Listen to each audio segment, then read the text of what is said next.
For Delphina and her generation. Hope is memory that desires, Balzac. David Harvey. Introduction 1. The difference a generation makes. 3. Part 1. Uneven geographical developments. 2. The geography of the Manifesto. 21. 3. Working men of all countries, unite. 41. 4. Contemporary globalization. 53. 5. Uneven geographical developments and universal rights. 73. Part 2. On bodies and political persons in global space. 6. The body as an accumulation strategy. 97. 7. Body politics and the struggle for a living wage. 117. Part 3.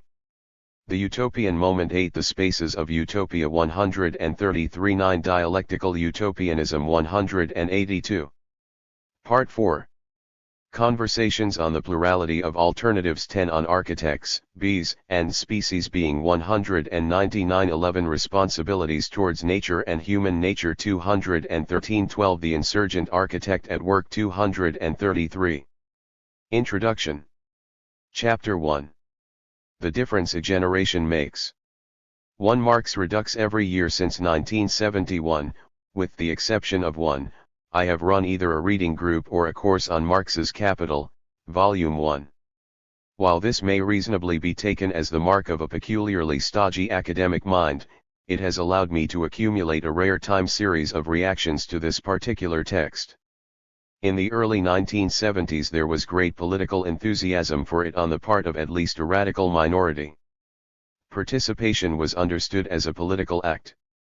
Indeed, the course was set up, in parallel with many others of its sort across American campuses at the time, to try to find a theoretical basis, a way of understanding all of the chaos and political disruption evident in the world, the civil rights movement of the 1960s and the urban uprisings that followed the assassination of Martin Luther King in the United States, the growing opposition to the imperialist war in Vietnam, the massive student movements of 1968 that shook the world from Paris to Mexico City, from Berkeley and Berlin to Bangkok, the Czech Spring and its subsequent repression by the Soviets, the 7 Days War in the Middle East, the dramatic events that occurred at the Democratic National Convention in Chicago, just to name a few of the signal events that made it seem as if the world as we knew it was falling apart.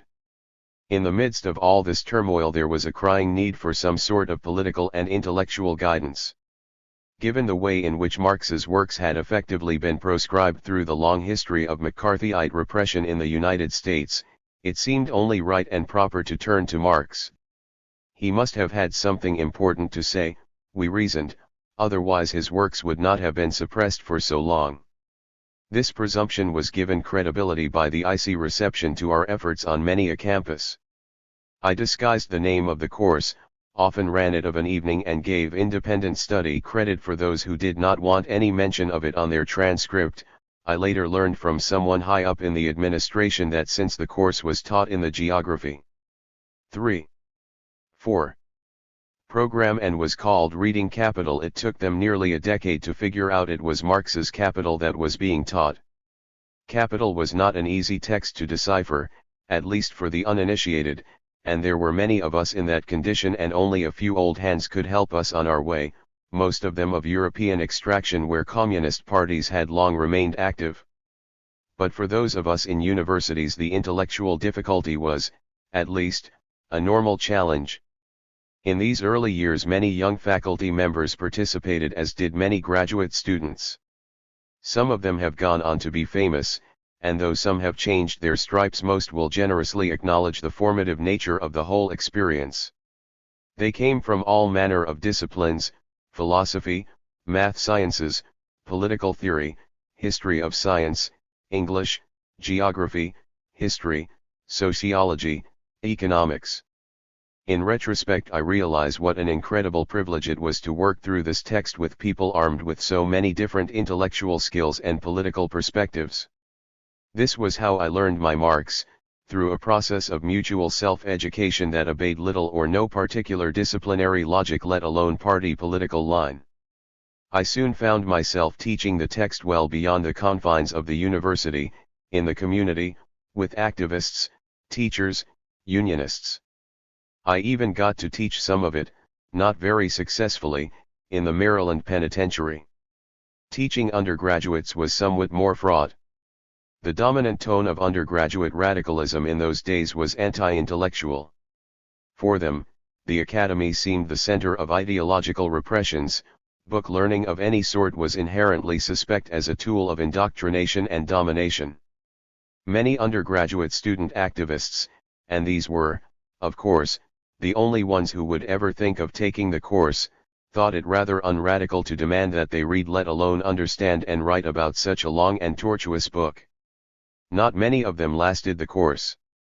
They paid no mind to Marx's injunction that there is no royal road to science, nor did they listen to the warning that many readers, always anxious to come to a conclusion, eager to know the connection between general principles and the immediate questions that have aroused their passions, may be disheartened because they will be unable to move on at once.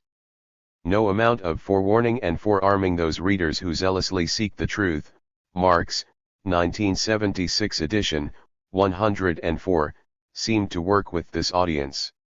They were carried forward largely on a cresting wave of intuitions and bruised emotions, not, I hasten to add, necessarily a bad thing. The situation is radically different now. I teach Capital purely as a respectable regular course. I rarely if ever see any faculty members, and the graduate student audience has largely disappeared, except for those few. 5. Who plan to work with me and who take the course as some kind of rite of passage before they go on to more important things. Most of the graduate survey courses in other departments now allot Marx a week or two, sandwiched in between, say, Darwin and Weber. Marx gets attention. But in academia, this is devoted either to putting him in his place as, say, a minor post-Ricardian, or passing him by as an outmoded structuralist or modernist. Marx is, in short, largely written off as the weaver of an impossibly huge master narrative of history and an advocate of some totally impossible historical transformation that has in any case been proven by events to be just as fallacious politically and practically as it always was theoretically. Even before the collapse of the Berlin Wall, in the early 1980s, Marx was definitely moving out of academic and political fashion. In the halcyon years of identity politics and the famous cultural turn, the Marxian tradition assumed an important negative role. It was ritualistically held up, incorrectly, as a dominant ideology that had to be fought against. Marx and traditional Marxism were systematically criticized and denigrated as insufficiently concerned with more important questions of gender, race, sexuality, human desires, religion, ethnicity, colonial dominations, environment, or whatever. Cultural powers and movements were just as important, if not more so, than those of class, and what was class anyways if not one out of many different and cross-cutting cultural configurations. All of that might have been fair enough. There were plenty of grounds for such criticisms, if it had not also been concluded that Marxism as a mode of thought was inherently antagonistic towards any such alternative formulations and therefore a totally lost cause. In particular, cultural analysis supplanted political economy, the former, in any case, being much more fun than being absorbed in the dour world and crushing realities of capitalist exploitation. And then came the collapse of the wall, the last nail in the coffin of any sort of Marxist credibility, even if many of a Marxian persuasion had long distanced themselves, some as long ago as the Hungarian uprising of 1956 and still more with the crushing of the Czech Spring in 1968, from actually existing socialism of the Soviet Chinese sort. To pretend there was anything interesting about Marx after 1989 was to sound more and more like an all but extinct dinosaur whimpering its own last rites. Free market capitalism rode triumphantly across the globe, slaying all such old dinosaurs in its path. Marx talk was increasingly confined to what might best be described as an increasingly geriatric New Left. I myself passed none too gently into that night known as senior citizen. By the early 1990s the intellectual heft of Marxian theory seemed to be terminally in decline. 6. But some undergraduates still continue to take the Capital course. For most of them this is no longer a political act. The fear of communism has largely dissipated.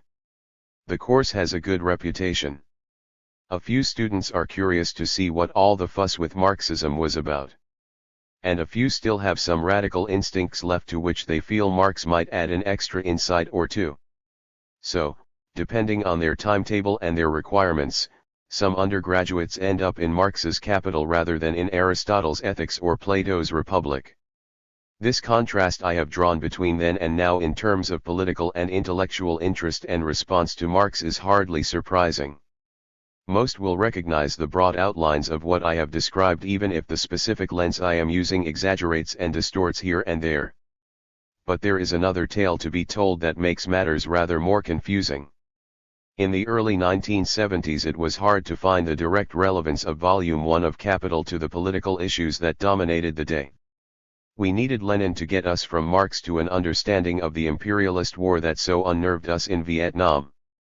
We needed a theory of civil society, Gramsci at least, to get us from Marx to civil rights, and a theory of the state, such as Miliband or Poulantzas, to get us to a critique of state repressions and welfare state expenditures manipulated to requirements of capital accumulation. We needed the Frankfurt School to understand questions of legitimacy, technological rationality, the state, and bureaucracy, and the environment. But then consider the historical geographical conditions. In much of the advanced capitalist world, the trade union movement, often far too reformist for our radical tastes, was still strong. Unemployment was broadly contained, everywhere, except in the United States, nationalization and public ownership was still on the agenda and the welfare state had been built up to a point where it seemed unassailable if flawed. Elsewhere in the world movements were afoot that seemed to threaten the existence of capitalism. Mao was a preeminent revolutionary leader in China while many other charismatic revolutionaries from Che Guevara and Castro in the Latin American context to Cabral and Nyerere in Africa actively held out the possibility of a socialist or communist alternative. Revolution seemed imminent and we have subsequently learned that it was actively feared among many of the rulers of the time, even going beyond what might be expected from the evident paranoia of someone like Richard Nixon. How that revolution might occur and the kind of society to which it might lead were not topics even remotely touched upon in Marx's Capital, though there were plenty of other texts of Marx and the Marxists to which we could turn for enlightenment. 7. In short, we needed a whole host of mediations to get from Marx's Capital to the political issues that concerned us. And it frequently entailed an act of faith in the whole history of the Marxist movement, or in some charismatic figure like Mao or Castro, to believe in the interconnection between Marx's Capital and all that we were interested in. This is not to say there was nothing in the text to fascinate and delight, the extraordinary insights that came from consideration of the commodity fetish, the wonderful sense of how class struggle had altered the world from the pristine forms of capital accumulation that Marx described. And once one got used to it, the text provided its own peculiar and beguiling pleasures. But the plain fact was that capital did not have that much direct relevance to daily life. It described capitalism in its raw, unmodified, and most barbaric 19th century state. The situation today is radically different. The text teems with ideas as to how to explain our current state. There is the fetish of the market that caught out that lover of children Kathy Lee Gifford when she was told that the line of clothing she was selling through Walmart was made either by 13-year-olds in Honduras paid a mere pittance or by sweated women workers in New York who had not been paid for weeks. There is also the whole savage history of downsizing, prominently reported on in the New York Times, the scandals over child labor in Pakistan in the manufacture of carpets and soccer balls, a scandal that was forced upon FIFA's attention, and Michael Jordan's $30 million retainer for Nike, set against press accounts of the appalling conditions of Nike workers in Indonesia and Vietnam. The press is full of complaints as to how technological change is destroying employment opportunities, weakening the institutions of organized labor and increasing rather than lightening the intensity and hours of labor, all central themes of Marx's chapter on machinery and modern industry. And then there is the whole question of how an industrial reserve army of labor has been produced, sustained, and manipulated in the interests of capital accumulation these last decades, including the public admission by Alan Budd, an erstwhile advisor to Margaret Thatcher, that the fight against inflation in the early 1980s was a cover for raising unemployment and reducing the strength of the working class. What was engineered, he said, in Marxist terms, was a crisis in capitalism which recreated a reserve army of labor, and has allowed the capitalists to make high profits ever since. Brooks, 1992. All of this now makes it all too easy to connect Marx's text to daily life. Students who stray into the course soon feel the heat of what amounts to a devastating critique of a world of free market neoliberalism run riot. For their final paper I give them bundles of cuttings from the New York Times. 8. A respectable source, after all, and suggest they use them to answer an imaginary letter from a parent/relative/friend from home that says, "I hear you are taking a course on Marx's Das Kapital. I have never read it myself, though I hear it is both interesting and difficult. But thank heavens we have put that 19th century nonsense behind us now. Life was hard and terrible in those days, but we have come to our collective senses and made a world that Marx would surely never recognize." They write illuminating and often devastatingly critical letters in reply. Though they dare not send them, few finish the course without having their views disrupted by the sheer power of a text that connects so trenchantly with conditions around us. Herein, then, lies a paradox. This text of Marx's was much sought after and studied in radical circles at a time when it had little direct relationship to daily life. But now, when the text is so pertinent, scarcely anyone cares to consider it. Why? To the difference a generation makes, I found myself asking the same question, though from a completely different angle, when I happened to view two films back to back, courtesy of capitalistic video technology. I saw them in reverse chronological order, and I suspect that the impact they made on me was all the stronger for it. The two films were Hate, La Haine, which came out in 1995, and Jean-Luc Godard's classic piece from 1966 called One or Two Things I Know About Her, Un ou deux choses que je sais d'elle. Hate records a day in the life of three young men. Two are children of Maghrebian and African immigrants respectively, and the third is of Jewish extraction. Their bond arises from the conditions of life of contemporary youth raised in the suburban projects, the public housing projects built for workers largely during the 1960s. Together, they face a world of unemployment, police repression, arbitrary state power, social breakdown, and loss of any sense of belonging or citizenship. The urban and, in this instance, suburban unrest, coupled with violent confrontations and street fights, lootings, and burnings that periodically occurred in many French cities in the 1990s, form the background to the story.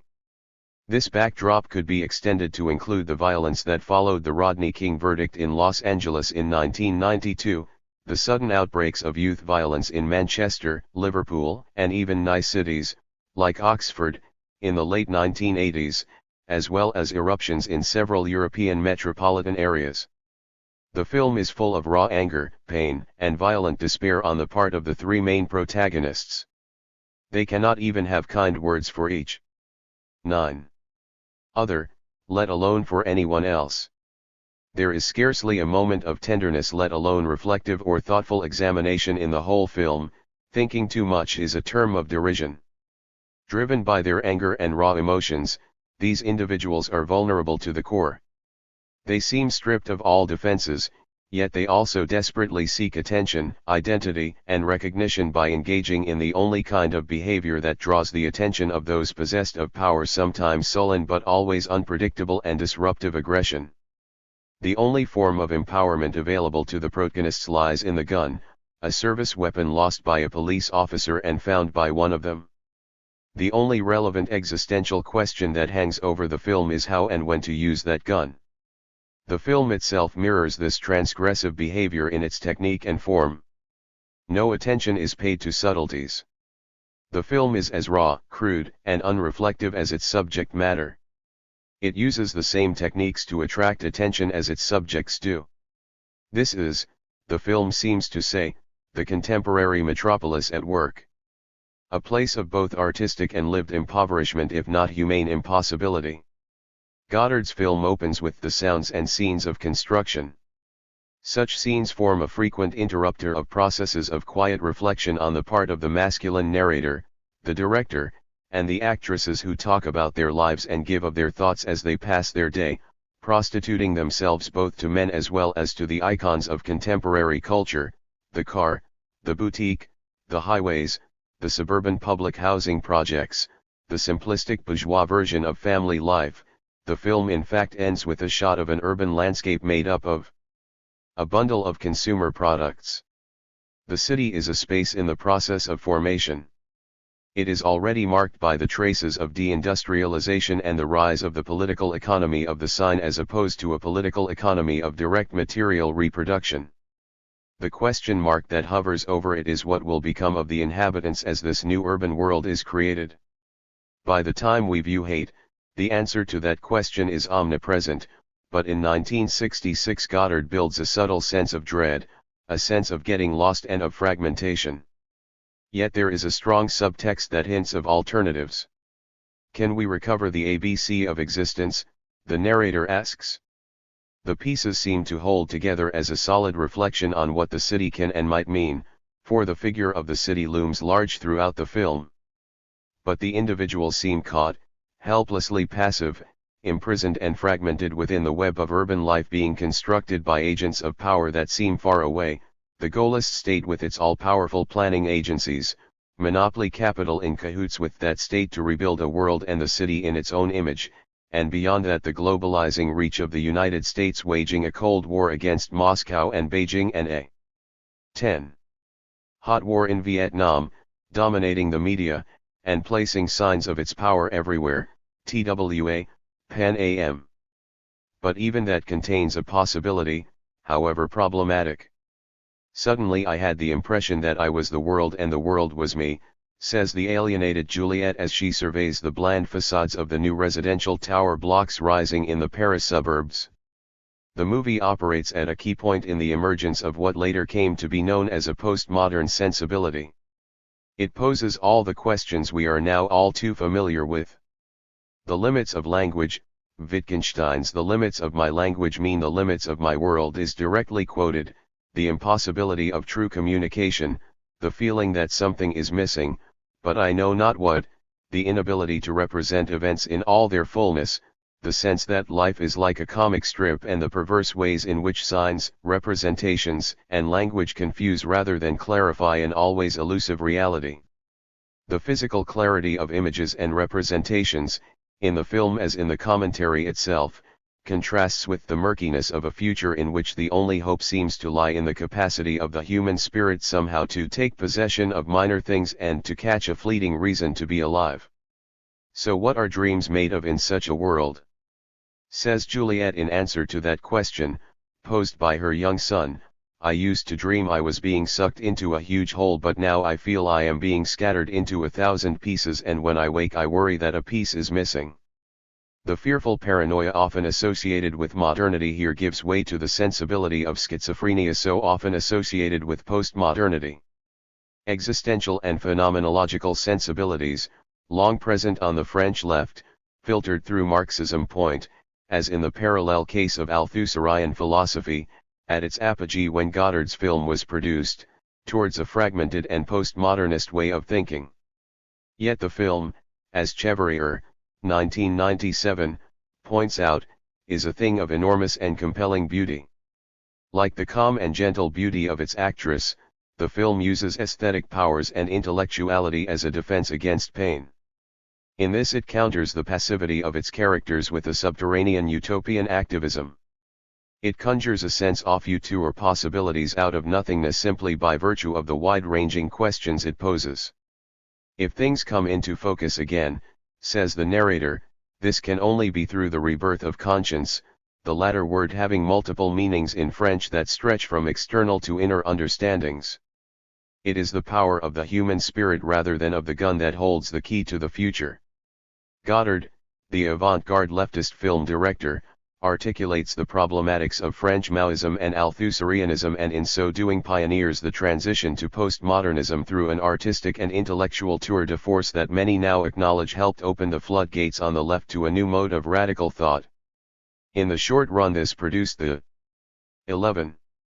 Radical movement of 1968, but in the long run it led to the demise of functionalist, dogmatic, and foundationalist forms of Marxism.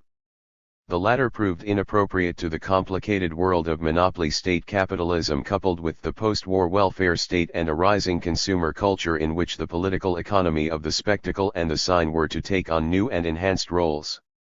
But those times have changed. The city of the future that hovers as a question mark in Goddard's film is fully formed in hate. Utopian longing has given way to unemployment, discrimination, despair, and alienation. Repressions and anger are now everywhere in evidence. There is no intellectual or aesthetic defense against them. Signs don't even matter in any fundamental sense anymore. The city incarcerates the underprivileged and further marginalizes them in relation to the broader society. But is not this exactly the kind of world for which a rather traditional, even crude and, dare I say it, vulgar and functionalist Marxism might be all too politically appropriate? What would happen if the penurious rabble that Hegel deemed so threatening to the stability of civil society became a dangerous class for itself? There is, of course, no hint of such a turn in the film, though the fascist skinheads bring echoes of a resurrected older power to be struggled against. But the parallel to my teaching experience with Marx is striking.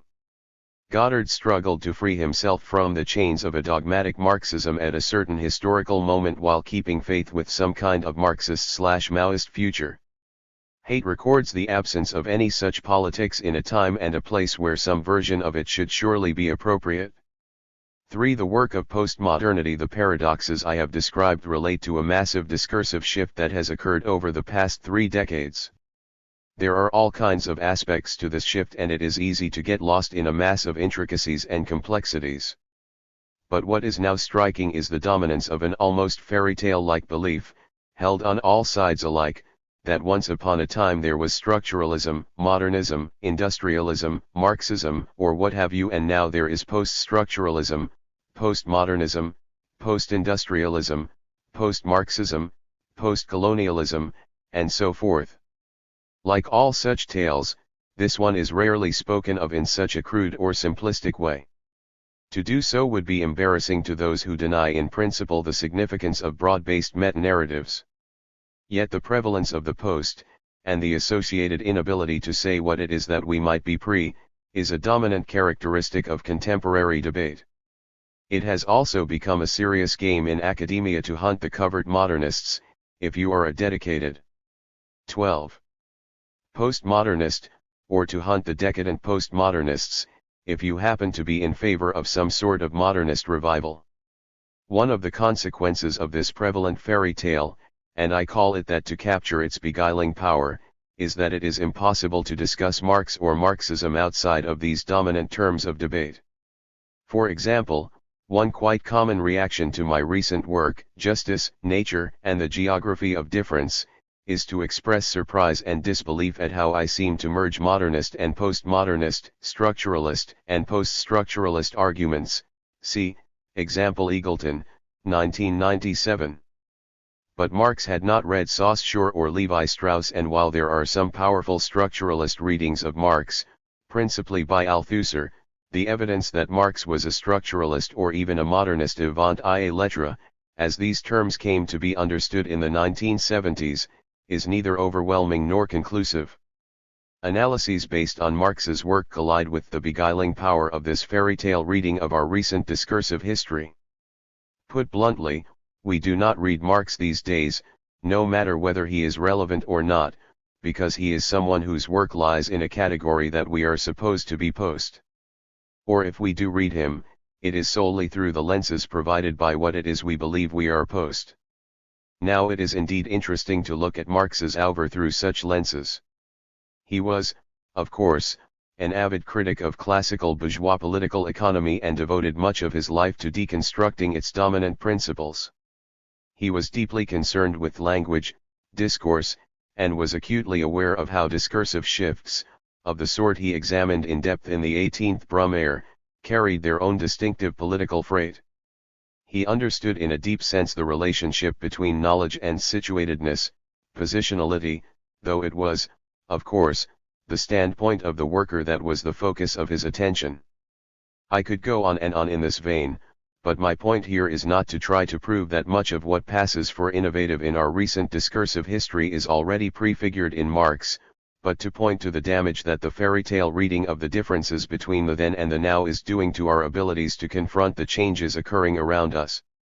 Cutting ourselves off from Marx is to cut off our investigative noses to satisfy the superficial face of contemporary intellectual fashion. Bearing this in mind, let me now focus on two facets of this discursive shift that have occurred since around 1970, those captured through the terms globalization and the body.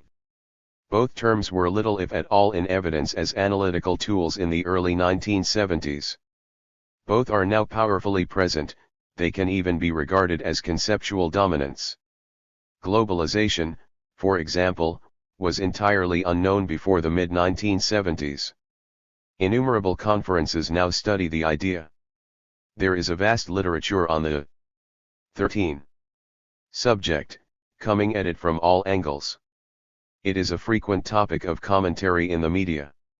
It is now one of the most hegemonic concepts for understanding the political economy of international capitalism. And its uses extend far beyond the business world to embrace questions of politics, culture, national identity, and the like. So where did this concept come from? Does it describe something essentially new? Globalization seems first to have acquired its prominence as American Express advertised the global reach of its credit card in the mid-1970s. The term then spread like wildfire in the financial and business press, mainly as legitimation for the deregulation of financial markets. It then helped make the diminution in state powers to regulate capital flows seem inevitable and became an extraordinarily powerful political tool in the disempowerment of national and local working class movements, and trade union power, labor discipline and fiscal austerity, often imposed by the International Monetary Fund and the World Bank, became essential to achieving internal stability and international competitiveness. And by the mid-1980s it helped create a heady atmosphere of entrepreneurial optimism around the theme of the liberation of markets from state control. It became a central concept, in short, associated with the brave new world of globalizing neoliberalism. It helped make it seem as if we were entering upon a new era, with a touch of teleological inevitability thrown in, and thereby became part of that package of concepts that distinguished between then and now in terms of political possibilities.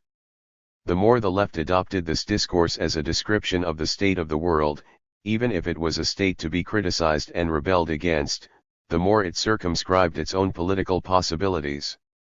That so many of us took the concept on board so uncritically in the 1980s and 1990s, allowing it to displace the far more politically charged concepts of imperialism and neocolonialism, should give us pause.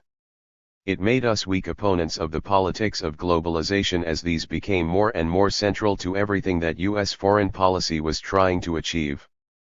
The only politics left was a politics of conserving and in some instances downright conservative resistance. There is, however, one other angle on much of this that may have equally deep significance. The NASA satellite image entitled Earthrise depicted the Earth as a free-floating globe in space. It quickly assumed the status of an icon of a new kind of consciousness. But the geometrical properties of a globe are different from those of a two-dimensional map. It has no natural boundaries save those given by lands and oceans, cloud covers and vegetation patterns, deserts and well-watered regions. Nor does it have any particular center. It is perhaps no accident that the awareness of the artificiality of all those boundaries and centers that had hitherto 14. dominated thinking about the world became much more acute. It became much easier, with this icon of the globe hanging in the background, to write of a borderless world, as Mayashi, 1997, has so persuasively done, and to take a radically decentered approach to culture, with the massive cultural traditions of China, India, South America, and Africa suddenly looking as salient and as geographically dominant across segments of the globe as those of the West. Travel around the world, already much easier, suddenly had no natural stopping point, and the continuity of spatial relations suddenly becomes both practically and rhetorically a fundamental fact of life. and it may well be that the focus on the body as the center of all things is itself a response to this decentering of everything else, promoted by the image of the globe, rather than the two-dimensional map, as the locus of human activity and thought. So what of the body? Here the tale, though analogous, is substantially different. The extraordinary efflorescence of interest in the body as a grounding for all sorts of theoretical inquiries over the last 2 decades has a dual origin. In the first place, the questions raised through what is known as second-wave feminism could not be answered without close attention being paid to the nature-nurture problem, and it was inevitable that the status and understanding of the body became central to theoretical debate. Questions of gender, sexuality, the power of symbolic orders, and the significance of psychoanalysis also repositioned the body as both subject and object of discussion and debate. And to the degree that all of this opened up a terrain of inquiry that was well beyond traditional conceptual apparatuses, such as that contained in Marx, so an extensive and original theorizing of the body became essential to progressive and emancipatory politics. This was the case with respect to feminist and queer theory.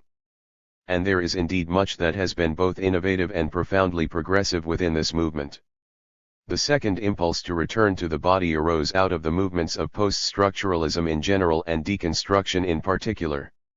The effect of these movements was to generate a loss of confidence in all previously established categories, such as those proposed by Marx, for understanding the world. And it is in this context that the connection between decentering and the figure of the globe may have done its undermining work. The effect, however, was to provoke a return to the body as the irreducible basis for understanding. Lowe, 1995, 14, argues that here still remains one referent apart from all the other destabilized referents, whose presence cannot be denied, and that is the body referent, our very own lived body. This body referent is in fact the referent of all referents, in the sense that ultimately all signifieds, values, or meanings. 15. Refer to the delineation and satisfaction of the needs of the body. Precisely because all other referents are now destabilized, the body referent, our own body, has emerged as a problem. The convergence of these two broad movements has refocused attention upon the body as the basis for understanding and, in certain circles at least, those animated by writers such as Foucault and Judith Butler, as the privileged site of political resistance and emancipatory politics. I will shortly take up globalization and the body in greater detail. But I here want merely to comment on the positioning of these two discursive regimes in our contemporary constructions. Globalization is the most macro of all discourses that we have available to us, while that of the body is surely the most micro from the standpoint of understanding the workings of society, unless, that is, we succumb to the reductionism of seeing society as merely an expression of DNA codings and genetic evolutions. These two discursive regimes, globalization and the body, operate at opposite ends of the spectrum in the scalar we might use to understand social and political life. But little or no systematic attempt has been made to integrate body talk with globalization talk. The only strong connections to have emerged in recent years concern individual and human rights, e.g. the work of Amnesty International, and, more specifically, the right of women to control their own bodies and reproductive strategies as a means to approach global population problems, dominant themes in the Cairo Conference on Population in 1994 and the Beijing Women's Conference of 1996. Environmentalists often try to forge similar connections, linking personal health and consumption practices with global problems of toxic waste generation, ozone depletion, global warming, and the like. These instances illustrate the potency and the power of linking two seemingly disparate discursive regimes. But there is a large untilled terrain within which these discursive regimes have been conveniently separated from each other. In this book, therefore, I sketch in a way in which globalization and the body might be more closely integrated with each other and explore the political intellectual consequences of making such a connection. The line of argument I shall use is broadly based in a relational conception of dialectics embodied in the approach that I have come to call historical geographical materialism. I want, at the outset, to lay out just one fundamental tenet of this approach in order to lay another of the key shibboleths of our time as firmly to rest as I can. And this concerns the tricky question of the relation between particularity and universality in the construction of knowledge. 16.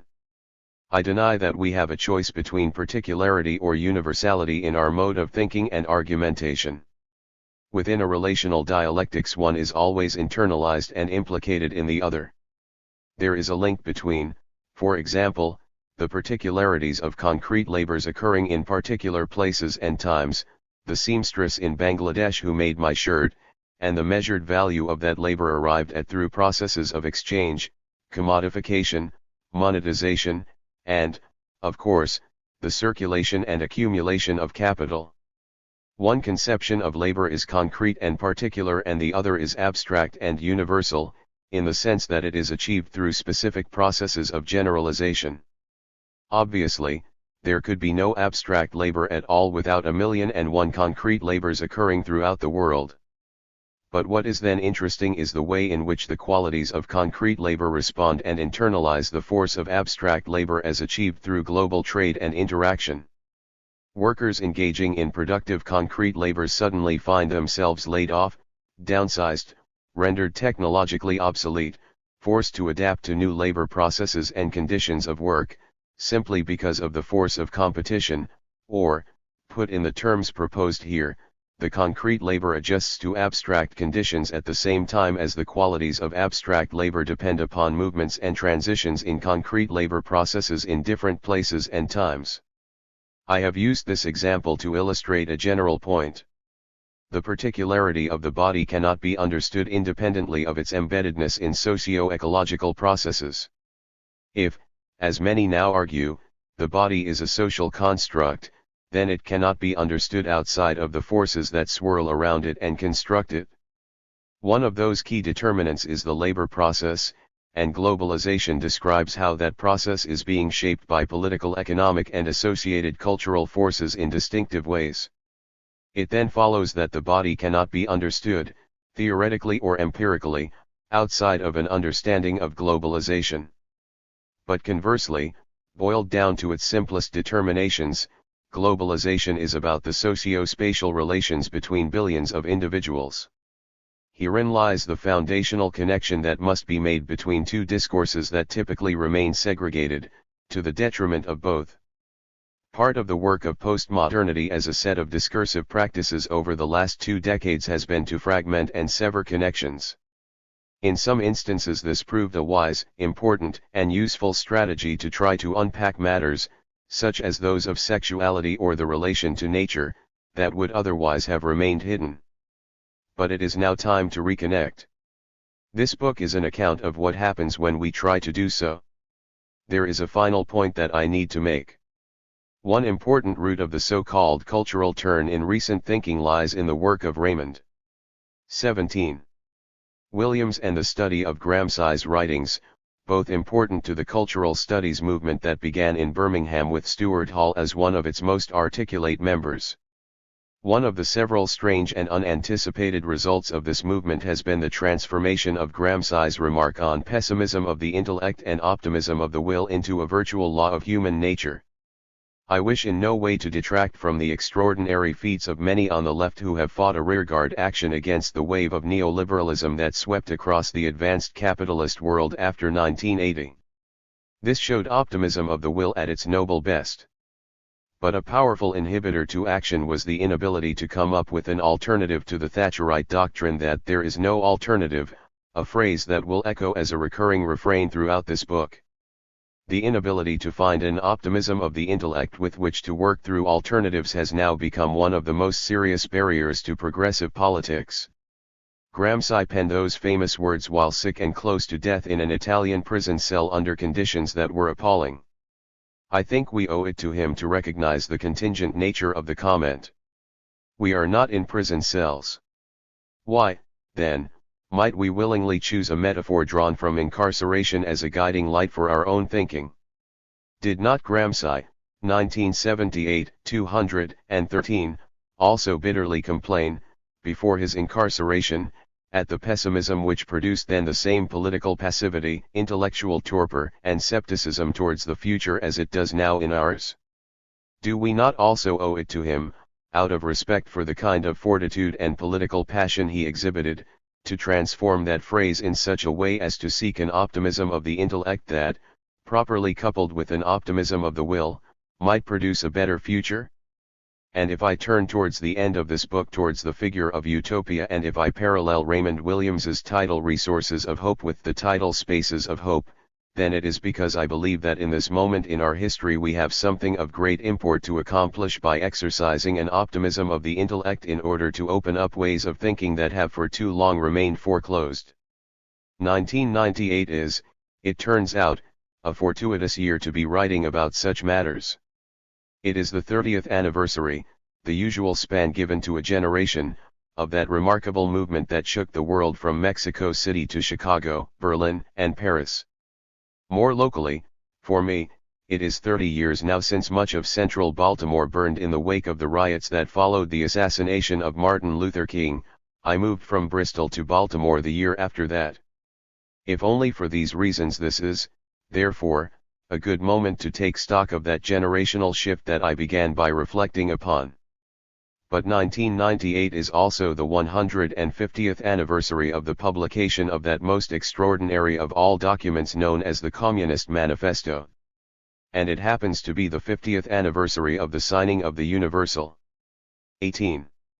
Declaration of Human Rights at the United Nations. Connecting these events and reflecting on their general meaning appears a worthwhile way to reflect on our contemporary condition. While Marx was deeply suspicious of all talk about rights, sensing it to be a bourgeois trap, what on earth are workers of the world supposed to unite about unless it is some sense of their fundamental rights as human beings? Connecting the sentiments of the manifesto with those expressed in the Declaration of Human Rights provides one way to link discourses about globalization with those of the body. The overall effect, I hope, is to redefine in a more subtle way the terms and spaces of political struggle open to us in these extraordinary times. Chapter 2. The Geography of the Manifesto. What we now call globalization has been around in some form or another for a very long time, at least as far back as 1492 if not before. The phenomenon and its political-economic consequences have likewise long been the subject of commentary, not least by Marx and Engels who, in the Manifesto of the Communist Party, published an impassioned as well as thorough analysis of it as long ago as 1848. Workers of the world would have to unite in struggle, they concluded, if they were to subdue the destructive powers of capital on the world stage and construct an alternative political economy that might realize their own needs, wants, and desires in a far more egalitarian world. Much has changed since the revolutionary times in which Marx and Engels penned their words. But, fortunately, the writers of the manifesto freely acknowledged the contingency of its own making. The practical application of the principles, wrote Marx and Engels, 1952 edition, 8, in the 1872 preface to the German edition, will depend, as the manifesto itself states everywhere and at all times, on the historical conditions for the time being existing. While we have not the right, they observe, to alter what has become a key historical document, we all have not only the right but also the obligation to interpret and recharge it in the light of our own historical and geographical conditions. Does it require deep intuition, they ask, to comprehend that man's ideas, views, and conceptions, in one word, man's consciousness, changes with every change in the conditions of his material existence, in his social relations and in his social life? 72. There are, of course, passages where the manifesto appears quaint, outdated, or downright objectionable to those of us who cling to socialist sentiments in these equally troubling but by no means revolutionary times. But there is much that comes through with such force and clarity that it is stunning to contemplate its contemporary relevance. Consider, for example, some of those familiar passages that still strike at the core of contemporary alienations and sensibilities, most as 21. 22. These have evolved within the era of free market liberalism over the last 20 years. The bourgeoisie, say Marx and Engels, has left remaining no other nexus between man and man than naked self-interest, than callous cash payment. It has drowned the most heavenly ecstasies of religious fervor, of chivalrous enthusiasm, of Philistine sentimentalism, in the icy water of egotistical calculation. It has resolved personal worth into exchange value, and in place of the numberless infeasible chartered freedoms, has set up that single unconscionable freedom, free trade. The bourgeoisie has stripped of its halo every occupation hitherto honored and looked up to with reverent awe. It has converted the physician, the lawyer, the priest, the poet, the man of science, into its paid wage laborers. 44. Does this not describe with deadly accuracy the appalling powers that corrupt contemporary education, politics, social affairs, and moral sentiments to such a degree that we are left with few options except to react against them by way of religious fundamentalism, mysticism, personal narcissism, and self-alienation? Are we not surrounded by the icy waters of egotistical calculation at every turn? And then consider this. The bourgeoisie cannot exist without constantly revolutionizing the instruments of production, and thereby the relations of production, and with them the whole relations of society.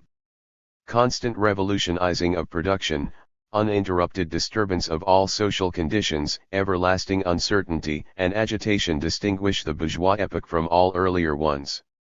All fixed, fast-frozen relations, with their train of ancient and venerable prejudices and opinions, are swept away, all new-formed ones become antiquated before they can ossify. All that is solid melts into air, all that is holy is profaned. 45-6. The rhetorical power of such passages, the certitude of enunciation, the acute combination of admiration and horror for the immense powers unleashed under free market capitalism, later compared, in one of those most striking of Faustian metaphors, to a sorcerer, who is no longer able to control the powers of the nether world whom he has called up by his spells, is impressive indeed. The manifesto also warns us of the inevitability of the crises that periodically shake society to its very foundations, crises of creative destruction that are characterized by the absurdity of overproduction in the midst of innumerable pressing but unfulfilled social needs, of famine in the midst of abundance, of spiraling inequalities, and of the periodic destruction of the previously created productive forces with which the bourgeoisie sought to create a world in its own image. We learn of the massive technological changes that completely transform the surface of the earth and our relation. The geography of the Manifesto 23. To nature, the subjection of nature's forces to man, machinery, application of chemistry to industry and agriculture, steam navigation, railways, electric telegraphs, clearing whole continents for cultivation, canalization of rivers, whole populations conjured out of the ground. 48. But these same seemingly magical powers produce unemployment, disinvestment, and destruction of ways of life that even the bourgeoisie holds dear.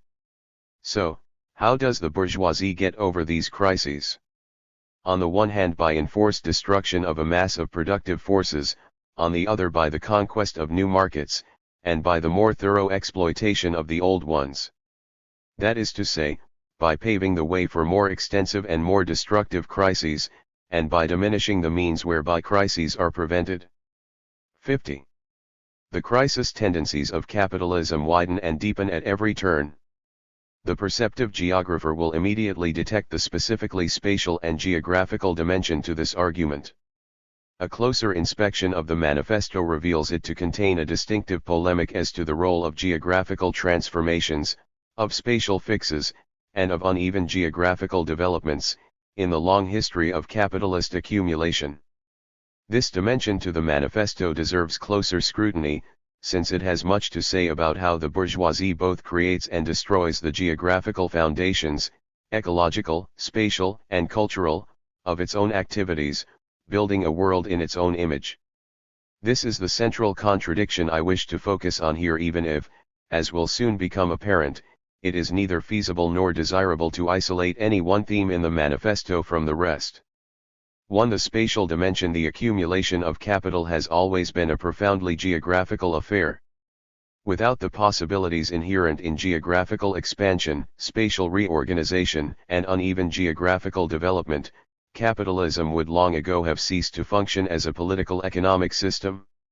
This perpetual turning to what I have elsewhere, see Harvey, 1982, termed a spatial fix to capitalism's internal contradictions, most notably registered as an overaccumulation of capital within a particular geographical area, coupled with the uneven insertion of different territories and social formations into the capitalist world market, has created a global historical geography of capital accumulation whose character needs to be well understood. Such differentiations are more important today than they ever were, and the manifesto's weaknesses as well as its strengths in its approach to them need to be confronted and addressed. How Marx and Engels conceptualized the problem also deserves scrutiny because it was 24. Here that a European-wide communist movement, with representatives from many countries, came together to try to define a common revolutionary agenda that would work in the midst of considerable geographical and cultural differentiation. The approach that Marx and Engels took to the problem of uneven geographical development and the spatial fix is somewhat ambivalent. On the one hand, questions of urbanization, geographical transformation, and globalization are given a prominent place in their argument, but on the other hand the potential ramifications of geographical restructurings tend to get lost in a rhetorical mode that in the last instance privileges time and history over space and geography. The opening sentence of the manifesto situates the argument in Europe, and it is to that transnational entity and its working classes that its theses are primarily addressed. This reflects the fact that communists of various nationalities, French, German, Italian, Flemish, and Danish, as well as English, are the languages envisaged for publication of the document, were assembled in London to formulate a working class program. The document is, therefore, Eurocentric rather than international. But the importance of the global setting is not ignored. The revolutionary changes that brought the bourgeoisie to power were connected to the discovery of America, the rounding of the Cape, and the opening up of trade with the colonies and with the East Indian and Chinese markets. The rise of the bourgeoisie is, from the outset of the argument, intimately connected to its geographical activities and strategies on the world stage. Modern industry has established the world market, for which the discovery of America paved the way. This market has given an immense development to commerce, to navigation, to communication by land. This development has in turn reacted on the extension of industry, in proportion as industry, commerce, navigation, railways extended, in the same proportion the bourgeoisie developed, increased its capital, and pushed into the background every class handed down from the Middle Ages. Marx and Engels, 1952 edition, 42-3. By these geographical means the bourgeoisie bypassed, undermined from the outside, and subverted from the inside place-bound feudal powers. By these means also the bourgeoisie converted the state, with its military, organizational, and fiscal powers, into the executive of its own ambitions, 44. And, once in power, the bourgeoisie continued to pursue its revolutionary mission in part via both internal and external geographical transformations. Internally, the creation of great cities and rapid urbanization bring the towns to rule over the country, simultaneously rescuing the latter from the idiocy of rural life and reducing the peasantry to a subaltern. The geography of the Manifesto 25. Class. Urbanization concentrates productive forces as well as labor power in space, transforming scattered populations and decentralized systems of property rights into massive concentrations of political and economic power that are eventually consolidated in the legal and military apparatus of the nation-state. Nature's forces are subjected to human control as transport and communication systems, territorial divisions of labor, and urban infrastructures are created as foundations for capital accumulation. But the consequent concentration of the proletariat in factories and towns makes them aware of their common interests. On this basis they begin to build institutions, such as unions, to articulate their claims, 53-5. Furthermore, the modern systems of communications put the workers of different localities in contact with each other, thus allowing the numerous local struggles, all of the same character, to be centralized into one national struggle between the classes. This process, as it spreads across frontiers, strips the workers of every trace of national character, for each and every one of them is subject to the unified rule of capital. 58. The organization of working-class struggle concentrates and diffuses across space in a way that mirrors the actions of capital, see below. Marx expands on this idea in a passage that is so famous that we are apt to skim over it rather than read and reflect upon it with the care it deserves. The need for a constantly expanding market chases the bourgeoisie over the whole surface of the globe. It must settle everywhere, establish connections everywhere. The bourgeoisie has, through its exploitation of the world market, given a cosmopolitan character to production and consumption in every country. All old established national industries have been destroyed or are daily being destroyed. They are dislodged by new industries, whose introduction becomes a life and death question for all civilized nations, by industries that no longer work up indigenous raw material, but raw material drawn from the remotest zones, industries whose products are consumed, not only at home, but in every quarter of the globe. In place of the old wants, satisfied by the production of the country, we find new wants, requiring for their satisfaction the products of distant lands and climes. In place of the old local and national seclusion and self-sufficiency, we have intercourse in every direction, universal interdependence of nations. And as in material, so also in intellectual production. The intellectual creations of individual nations become common property. National one-sidedness and narrow-mindedness become more and more impossible, and from the numerous national and local literatures, there arises a world literature. 46-7. If this is not a compelling description of globalization as we now know it, then it is hard to imagine what would be. But Marx and Engels add something. 26. The bourgeoisie draws all, even the most barbarian nations, into civilization. The cheap prices of its commodities are the heavy artillery with which it batters down all Chinese walls, with which it forces the barbarians' intensely obstinate hatred of foreigners to capitulate. It compels all nations on pain of extinction, to adopt the bourgeois mode of production. It compels them to introduce what it calls civilization into their midst, i.e. to become bourgeois themselves. In one word, it creates a world after its own image. 47. The theme of the civilizing mission of the bourgeoisie is here enunciated, albeit with a touch of irony. But a certain limit to the power of geographical expansion to work indefinitely and in perpetuity is implied. If the geographical mission of the bourgeoisie is the reproduction of class and productive relations on a progressively expanding geographical scale, then the field of play for both the internal contradictions of capitalism and for socialist revolution likewise expands geographically. Class struggle becomes global, which leads, of course, to the famous imperative working men of all countries unite as a necessary condition for an anti-capitalist and pro-socialist revolution. To the theory of the spatial fix, Marx and Engels did not formulate their ideas out of the blue. They in fact appealed to a long tradition of analysis. In particular, they seem to have relied significantly upon a reading of Hegel's The Philosophy of Right, drawing both strengths and weaknesses from the inspiration of that text. Hegel, 1967 edition, 148-52, 278, there presented imperialism and colonialism as potential solutions to the serious and stressful internal contradictions of what he considered to be a mature civil society. The increasing accumulation of wealth at one pole, and the formation of a penurious rabble trapped in the depths of misery and despair at the other, sets the stage for social instability and class war that cannot be cured by any internal transformation, such as a redistribution of wealth from rich to poor. Civil society is thereby driven by its inner dialectic to push beyond its own limits and seek markets, and so its necessary means of subsistence, in other lands that are either deficient in the goods it has overproduced, or else generally backward in industry. It must also found colonies and thereby permit a part of its population a return to life on the family basis in a new land. By this means also it supplies itself with a new demand and field for its industry.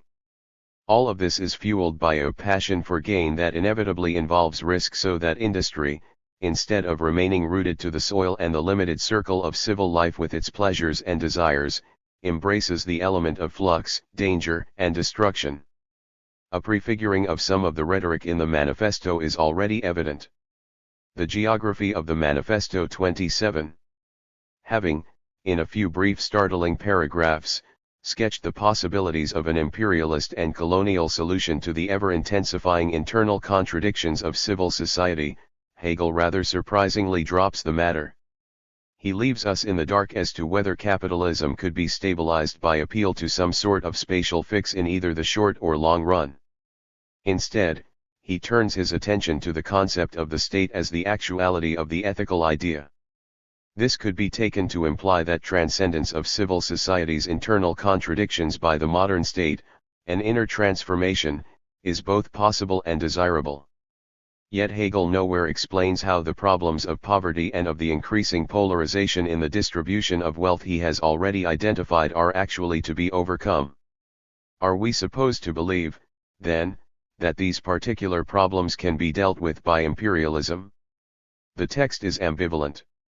This is, as Avinri, 1972, 132, points out, the only time in his system, where Hegel raises a problem, and leaves it open. There is, it seems, just a possibility that a solution to capitalism's problem lies in some promised land or other space beyond the horizon.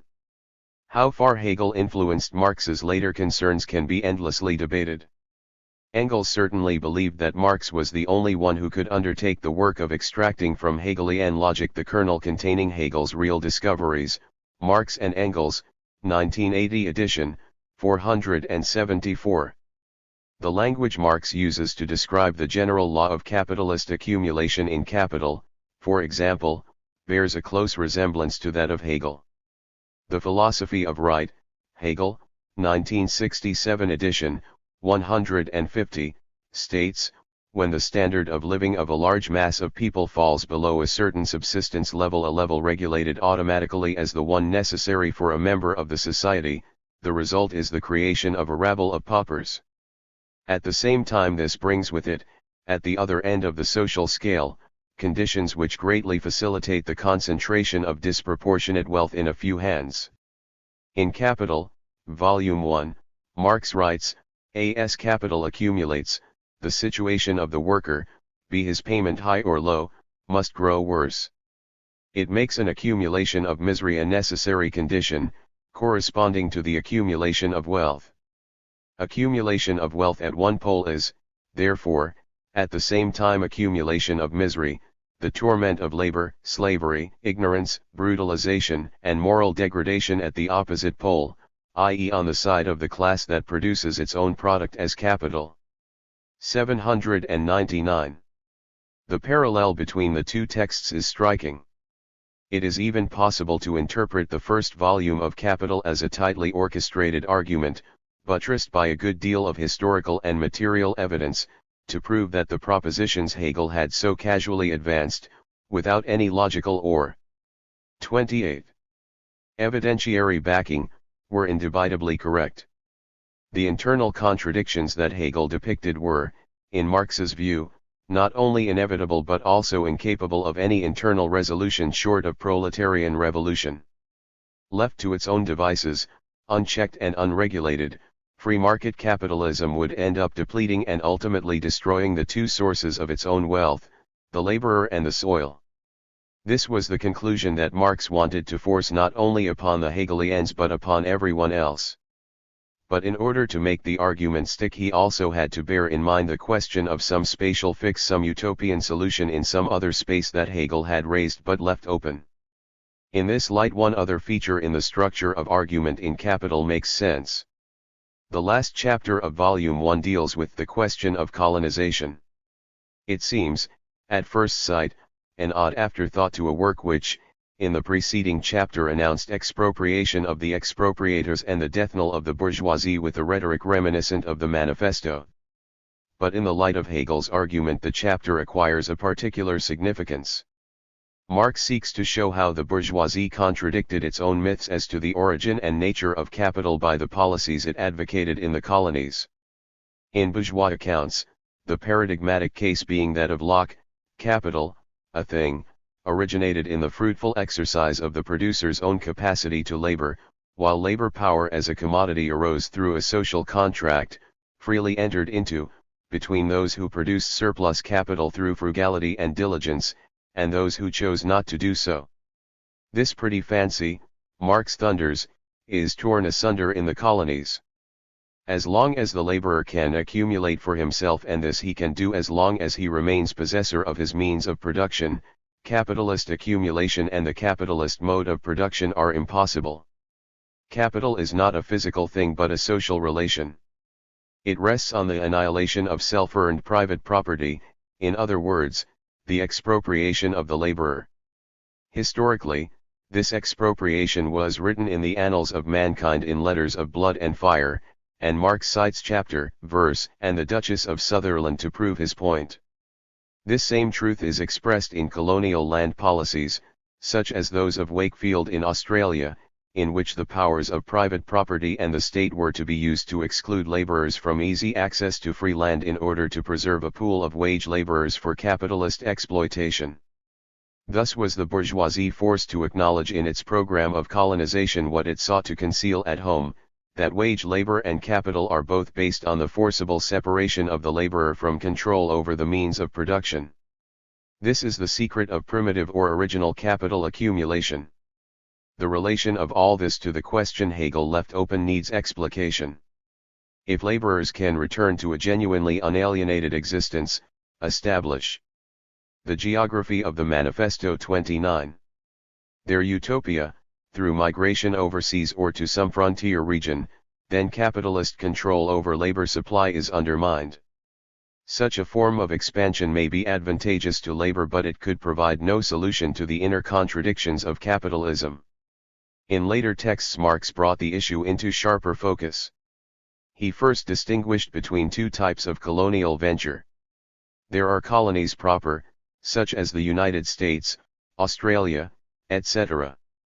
Here the mass of the farming colonists, although they bring with them a larger or smaller amount of capital from the motherland, are not capitalists, nor do they carry on capitalist production. They are more or less peasants who work for themselves and whose main object, in the first place, is to produce their own livelihood. In the second type of colonies, plantations where commercial speculations figure from the start and production is intended for the world market, the capitalist mode of production exists. Marx, 1968 edition, 302-3.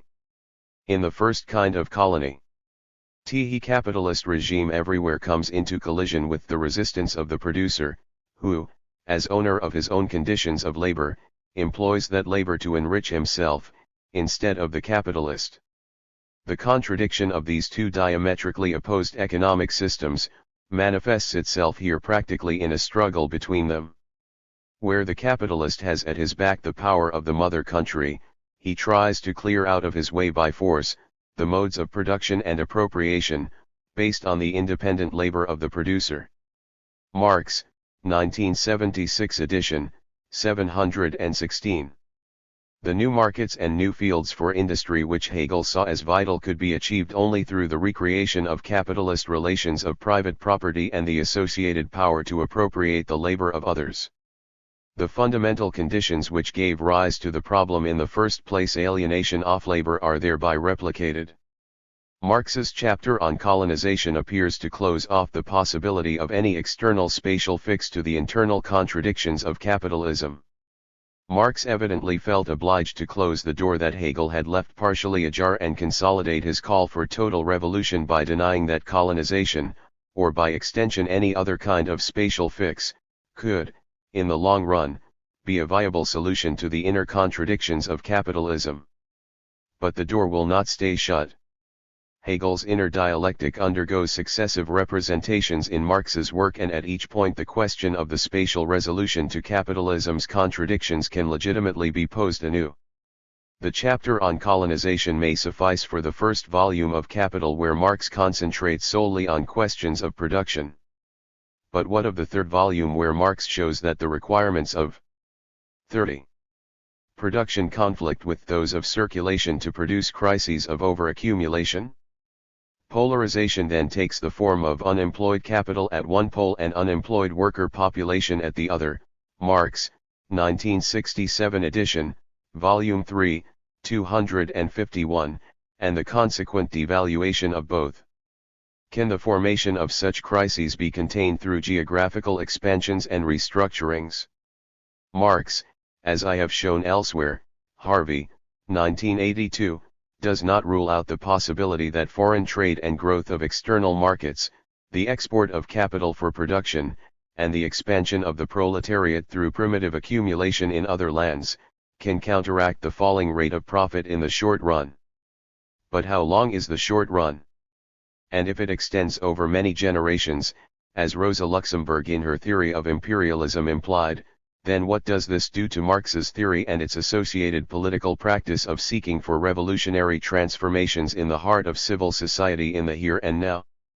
And what if the workers also sought their own spatial fix? Marx is then obliged to confront a growing belief within the workers' movement that escape to some promised land through emigration was the answer to their ills. Marx's open letter, cited in Marin, 1984, to the Icarians, a utopian sect led by the influential Etienne Cabet, written in 1848, not only argues that any new foundation for social organization must be laid in place, in Europe, but that the attempt to escape to utopia, no place, Icaria, was doomed to fail. The emigrants, he argued, would be too infected with the errors of their education and prejudices of today's society to be able to get rid of them in Icari. Internal dissensions would easily be exploited by hostile and alien external powers. Furthermore, the burdens placed on workers through radical changes in divisions of labor and environmental conditions would demand a level of enthusiasm and commitment that was bound to wane with time. And, Marx goes on to observe perceptibly, a few 100,000 people cannot establish and continue a communal living situation without it taking on an absolutely exclusive and sectarian nature. These turned out, of course, to be exactly the problems that led to the demise of Locarian settlements in the United States, see Johnson, 1974, thus giving some credibility to Marx's closing argument. For communists, and surely Icarians who realize the principle of personal freedom, a community of communal property without a transition period, actually a democratic transition where personal property is slowly transformed into social property, is as impossible as is harvesting grain without having planted. Marin, 1984, 273-9. For the workers, utopian longings may have been understandable, but there was no real way that the spatial fix could work for them any more than it could for capital. The geography of the Manifesto 31. 3. Problematizing the Manifesto's geography. The geographical element in the Manifesto has to a large degree been ignored in subsequent commentaries. When it has been the focus of attention, it has often been treated as unproblematic in relation to political action. This suggests a twofold response as we look back upon the argument. First, it is vital to recognize, as the Manifesto so clearly does, the ways in which geographical reorderings and restructurings, spatial strategies and geopolitical elements, uneven geographical developments, and the like, are vital aspects to the accumulation of capital and the dynamics of class struggle, both historically and today. It is likewise vital to recognize, in ways the Manifesto tends to underplay, that class struggle unfolds differentially across this highly variegated terrain, and that the drive for socialism must take geographical realities and geopolitical possibilities into account. But, secondly, it is equally important to problematize the actual account, sketch might be a more appropriate word, given in the manifesto in order to develop a more sophisticated, accurate, and politically useful understanding as to how the geographical dimensions to capital accumulation and class struggle have played and continue to play such a fundamental role in the perpetuation of bourgeois power and the suppression of worker rights and aspirations. In what follows, I shall largely take the first response as a given, even though I am only too aware that it needs again and again to be reasserted within a movement that has not by any means taken on board some, let alone all, of its basic implications. While Lefebvre, 1976, perhaps exaggerates a touch, I think it worth recalling his remark that capitalism has survived in the 20th century by one and only one means, by occupying space, by producing space. It would be ironic indeed if the same were to be said at the end of the 21st century. My main concern here, then, is to fashion a critical evaluation of the actual account given in the manifesto. I do so mainly from the standpoint of our own times rather than from the perspective of 1848, although, as I shall occasionally indicate, there are some points where the manifesto is open to challenge even at its own moment of conception. I shall, in the process, try to detach the underpinnings of the argument concerning the spatio-temporal development of capital accumulation and class struggle from its Hegelian basis. From such a perspective, I isolate 7 aspects of the manifesto's geography for critical commentary. 1. The division of the world into civilized and barbarian nations is, to say the least, anachronistic if not downright objectionable, even if it can be excused as typical of the times. Furthermore, the generalized 32. Center-periphery model of capital accumulation which accompanies it is at best a gross oversimplification and at worst misleading. It makes it appear as if capital centered in one place, England or Europe, diffuses outwards to encompass the rest of the world. This idea seems to derive from uncritical acceptance of Hegel's teleology. If space is to be considered at all, it is as a passive recipient of a teleological historical process that starts from the center and flows outwards to fill up the entire globe. Leaving aside the whole problem of where, exactly, capitalism was born and whether it arose in one and only one place or was simultaneously emerging in geographically distinctive environments, an arena of scholarly dispute that shows no sign of coming to a consensus, see Blout, 1977, 1993, the subsequent development of a capitalism that had, by the end of the 18th century at least, come to concentrate its freest forms of development in Europe in general and Britain in particular, cannot be encompassed by such a diffusionist way of thinking.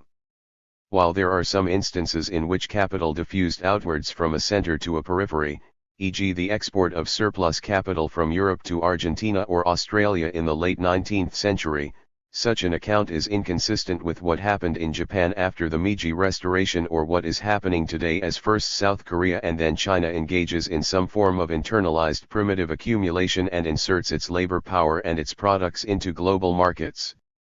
The geography of capital accumulation deserves a far more nuanced treatment than the diffusionist sketch provided in the manifesto. The problem does not lie in the sketchiness of the account per se, but in the failure to delineate a theory of uneven geographical development, often entailing uneven primitive accumulation, that would be helpful for charting the dynamics of working class formation and class struggle across even the European, let alone the global, space. Marx partially rectified this problem in later works. And there is at least a hint in the manifesto of a more dialectical reading of the origins of capital in the mercantile activities of appropriation and plundering of wealth from around the world. A more fully theorized understanding of the space/place dialectic in capitalist development would also be helpful. How do places, regions, territories evolve given changing space relations? Geopolitical games of power between nation-states, or other territorial units, for example, become interconnected with market position in a changing structure of space relations which, in turn, privileges certain locations and territories for capitalist accumulation.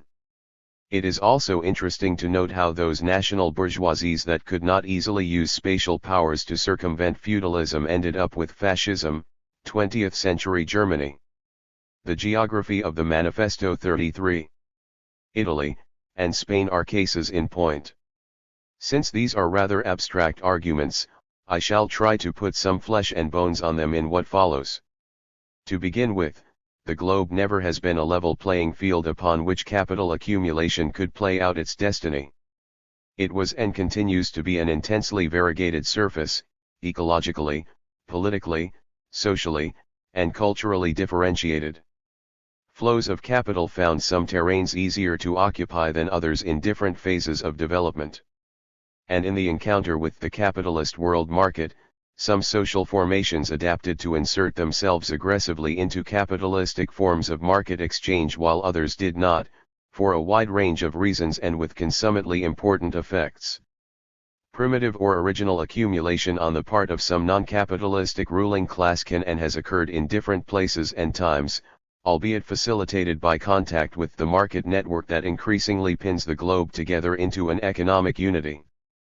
But how and where that primitive accumulation occurs depends upon local conditions even if the effects are global.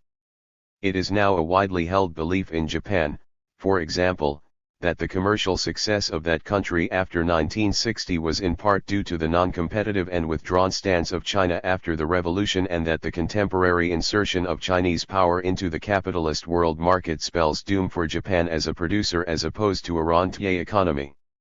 Contingency of this sort rather than teleology has a lot of play within capitalist world history. Furthermore, the globality of capital accumulation poses the problem of a dispersed bourgeois power, and complicated relations and alliances with non-capitalist ruling elites, that can become much harder to handle geopolitically precisely because of its multiple sites. Marx himself later worried about this political possibility. In 1858 he wrote, a passage that Mazaros, 1995, rightly makes much of. For us the difficult question is this: the revolution on the continent is imminent and its character will be at once socialist. Will it not be necessarily crushed in this little corner of the world, since on a much larger terrain the development of bourgeois society is still in the ascendant? 12. It is chastening to reflect upon the number of socialist revolutions around the world that have been successfully encircled and crushed by the geopolitical strategies of an ascendant bourgeois power. 2. The manifesto correctly highlights the importance of reducing spatial barriers through innovations and investments in transport and communications as critical to the growth and sustenance of bourgeois power. Moreover, the argument indicates that this is an ongoing 34. Rather than already accomplished process. In this respect the manifesto is prescient in the extreme. The annihilation of space through time, as Marx later dubbed it, is deeply embedded in the logic of capital accumulation, entailing as it does the continuous though often lumpy transformations in space relations that have characterized the historical geography of the bourgeois era, from turnpikes through railroads, highways, and air travel to cyberspace. These transformations undercut the absolute qualities of space, often associated with feudalism, and emphasize the relativity of space relations and locational advantages, thus making the Ricardian doctrine of comparative advantage in trade a highly dynamic rather than stable affair. Furthermore, spatial tracks of commodity flows have to be mapped in relation to flows of capital, labor power, military advantage, technology transfers, information flows, and the like. In this regard the manifesto was not wrong but underappreciated for its prescient statements. 3. Perhaps one of the biggest absences in the manifesto is its lack of attention to the territorial organization of the world in general and of capitalism in particular. If, for example, the state was necessary as an executive arm of the bourgeoisie, then the state had to be territorially defined, organized, and administered. The sketch of how this occurred is provocative but far too brief. The concentration of property and the rise of the bourgeois class to political ascendancy lump together independent or loosely connected provinces with separate interests, laws, governments, and systems of taxation into one nation, with one government, one code of laws, one national class interest, one frontier, and one customs tariff. Marx and Engels, 1952 edition, 48. While the right of sovereign independent states to coexistence was established at the Treaty of Westphalia in 1648 as a distinctively shaky, European norm. The general extension of that principle across the globe took several centuries to take shape, as did the internal processes of nation-state formation. In 1848 the lumping together had yet to occur in Germany and Italy. In much of the rest of the world it is arguably even now not yet accomplished.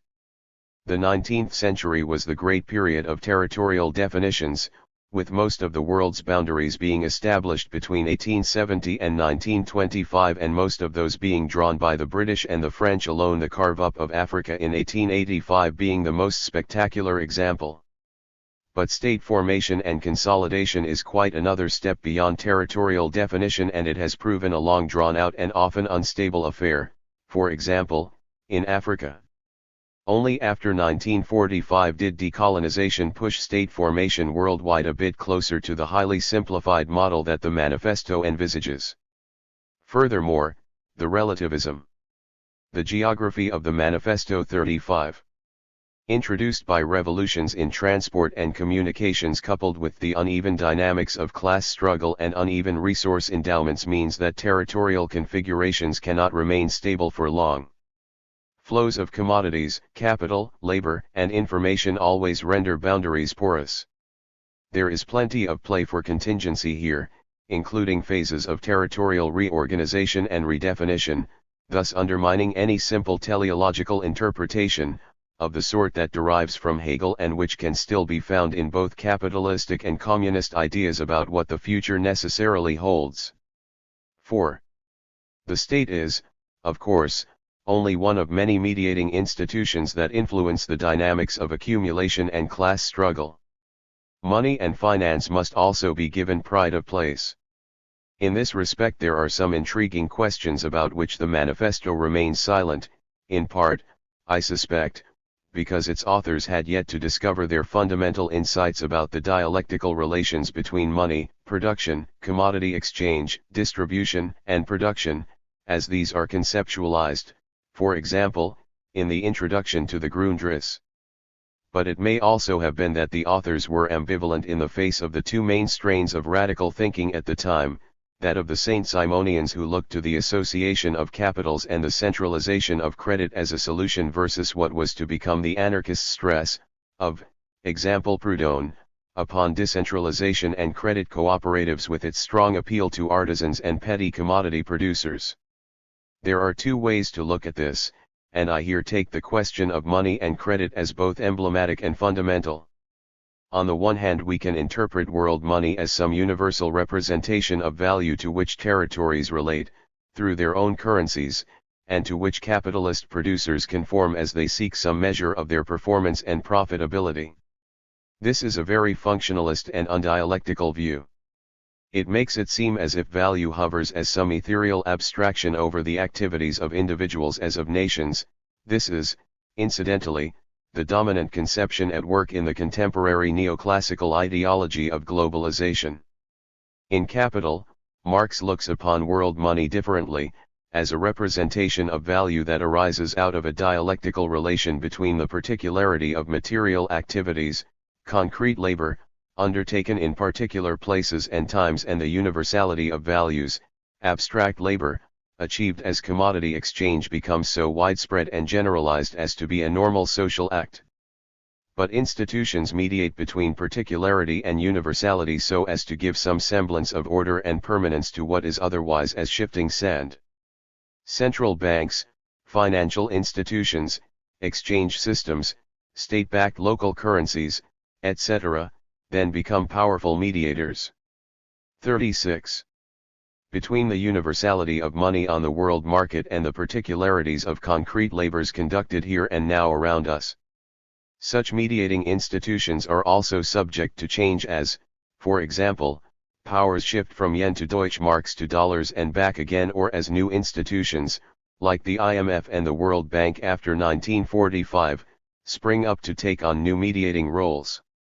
The point here is that there is always a problematic relation between local and particular conditions on the one hand and the universality of values achieved on the world market on the other, and that this internal relation is mediated by institutional structures which themselves acquire a certain kind of independent power.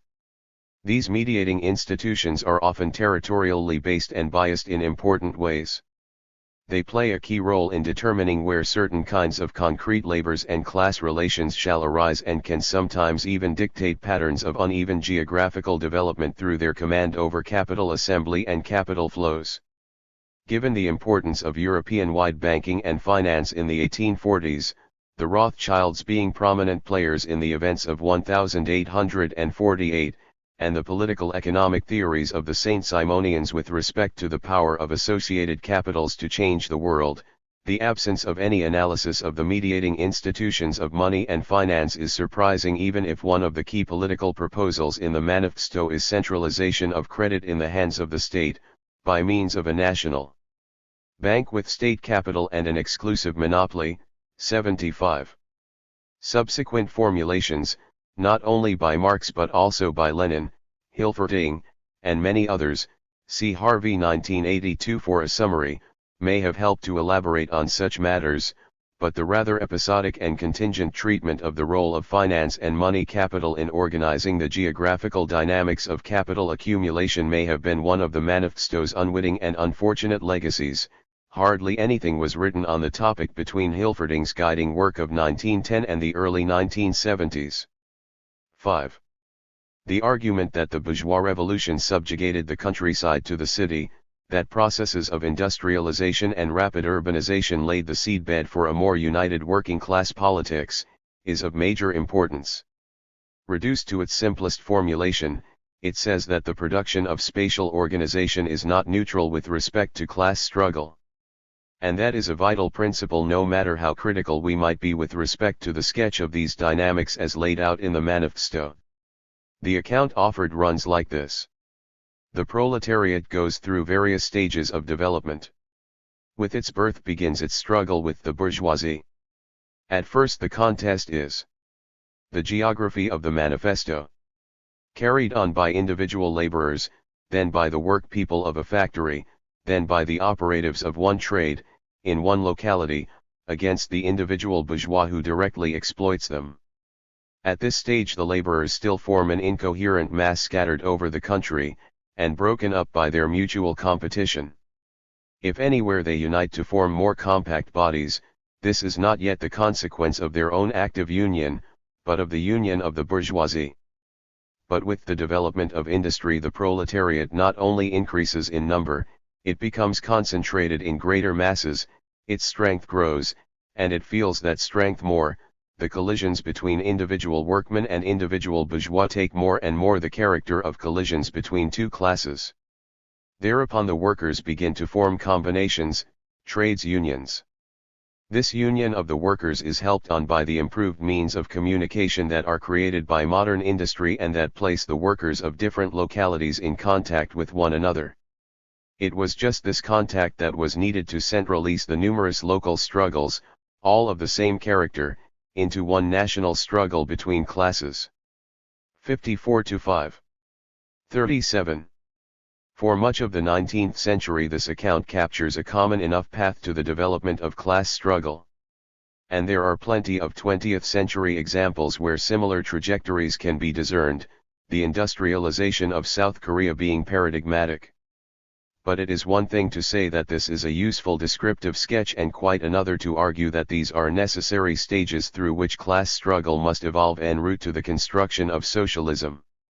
If, furthermore, it is interpreted, as I have suggested, as a compelling statement of the non-neutrality of spatial organization in the dynamics of class struggle, then it follows that the bourgeoisie may also evolve its own spatial strategies of dispersal, of divide and rule, of geographical disruptions to the rise of class forces that so clearly threaten its existence. To the passages already cited we find added the cautionary statement that, this organization of the proletarians into a class, and consequently into a political party, is continually being upset again by the competition between the workers themselves. 55. And there are plenty of examples of bourgeois strategies to achieve that effect. From the dispersal of manufacturing from centers to suburbs in late 19th century U.S. cities to avoid concentrated proletarian power to the current attack on union power by dispersal and fragmentation of production processes across space, much of it, of course, to so-called developing countries where working-class organization is weakest, has proven a powerful weapon in the bourgeois struggle to enhance its power. The active stimulation of 38. Interworker competition across space has likewise worked to capitalist advantage, to say nothing of the problem of localism and nationalism within working-class movements, the position of the Second International in the First World War being the most spectacular case.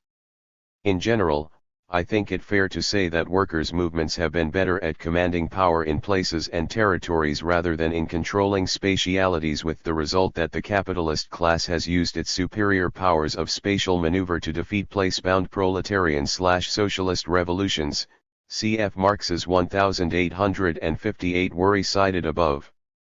The recent geographical and ideological assault on working-class forms of power through globalization gives strong support to this thesis. See Chapter 3. While none of this is inconsistent with the basic underpinning of the argument in the manifesto, it is, of course, different from the actual sketch of class struggle dynamics set out as a stage model for the development of socialism in the European context of 1848. 6. The general presumption throughout the manifesto is that the nexus for revolutionary action lies mainly with the rapidly urbanizing industrial proletariat. Even at the time, ignoring the revolutionary potential of rural, agricultural, and peasant-based movements must have appeared somewhat premature. The Tolpuddle martyrs were agricultural workers who tried to form a union in Dorset only to be exiled to Australia for their pains, and many segments of the French countryside were as alive in 1848 with the same revolutionary sentiments that had made them such key players in the French Revolution. The long subsequent history of peasant struggles and guerrilla wars, to say nothing of struggles waged by petty commodity producers, plantation workers, and other laborers in agriculture, have brought into question the manifesto's central presumption of where the potential for revolutionary action, and reaction, was to be found. 7. This leads us to one of the most problematic elements in the manifesto's legacy, the homogenization of the working man and of labor powers across a highly variegated geographical terrain as the proper basis for struggles against the powers of capital. While the slogan "Working men of all countries unite" may still stand, suitably modified to rid it of its gendered presupposition, as the only appropriate response to the globalizing strategies of capital accumulation, the manner of arriving at and conceptualizing that response deserves critical scrutiny. Central to the argument lies the belief that modern industry and wage labor, imposed by the capitalists, the same in England as in France, in America as in Germany, have stripped the workers of every trace of national character. As a result, the geography of the manifesto. The working men have no country. We cannot take from them what they have not got. Since the proletariat must first of all acquire political supremacy, must rise to be the leading class of the nation, must constitute itself the nation, it is, so far, itself national, though not in the bourgeois sense of the word. National differences and antagonisms between peoples are daily more and more vanishing, owing to the development of the bourgeoisie, to freedom of commerce, to the world market, to uniformity in the mode of production and in the conditions of life corresponding thereto. The supremacy of the proletariat will cause them to vanish still faster. United action, of the leading civilized countries at least, is one of the first conditions for the emancipation of the proletariat. In proportion as the exploitation of one individual by another is put an end to, the exploitation of one nation by another will also be put an end to. In proportion as the antagonism between classes within the nation vanishes, the hostility of one nation to another will come to an end. 71-2. 39.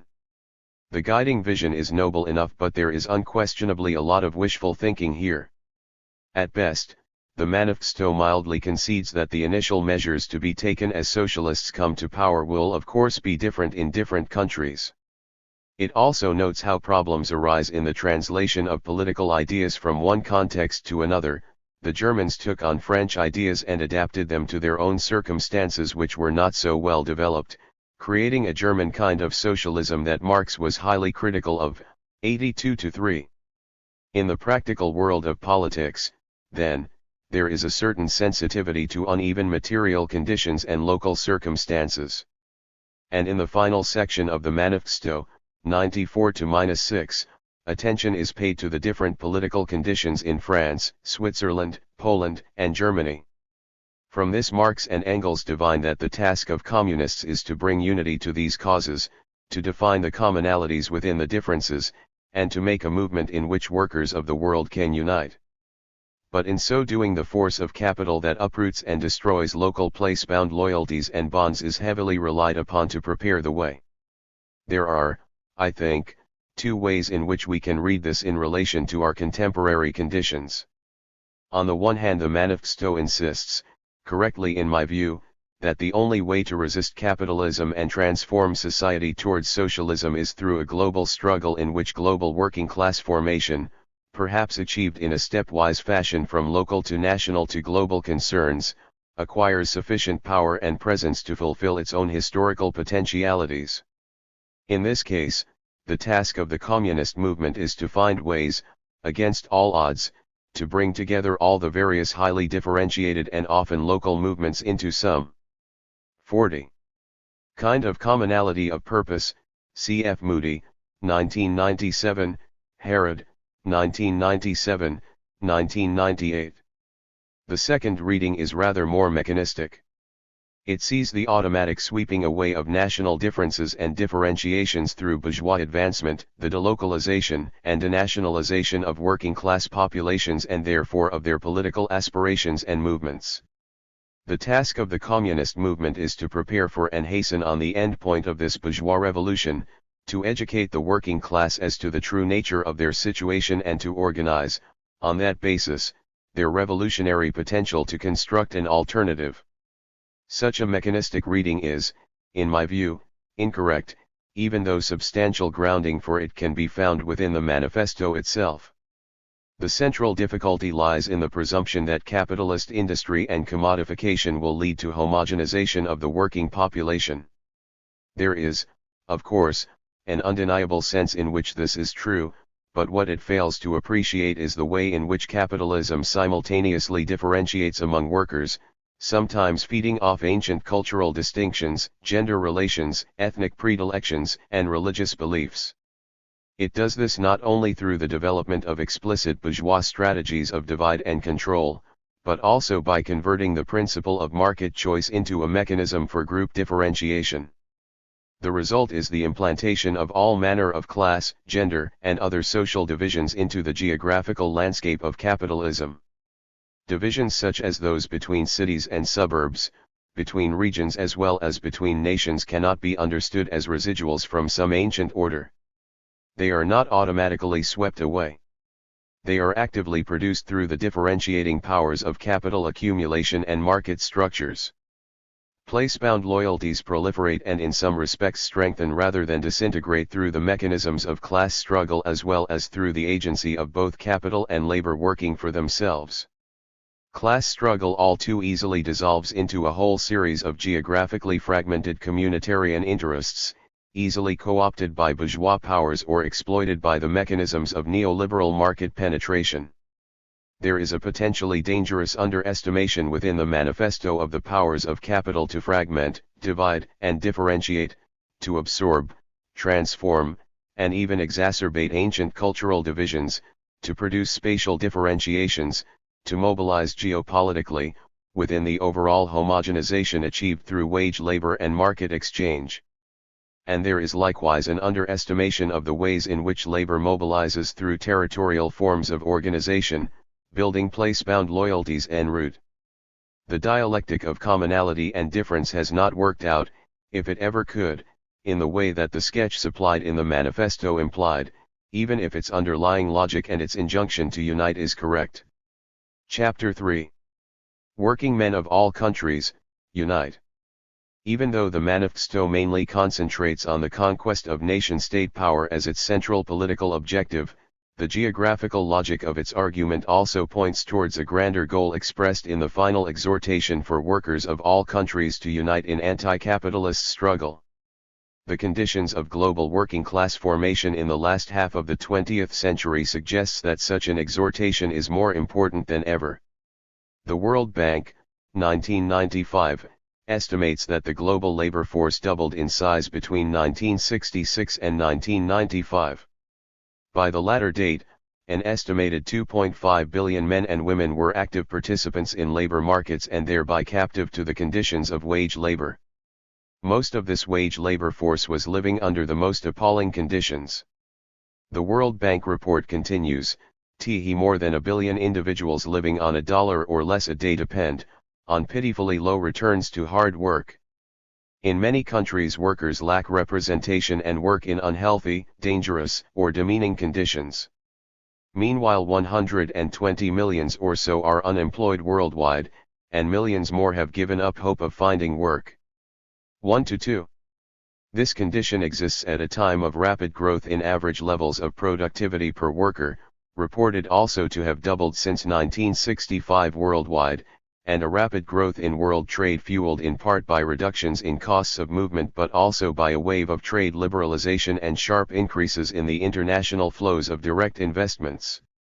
The latter helped construct transnationally integrated production systems largely organized through intra-firm trade.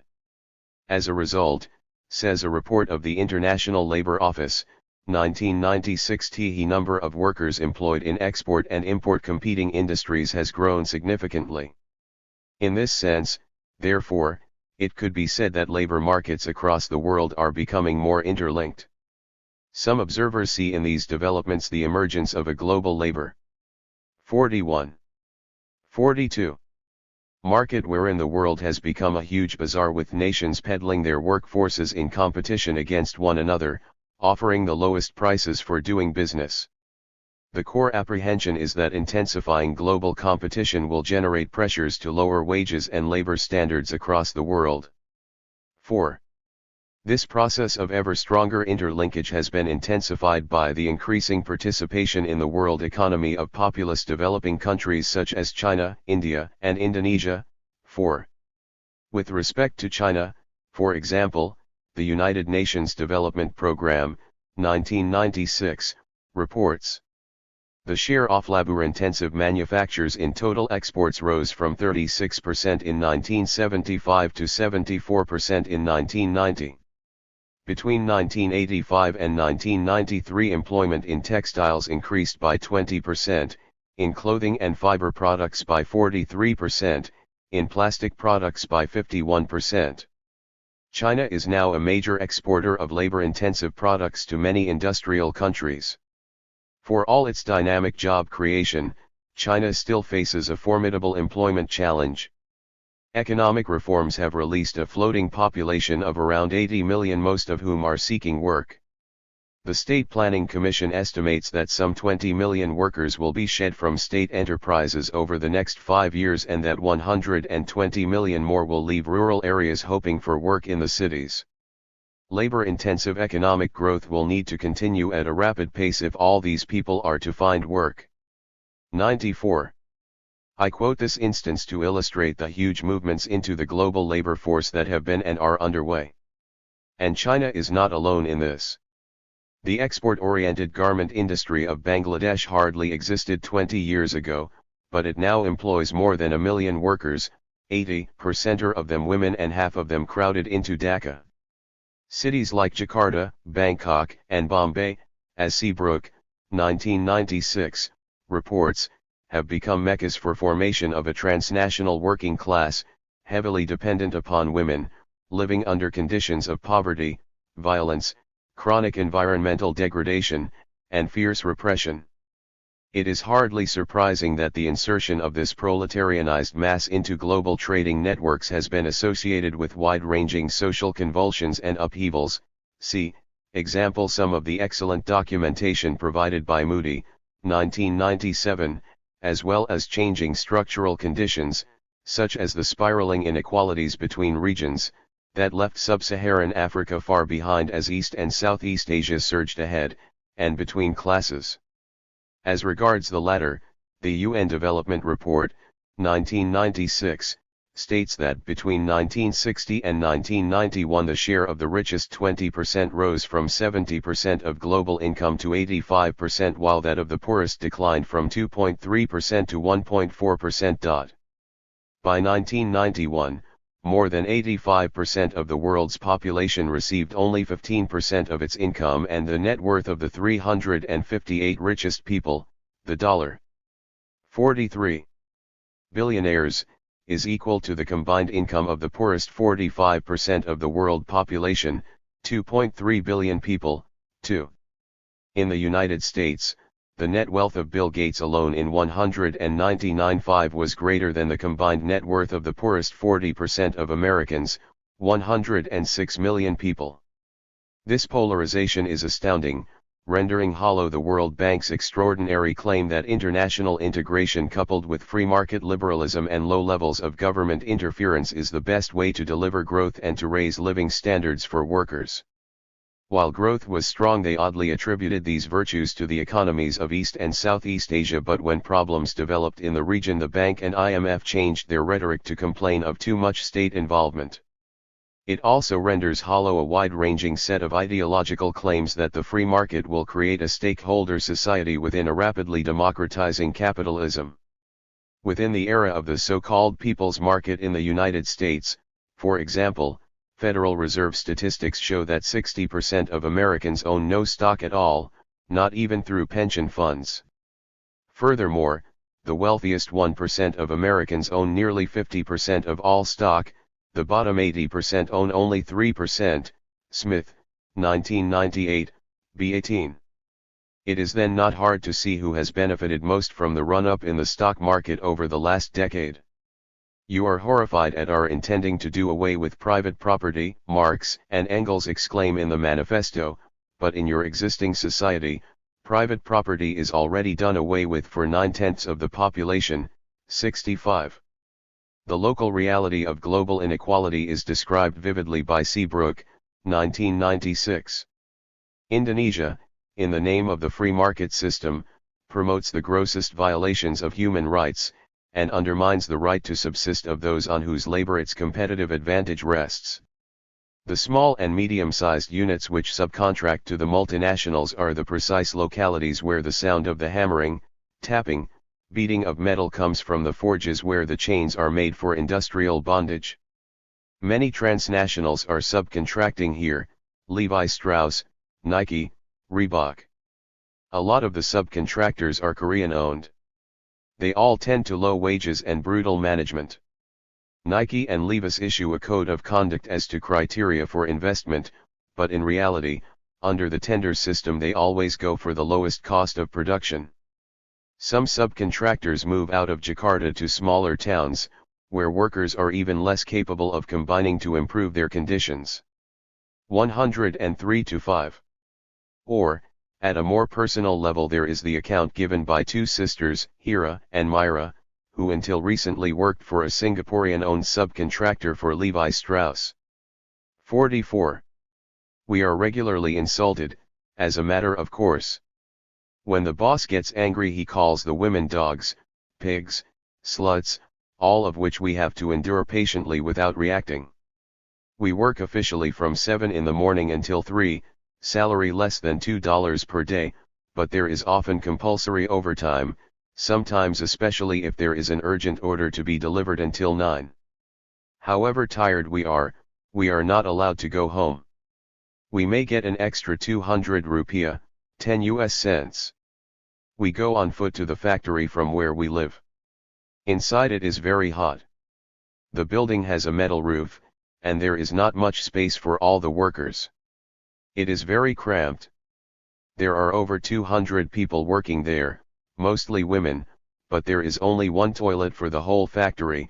When we come home from work, we have no energy left to do anything but eat and sleep. Seabrook, 1996, 90-1. Home is a single room, 2 meters by 3, costing $16 a month. It costs nearly 10 cents to get 2 cans of water and at least $1.50 a day to eat.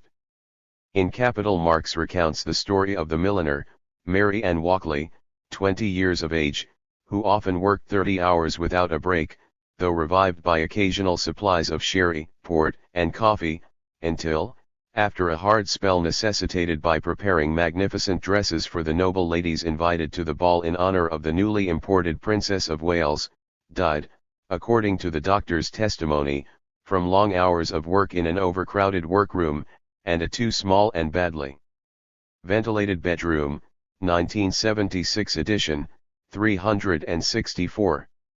Compare that with a contemporary account of conditions of labor in Nike plants in Vietnam. Mr. Nguyen found that the treatment of workers by the factory managers in Vietnam, usually Korean or Taiwanese nationals, is a constant source of humiliation, that verbal abuse and sexual harassment occur frequently, and that corporal punishment is often used. He found that extreme amounts of forced overtime are imposed on Vietnamese workers. It is a common occurrence, Mr. Nguyen wrote in his report, to have several workers faint from exhaustion, heat, and poor nutrition during their shifts. We were told that several workers even coughed up blood before fainting. Rather than crack down on the abusive conditions in the factories, Nike has resorted to an elaborate international public relations campaign to give the appearance that it cares about its workers. But no amount of public relations will change the fact that a full-time worker who makes $1.60 a day is likely to spend a fair amount of time hungry if 3 very simple meals cost $2.10. Herbert, 1997. The material conditions that sparked the moral outrage that suffuses the manifesto have not gone away. They are embodied in everything from Nike shoes, Disney products, Gap clothing to Liz Claiborne products.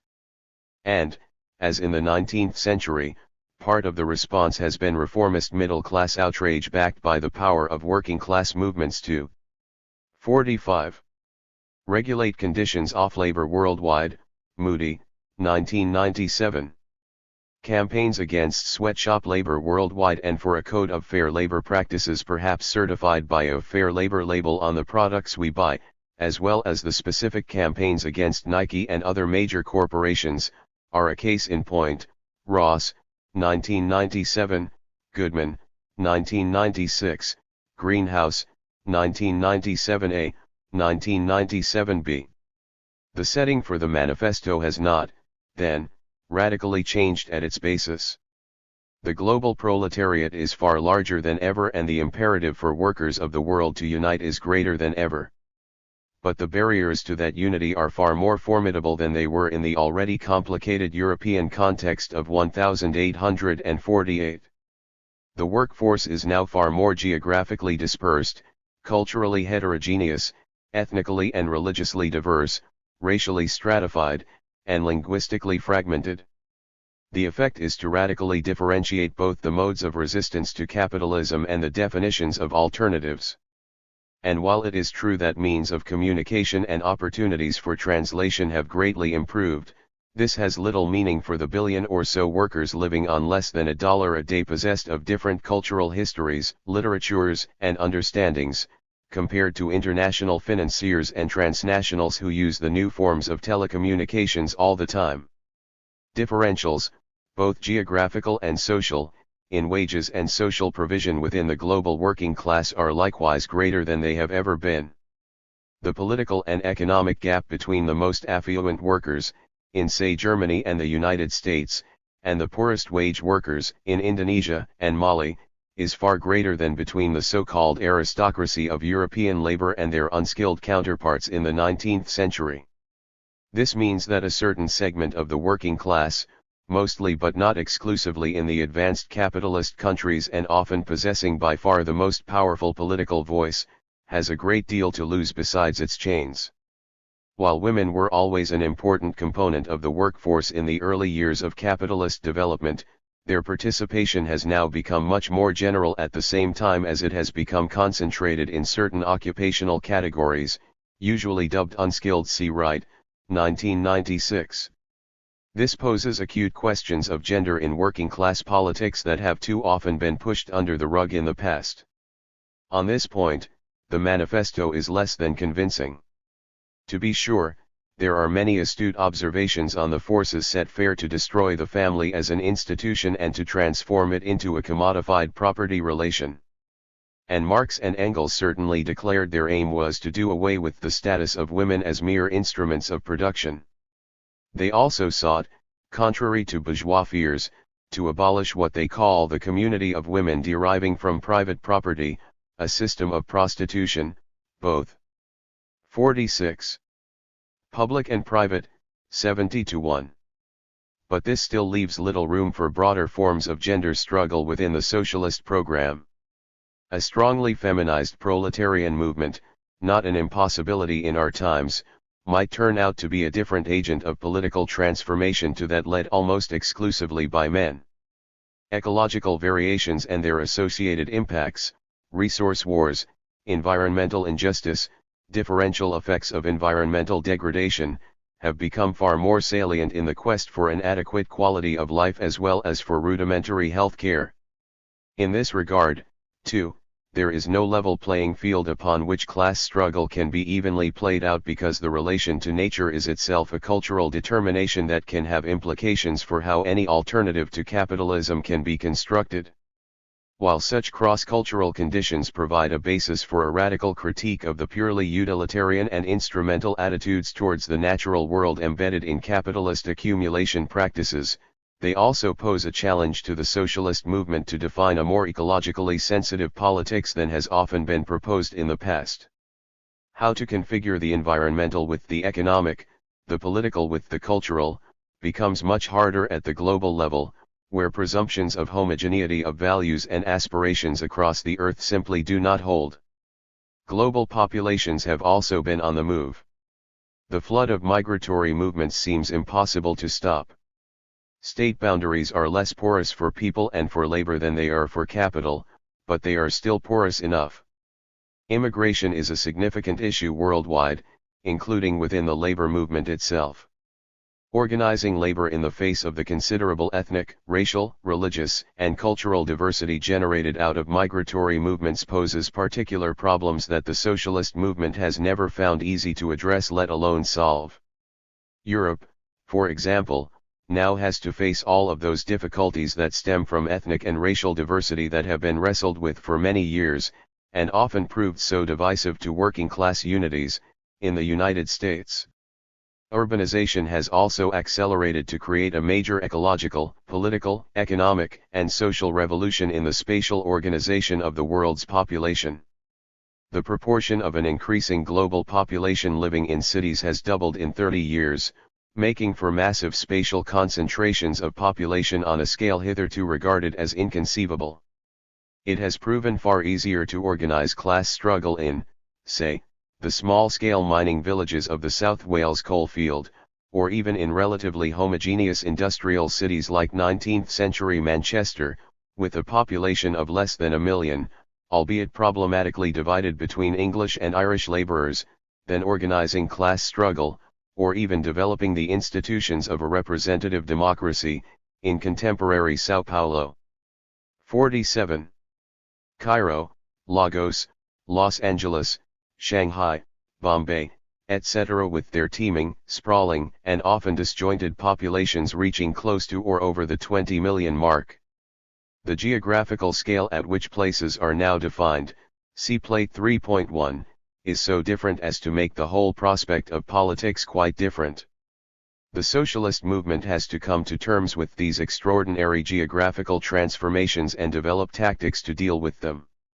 This does not dilute the importance of the final rallying cry of the manifesto to unite. The conditions that we now face make that call more imperative than ever. But we cannot make either our history or our geography under historical geographical conditions of our own choosing. The geographical reading of the manifesto laid out in Chapter 2 emphasizes the non-neutrality of spatial structures and powers in the intricate spatial dynamics of class struggle. It reveals how the bourgeoisie acquired its powers vis-a-vis all preceding modes of production by mobilizing command over. Plate 3.1 The changing scale of a place called Baltimore, 1792 to 1992. This perspective view of urban growth in Baltimore, Maryland, over a 200-year period illustrates the problem of changing scale in urban organization. It poses the question, in what ways does it make sense to consider Baltimore a consistent political, economic, or ecological unit of analysis over time? 48. Space as a productive force peculiar to itself. It shows how the bourgeoisie has continuously enhanced and protected its power by that same mechanism. It therefore follows that until the working class movement learns how to confront that bourgeois power to command and produce space, to shape a new geography of production and social relations, it will always play from a position of weakness rather than of strength. Likewise, until that movement comes to terms with the geographical as well as the historical conditions and diversities of its own existence, it will be unable to define, articulate, and struggle for a realistic socialist alternative to capitalist domination. The manifesto clearly states that the task of communists is to point out and bring to the front the common interests of the entire proletariat, independently of all nationality, as well as to represent, without setting up sectarian interests of their own, an injunction all too often ignored in the past, the interests of the movement as a whole. Communists should aspire to be, on the one hand, practically, the most advanced and resolute sections of the working class parties of every country. On the other hand, theoretically, they have over the mass of the proletariat the advantage of clearly understanding the line of march, the conditions, and the ultimate general results of the proletarian movement. 62. There is, in this, a danger of a certain arrogance, a presumption that the laws of history, and of geography, are known to us and only us, and that we and only we understand the proper lines of political action. The science of Marxism, powerful and insightful though it undoubtedly is, cannot claim to omniscience, nor is it lacking in its uncertainties. There is, furthermore, the problem of whose imagination is to prevail in the construction of any alternative. The socialist utopians that preceded Marx and Engels produced fantastic pictures of future society, painted at a time when the proletariat was still in an undeveloped state and has but a fantastic conception of its own position. These pictures correspond to the first instinctive yearnings of that class for a general reconstruction of society. Furthermore, the socialist utopians produced a repertoire of critical principles and valuable materials for the enlightenment of the working class. 91. The problem, Marx and Engels aver, is that the development of the class struggle itself renders this utopianism redundant, even turns it into a negative force, as sects form around charismatic leaders who seek their own spatial fix to social problems by founding isolated communities or colonies overseas. Marx therefore pleaded, as we have seen, with the Icarians, as good communists, not to abandon the class struggle in Europe and to flee to their utopia. 49. But, in a time when the class struggle has receded as a unified force in the advanced capitalist world, though still present in 1001 fragmented forms, is this not also a time when the painting of fantastic pictures of a future society has some role to play? We desperately need a revitalized socialist avant-garde, an international political movement capable of bringing together in an appropriate way the multitudinous discontents that derive from the naked exercise of bourgeois power in pursuit of a utopian neoliberalism. This does not mean an old-style avant-garde party that imposes a singular goal and arrogates to itself such clarity of vision as to exclude all other voices. But it does mean the creation of organizations, institutions, doctrines, programs, formalized structures, and the like, that work to some common purpose. Such political activities must be firmly grounded in the concrete historical and geographical conditions under which human action unfolds. Between the traditional avant-gardism of communist parties, the specter of the manifesto given form by Lenin, and the idealized avant-gardism dominant in the academy, the specter of someone like Derrida, 1994, there lies a terrain of political organization and struggle that desperately cries out for cultivation. That terrain is not, fortunately, empty of possibilities. Some clues as to strategies with which to confront this problem are embedded in the manifesto itself. Properly embellished, such insights can take us onto richer terrains of struggle. It is important to accept, for example, that the beginning point of class struggle lies with the particularity of the laboring body, with figures like Mary and Walkley and Hera and Myra and the billions of others whose daily existence is shaped through an often traumatic and conflictual relation to the dynamics of capital accumulation. The laboring body is, therefore, a site of resistance that achieves a political dimension through the political capacity of individuals to act as moral agents, see Chapter 7. To treat of matters this way is not to revert to some rampant individualism but to insist, as the manifesto does, that the universality of class struggle originates with the particularity of the person and that class politics must translate back to that person in meaningful ways. The alienation of the individual is, therefore, an important beginning point for politics, and it is that alienation that must be overcome. But, and this is of course the crucial message of the manifesto, that alienation cannot be addressed except through collective struggle. That means building a movement that reaches out across space and time in such a way as to confront the universal and transnational qualities of capital accumulation. Ways have to be found to connect the microspace of the body with the macrospace of what is now called globalization.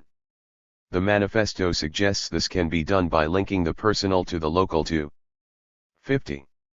The regional, the national, and ultimately the international.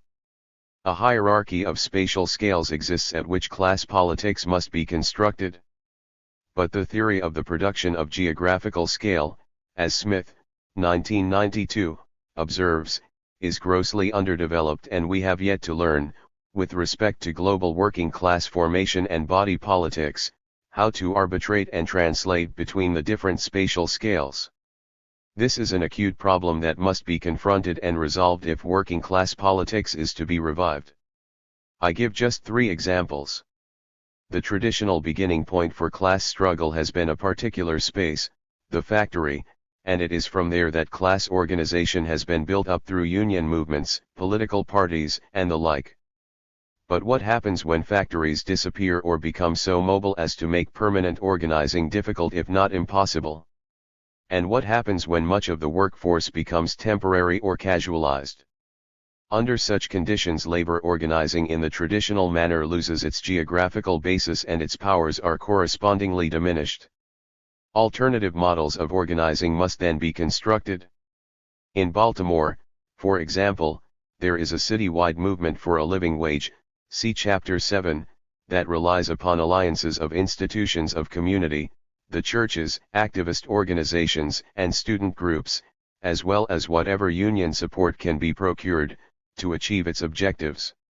A movement is created across the whole metropolitan space that operates outside of traditional labor organizing models but in a way that addresses new conditions, as Harrod 1998 stresses, the geographical scale at which labor organization is required. This is a version of what Moody, 1997, calls social unionism at work within the politics of place. Consider a second example. Governmentality for contemporary capitalism has entailed the construction of important supranational authorities such as NAFTA and the European Union. Unquestionably, such constructions, the Maastricht Agreement being the paradigmatic case, are pro-capitalist. How should the left respond? The divisions here are important to analyze.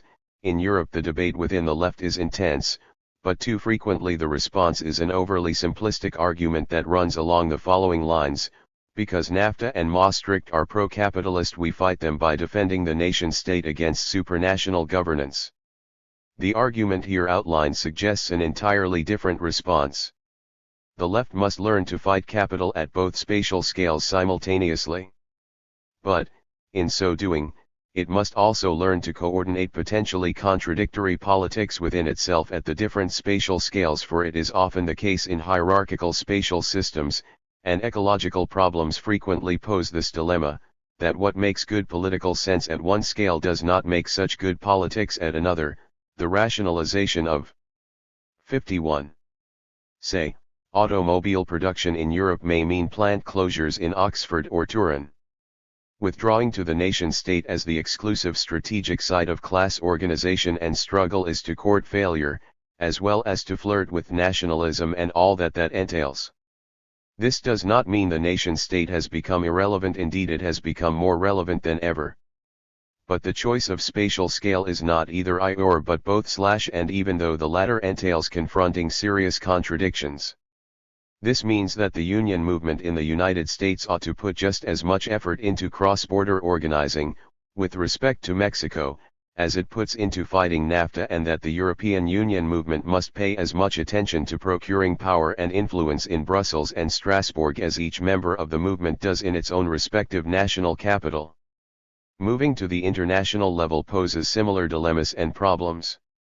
It is interesting to note that the internationalism of labor struggle, while it hovers as an obvious and latent necessity over much of the labor movement, faces serious difficulties organizationally. I again in part attribute this to a failure to confront the dilemmas of integrating struggles at different spatial scales. Examples exist of such integrations in other realms. Movements around human rights, the environment, and the condition of women illustrate the possible ways in which politics can get constructed, as well as some of the pitfalls to such politics, to bridge the microscale of the body and the personal on the one hand and the macroscale of the global and the political economic on the other. Nothing analogous to the Rio Conference on the Environment or the Beijing Conference on Women has occurred to confront global conditions of labor. We have scarcely begun to think of concepts such as global working class formation or even to analyze what that might mean. Much of the defense of human dignity in the face of the degradation and violence of labor worldwide has been articulated through the churches and human rights organizations rather than through labor organization directly. The church's ability to work at different spatial scales provides a number of models for political organization from which the socialist movement could well draw some important lessons. As in the case of local level struggles, alliances between labor organizations and many other institutions in civil society appear now to be crucial to the articulation of socialist politics at the international scale. Many of the campaigns orchestrated in the United States, for example, against global sweatshops in general or particular versions, such as Disney operations in Haiti and Nike worldwide, are organized through such alliances.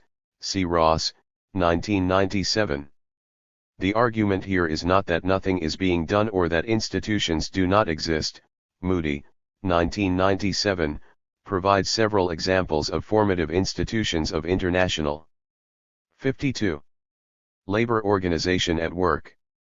But the reconstruction of some sort of socialist internationalism after 1989 has not been an easy matter, even if the collapse of the wall opened up new opportunities to explore that internationalism free of the need to defend the rump of the Bolshevik Revolution against the predatory politics of capitalist powers. How to build a political movement at a variety of spatial scales as an answer to the geographical and geopolitical strategies of capital is a problem that in outline at least the manifesto clearly articulates. How to do it for our times is an imperative issue for us to resolve. We cannot set about that task without recognizing the geographical complexities that confront us. We need to find ways to construct a dialectics of politics that moves freely from the micro to macro scales and back again. The clarifications that a study of the manifesto's geography offer provide a marvelous opportunity to wrestle with that task in such a way as to reignite the flame of socialism from Jakarta to Los Angeles, from Shanghai to New York City, from Porto Alegre to Liverpool, from Cairo to Warsaw, from Beijing to Turin. There is no magic answer. But there is at least a strategic way of thinking that can illuminate the way. This is what the 1848 manifesto still provides. Above all, the political passions that suffuse it are an incredible inspiration. It still reads as an extraordinary document, full of insights, rich in meanings and bursting with political possibilities. Marx and Engels created a text, produced a captivating rhetorical form, that has been read, appreciated, and absorbed, though often in undefinable ways, by millions of people around the world for more than 150 years. How we read it now and appropriate its meaning today is a crucial question for progressive politics, always remembering, as the manifesto itself reminds us, that the practical applications of its principles will always depend on the conditions for the time being existing. 8. Chapter 4. Contemporary Globalization. Over the last 20 years or so, globalization has become a key word for organizing our thoughts as to how the world works. How and why it came to play such a role is in itself an interesting tale. I want here, however, to focus on the theoretical and political implications of the rise of such a concept. I begin with two general sets of questions in order to highlight what appear to be important political changes in Western discourses, though not necessarily in realities. 1. Why is it that the word globalization has recently entered into our discourses in the way it has? Who put it there and why, and by means of what political project? And what significance attaches to the fact that even among many progressives and leftists in the advanced capitalist world, much more politically loaded words like imperialism, colonialism, and neocolonialism have increasingly taken a backseat to globalization as a way to organize thoughts and to chart political possibilities. 2. How has the conception of globalization been used politically? Has adoption of the term signaled a confession of powerlessness on the part of national, regional, and local working class or other anti-capitalist movements? Has belief in the term operated as a powerful deterrent to localized and even national political action? Has the form of solidarity hitherto represented by the nation-state become hollowed out, as some now claim? Are all oppositional movements to capitalism within nation-states and localities such insignificant cogs in the vast infernal global machine of the international marketplace that there is no room for political maneuver anywhere? Viewed from these perspectives, the term globalization and all its associated baggage is heavily laden with political implications that bode ill for most traditional forms of leftist or socialist politics. But before we reject or abandon it entirely, it is useful to take a good hard look at what it incorporates and what we can learn, theoretically and politically, from the brief history of its use. 53. 54. 1. Globalization as process. Globalization can be viewed as a process, as a condition, or as a specific kind of political project. These different approaches to it are not, as I shall hope to show, mutually exclusive. But I propose to begin by considering it as a process. To view it this way does not presume that the process is constant, nor does it preclude saying that the process has, for example, entered into a radically new stage or worked itself out to a particular or even final condition. Nor does it naturalize globalization as if it has come about without distinctive agents working to promote it. But taking up the process-based angle makes us concentrate in the first instance on how globalization has occurred and is occurring. What we then see is that something akin to globalization has a long presence within the history of capitalism. Certainly from 1492 onwards, and even before, the internationalization of trade and commerce was well underway. Capitalism cannot do without its spatial fixes, cf. Chapter 2.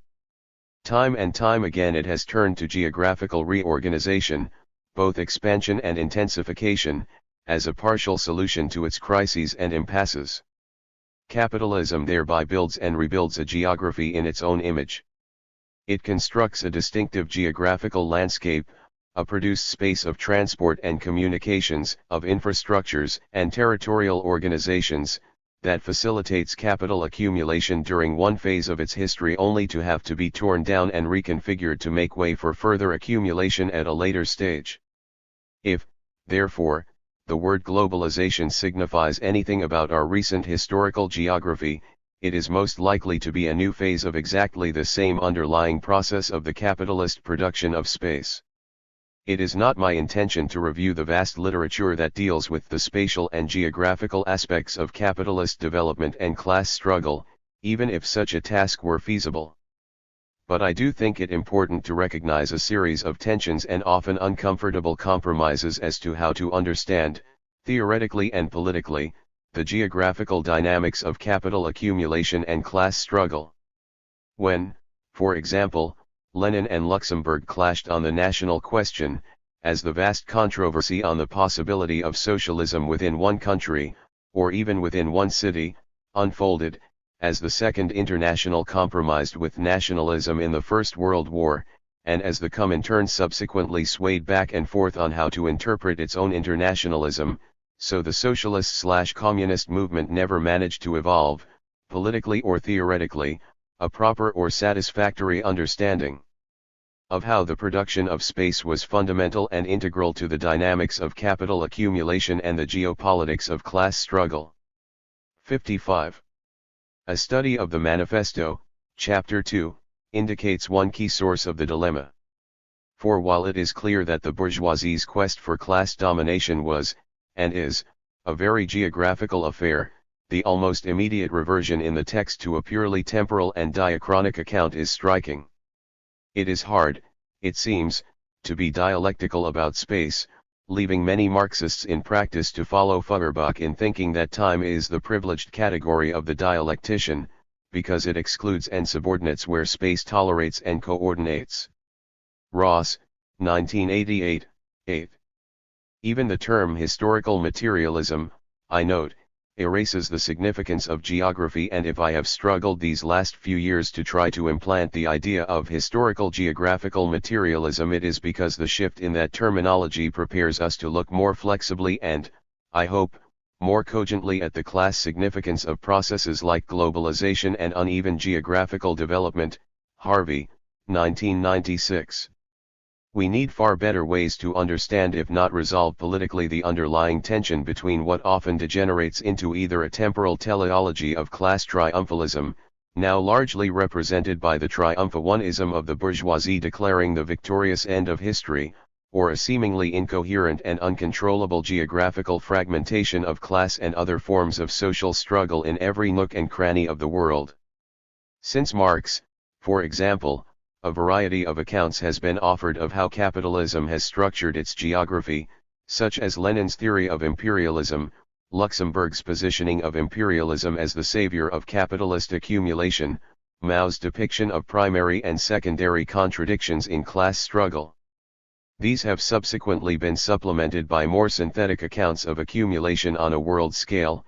Ammon, 1974, The Production of a Capitalist World System, Wallerstein, 1974, Arrighi, 1994, The Development of Underdevelopment, Frank, 1969, and Rodney, 1981, Unequal Exchange, Emmanuel, 1972, and Dependency Theory, Cardoso and Filito, 1979.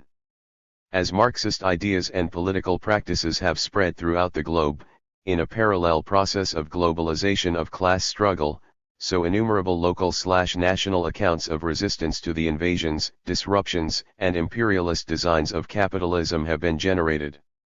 We have then to recognize the geographical dimension and grounding for class struggle.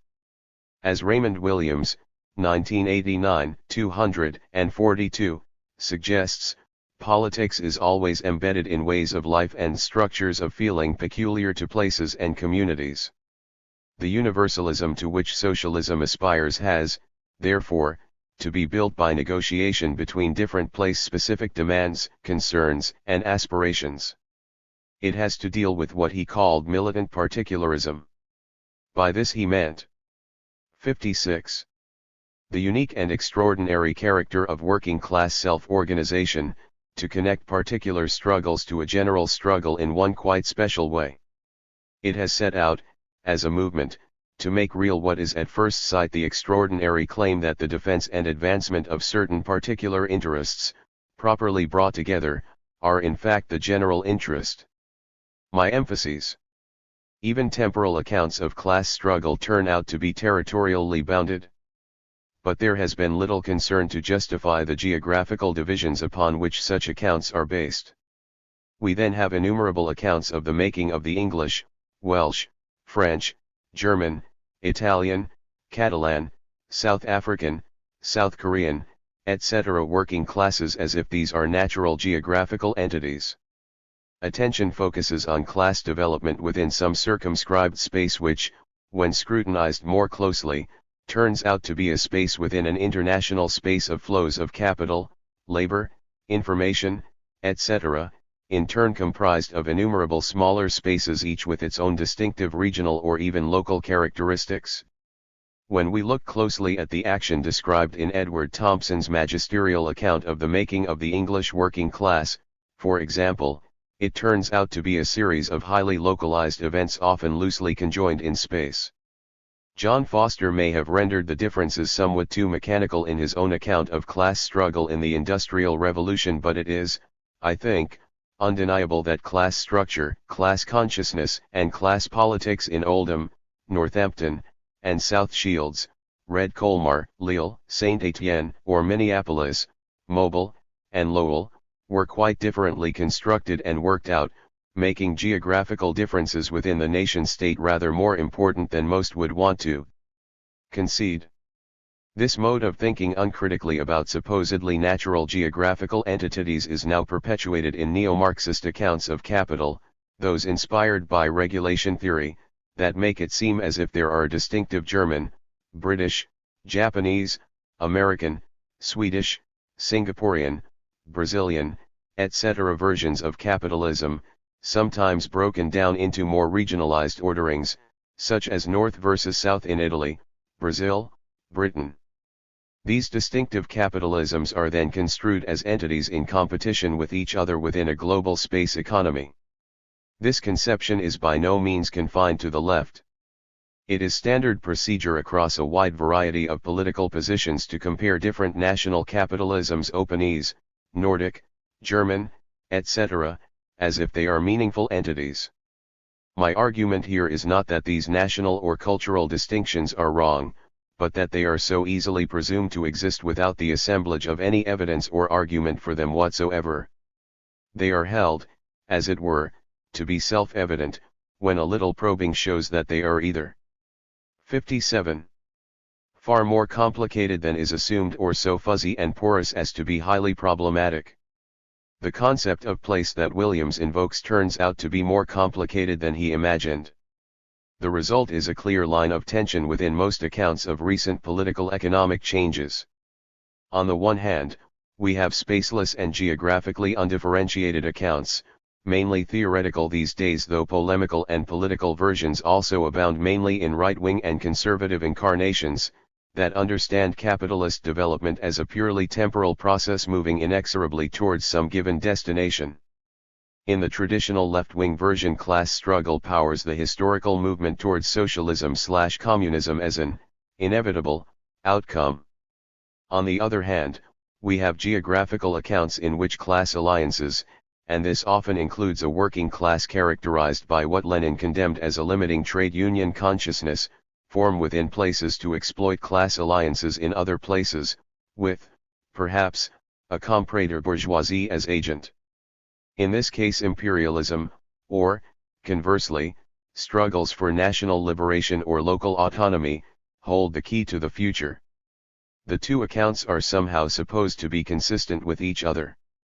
In fact, the theoretical justification for viewing the exploitation of one class by another as homologous with the exploitation of a class alliance in one place by another has never been strong. And the assumption that struggles to liberate spaces, example struggles for national liberation, are progressive in the class struggle sense, for either a nascent bourgeoisie or a working class, cannot stand up to strong scrutiny. There are numerous examples of class and national liberation struggles confounding each other. How, then, can we unconfound this problem? One of the things that the rise of the term globalization to preeminence signals is a profound geographical reorganization of capitalism, making many of the presumptions as regards the natural geographical units within which capitalism's historical trajectory develops less and less meaningful, if they ever were. We are therefore faced with a historic opportunity to seize the nettle of capitalism's geography, to see the production of space as a constitutive moment within, as opposed to something derivatively constructed by, the dynamics of capital accumulation and class struggle. This provides an opportunity to emancipate ourselves from imprisonment within a hidden spatiality that has had the opaque power to dominate, and sometimes to confuse, the logic of both our thinking and our politics. It also permits us to understand better exactly how class and interplace struggles so often cut across each other, and how capitalism can frequently contain class struggle through a geographical divide and rule of that struggle. We are then in a better position to understand the spatiotemporal contradictions inherent in capitalism. 58. And, through that understanding, better speculate on how to exploit the weakest link and so explode the worst horrors of capitalism's penchant for violent though creative destruction. How, then, can we dance to this agenda, both theoretically and politically? There are, of course, innumerable signs of a willingness to take on the theoretical implications of changing spatialities and reterritorializations. A prime virtue of Deleuze and Guattari's Anti-Oedipus, for example, was to point out that the territorialization and reterritorialization of capitalism is an ongoing process. But here, as in many other accounts, the virtue of a respatialization of social thought has been bought at the cost of partial and sometimes radical breaks with Marxist formulations, both theoretical and political. In my own work, I have sought to show that there are ways to integrate spatialities into Marxist theory and practice without necessarily disrupting central propositions, though in the course of such an integration all sorts of modifications to both theory and practice do arise. So let me summarize some of the main features of this argument. I begin with the simplest propositions I can find. Certain tensions are embedded within any materialist account of the circulation process of capital and the organization of labor processes to extract surplus value. These periodically and inescapably erupt as powerful moments of historical geographical contradiction. First, capitalism is always under the impulsion to accelerate turnover time, to speed up the circulation of capital and consequently to revolutionize the time horizons of development. But it can do so only through long-term investments, in, example the built environment as well as in elaborate and stable infrastructures for production, consumption, exchange, communication, and the like. A major stratagem of crisis avoidance, furthermore, lies in absorbing over-accumulated capital in long-term projects, example the famous public works launched by the state in times of depression, and this slows down the turnover time of capital. There is, consequently, an extraordinary array of contradictions that collect around the issue of the time horizon within which different capitals function. Historically, and now is no exception, this tension has primarily been registered through the contradictions between money and finance capital, where turnover is now almost instantaneous, on the one hand, and merchant, manufacturing, agrarian, information, construction, service, and state capitals on the other. But contradictions can be found within factions, between currency and bond markets, for example, or between landlords, land developers, and speculators. All sorts of mechanisms exist for coordinating between capital dynamics working to different temporal rhythms. But uneven development of turnover times and temporalities, of 59. The sort produced by the recent implosion of time horizons in a powerful financial sector, can create an unwelcome temporal compression that is deeply stressful to other factions of capital, including, of course, that embodied in the capitalist state. The time horizon set by Wall Street simply cannot accommodate to the temporalities of social and ecological reproduction systems in a responsive way. And it goes without saying that the rapid turnover time set in financial markets is even more stressful for workers, their job security, their skills, etc., and for the life world of socio-ecological reproduction. This stress point has been central to the political economy of advanced capitalism these last 20 years. Second, capitalism is under the impulsion to eliminate all spatial barriers, to annihilate space through time as Marx puts it, but it can do so only through the production of a fixed space. Capitalism thereby produces a geographical landscape, of space relations, of territorial organization, and of systems of places linked in a global division of labor and of functions, appropriate to its own dynamic of accumulation at a particular moment of its history, only to have to destroy and rebuild that geographical landscape to accommodate accumulation at a later date. There are a number of distinct aspects to this process. 1. Reductions in the cost and time of movement over space have been a continuing focus of technological innovation. Turnpikes, canals, railroads, electric power, the automobile, and air and jet transport have progressively liberated the movements of commodities and people from the constraints of the friction of distance.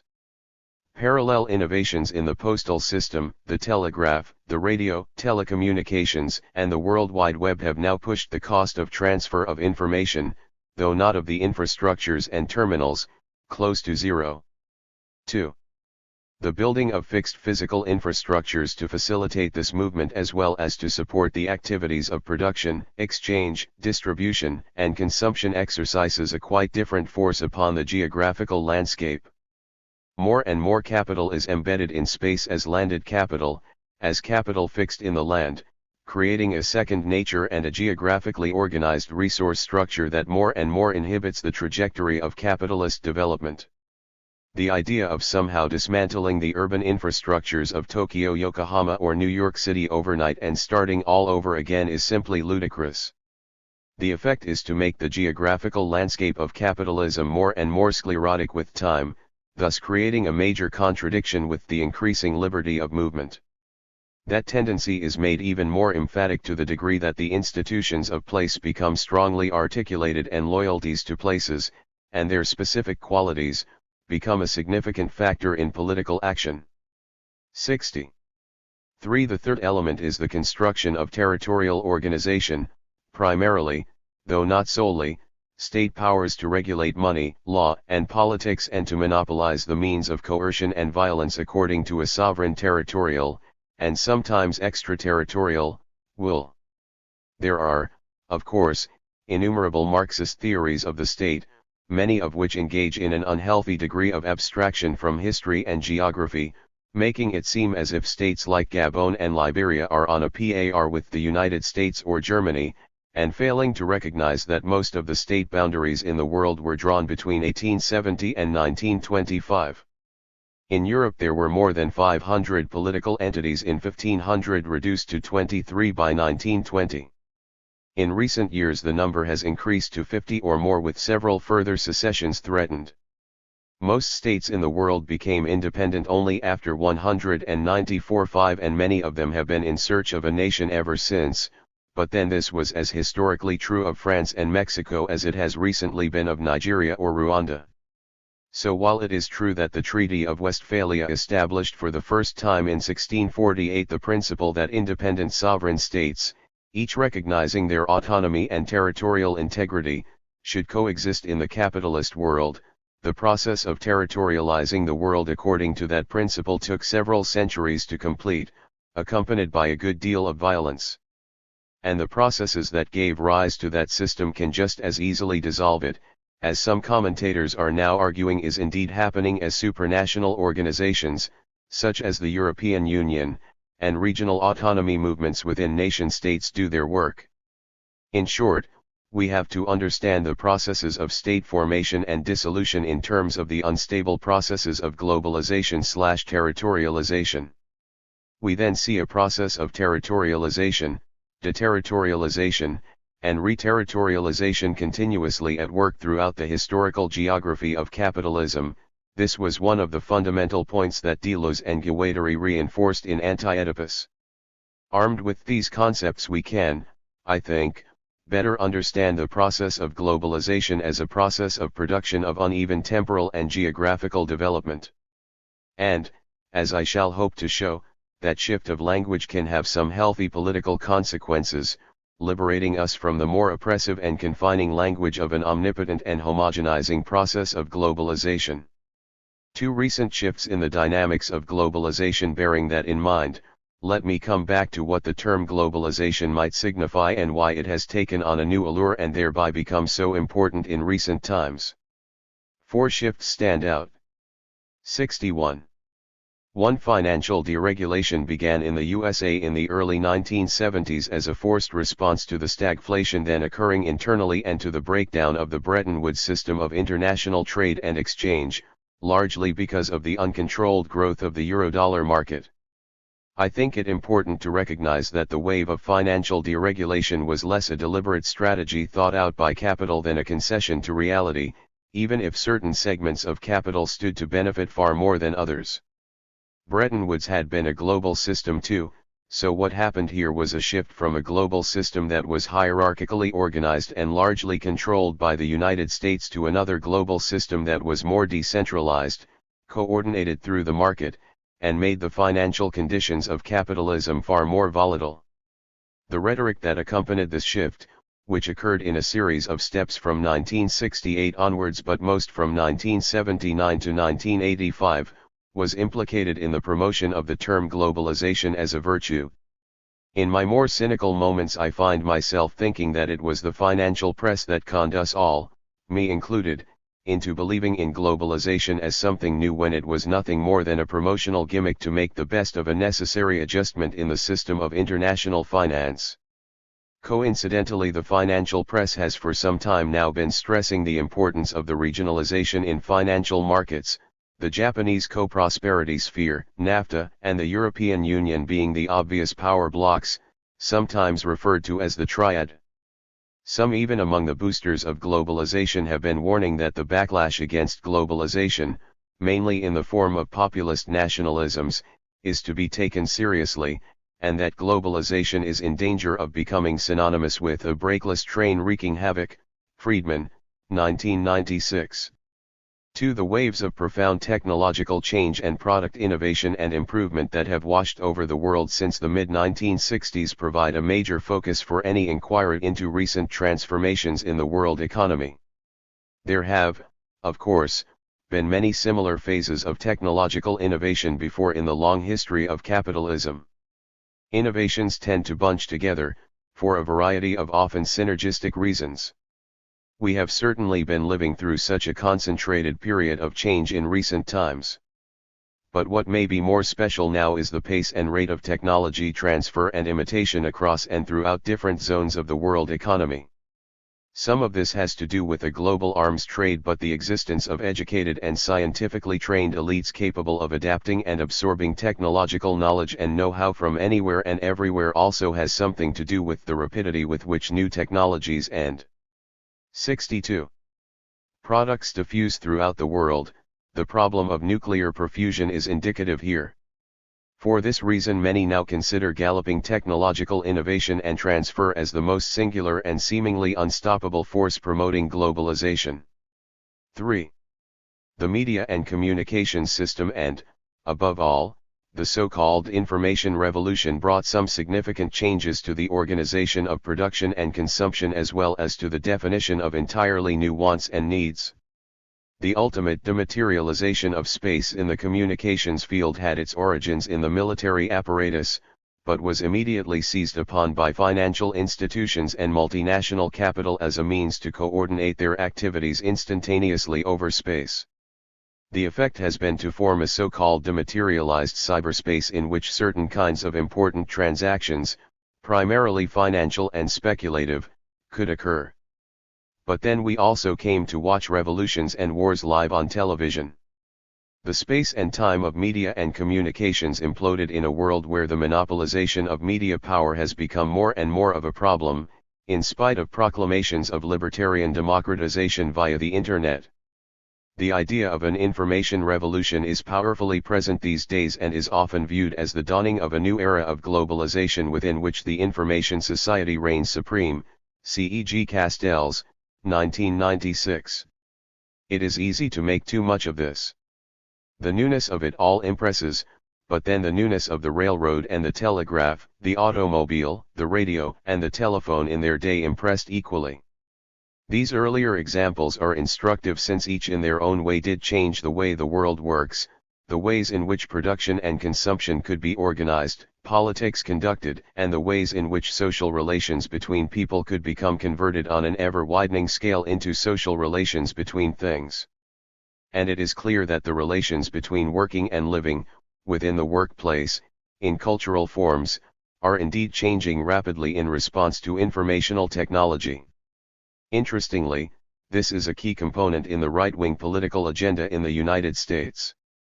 The new technology, said Newt Gingrich, advised by Alvin Toffeer, whose right-wing utopianism rests entirely on the idea of a third-wave information revolution, is inherently emancipatory. But in order to liberate this emancipatory force from its political chains, it is essential to pursue a political revolution to dismantle all of the institutions of second-wave industrial society, government regulation, the welfare state, collective institutions of wage bargaining, and the like. That this is a vulgar version of the Marxist argument that changes. 63. In productive forces drive social relations, and history should not be lost upon us.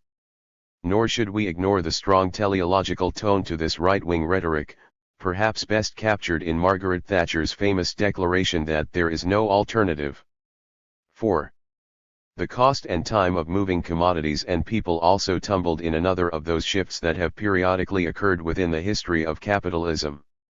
This liberated all sorts of activities from former spatial constraints, permitting rapid adjustments in locations of production, consumption, populations, and the like.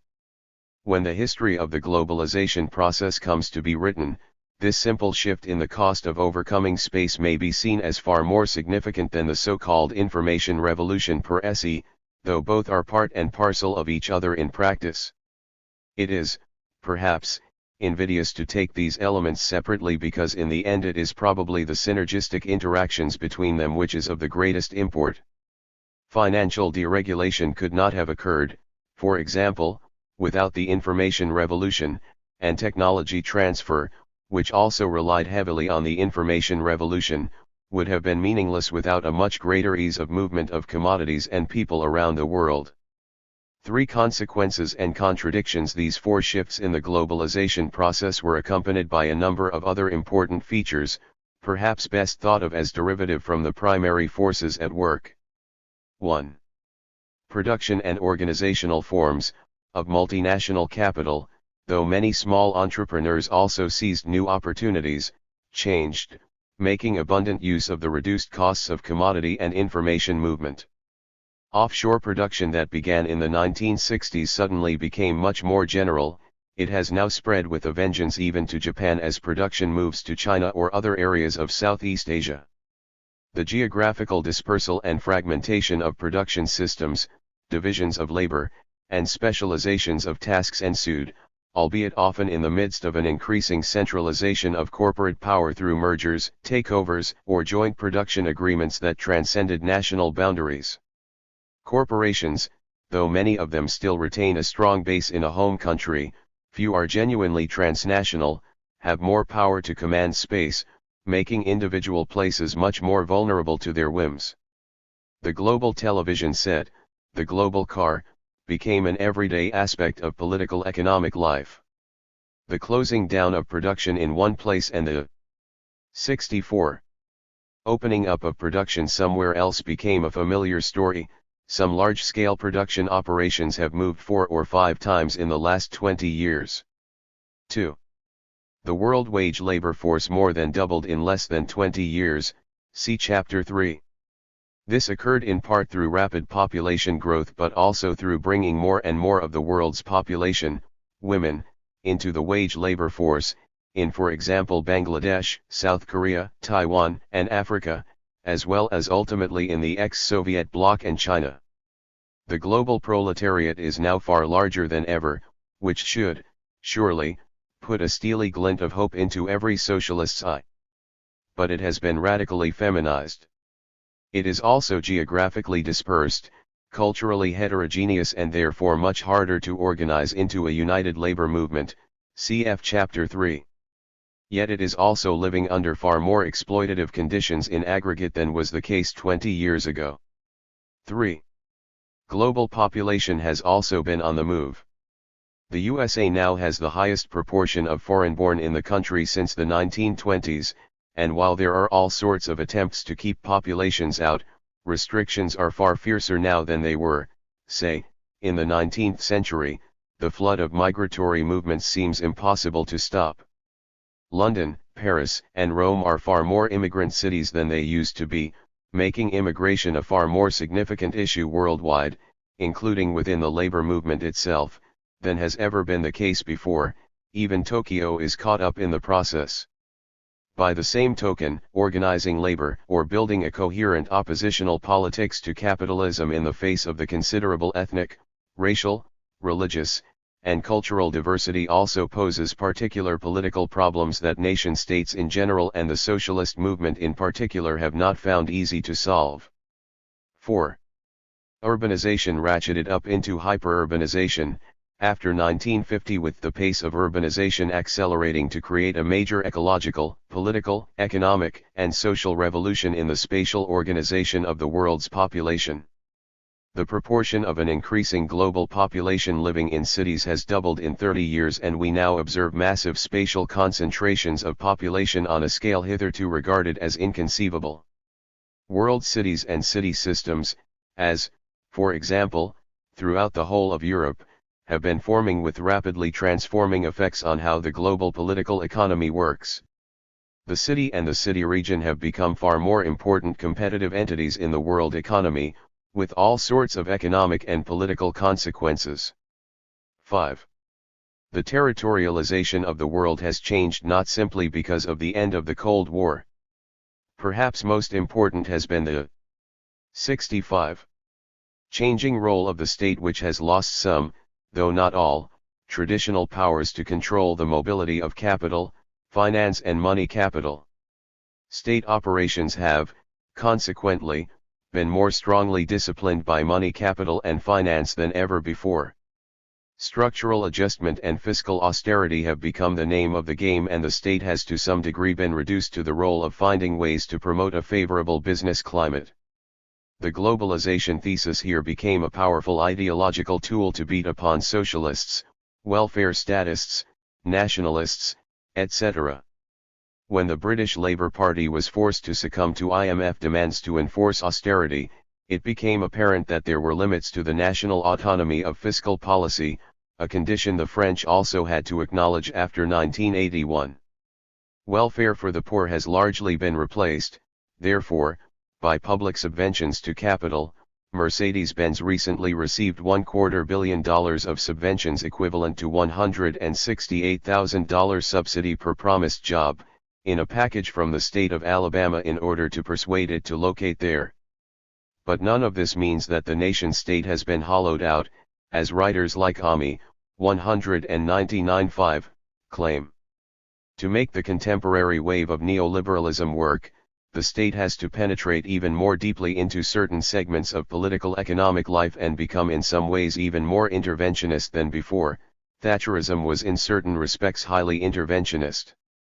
By the same token, the nation-state also remains one of the prime defenses against raw market power, as the French have been reasserting since 199.5. It is also one key means to defend ethnic and cultural identities and environmental qualities in the face of time-space compression and global commodification. The nation-state is, therefore, the prime locus of that backlash against globalization that appeals to populist nationalism. Reterritorialization has not stopped at the nation-state. Global institutions of management of the economy, environment, and politics have proliferated, as have regional blocs, like NAFTA and the European Union, at a supranational scale, and strong processes of decentralization, sometimes through political movements for regional autonomy or, as in the United States, through an increasing emphasis upon states' rights within the federal system, are also to be found. New local global forms of relating have been defined, and a major shift has occurred in the scales at which the world economy can be grasped, organized, and managed. 6. But while individual states have lost some of their powers, what I call geopolitical democratization has created new opportunities. It became harder for any core power to exercise discipline over others and easier. 66. For peripheral powers to insert themselves into the capitalist competitive game. Money power is a leveler and cynic. But, as Marx observes, a powerful antinomy then arises. While qualitatively money had no bounds to its efficacy, the quantitative limits to money in the hands of individuals, and states, limits or augments their social power in important ways. Given deregulation of finance, for example, it was impossible to prevent Japan exercising influence as a major financial power. States had to become much more concerned with their competitiveness, a subtheme of the globalization argument that has become important. Competitive states could do well in global competition, and this often meant low-wage states with strong labor discipline did better than others. Labor control became, therefore, a vital ideological issue within the globalization argument, again pushing traditional socialist arguments onto the defensive.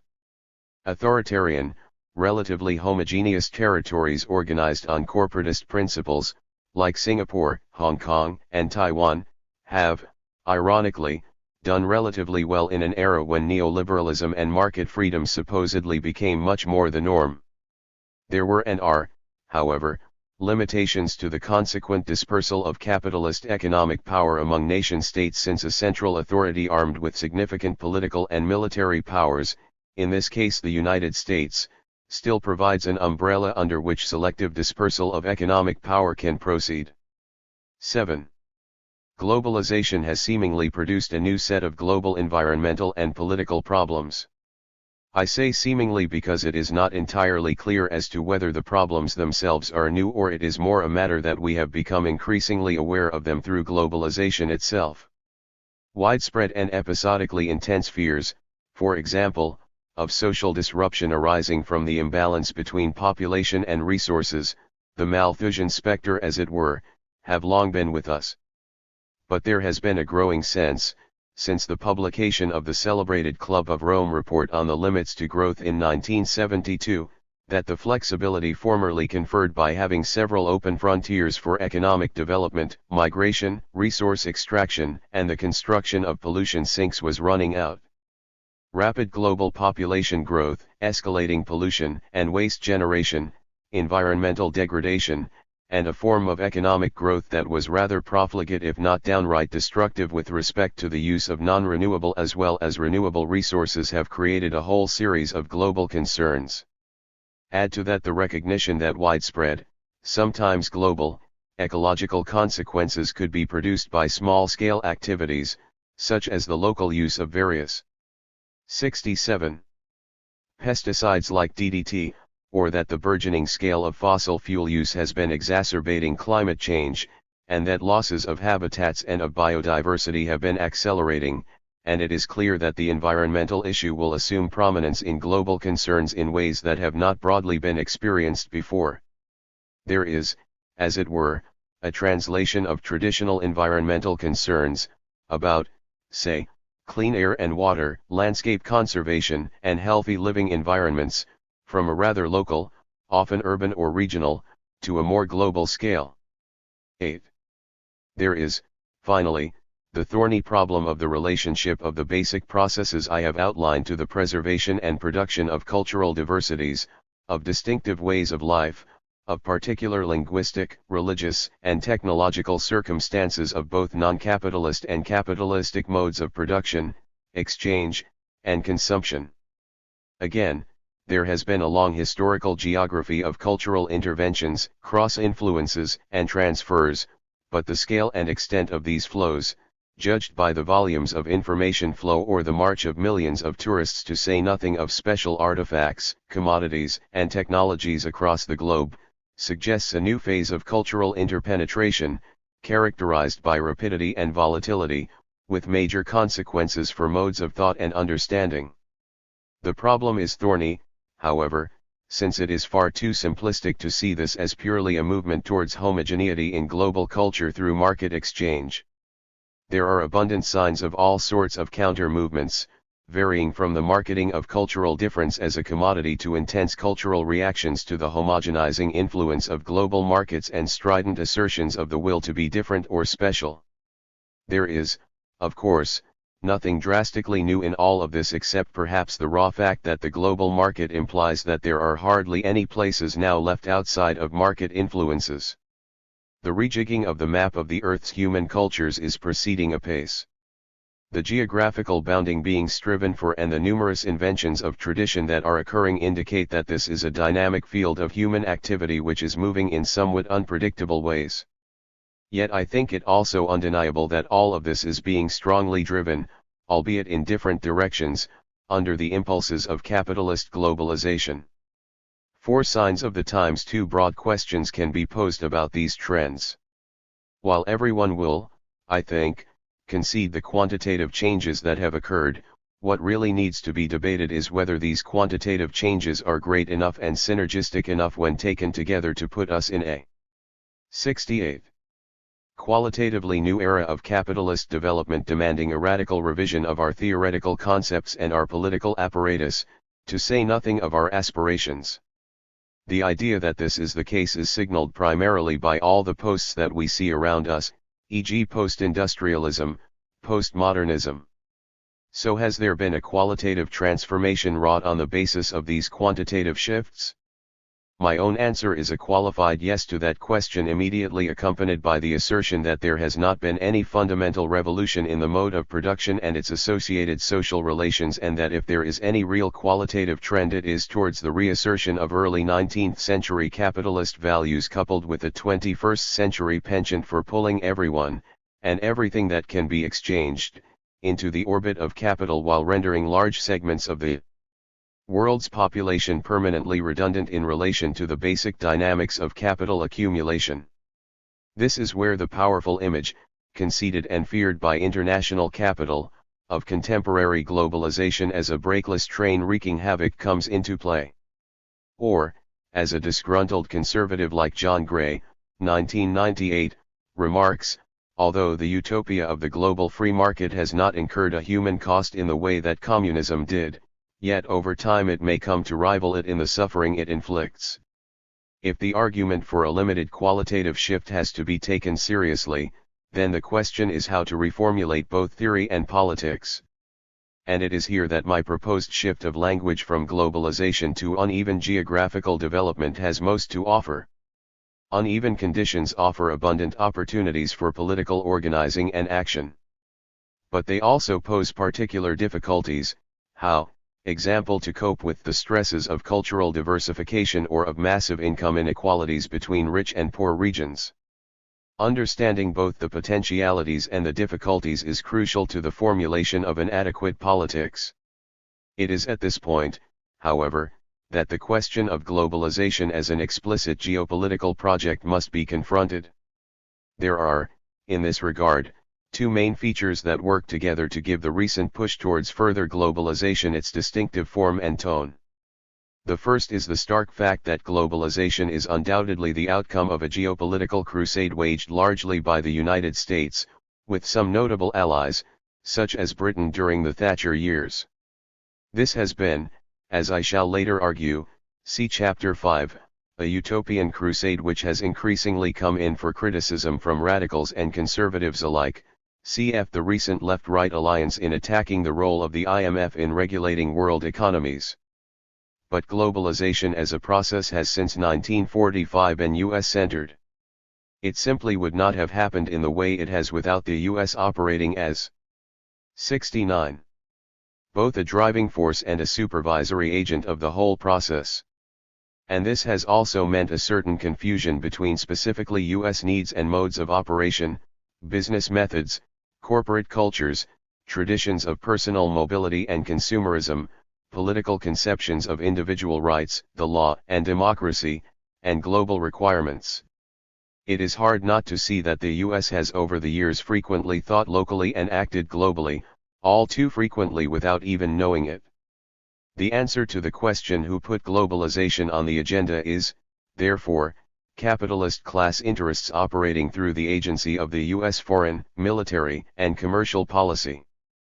But the US would not have been able to impose the forms of globalization that have come down to us without abundant support from a wide variety of quarters and places. Many factions of the capitalist class worldwide were more or less happy to align themselves with US policies and to work within the framework of US military and legal protections. In some instances, where they assumed control over the government, they could throw their support, though often with enough local ingenuity, de Gaulle's France comes here to mind, to make it seem as if they were resisting the general extension of capitalist social relations as promoted by the United States. In other instances, most notably Japan, globalization was both responded to and managed in such a distinctive way as to create a competitor to the US model of economic advancement. But even in this case there was a broad acceptance of the globalization argument as necessary to national survival. The Japanese case was not unique, however.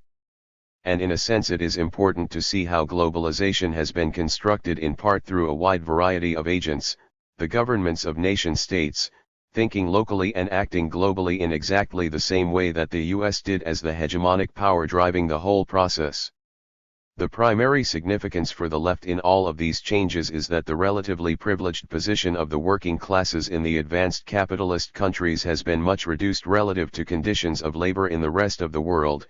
This transition is most glaringly seen in the re-emergence of sweatshops as a fundamental form of industrial organization in New York and Los Angeles over the last 20 years. The secondary point is that conditions of life in advanced capitalism have felt the full brunt of the capitalist capacity for creative destruction, making for extreme volatility of local, regional, and national economic prospects. This year's boomtown becomes next year's depressed region. The neoliberal justification for all this is that the hidden hand of the market will work to the benefit of all, provided there is as little state interference, and they should add, though they usually don't, monopoly power, as possible. The effect is to make the violence and creative destruction of uneven. 70.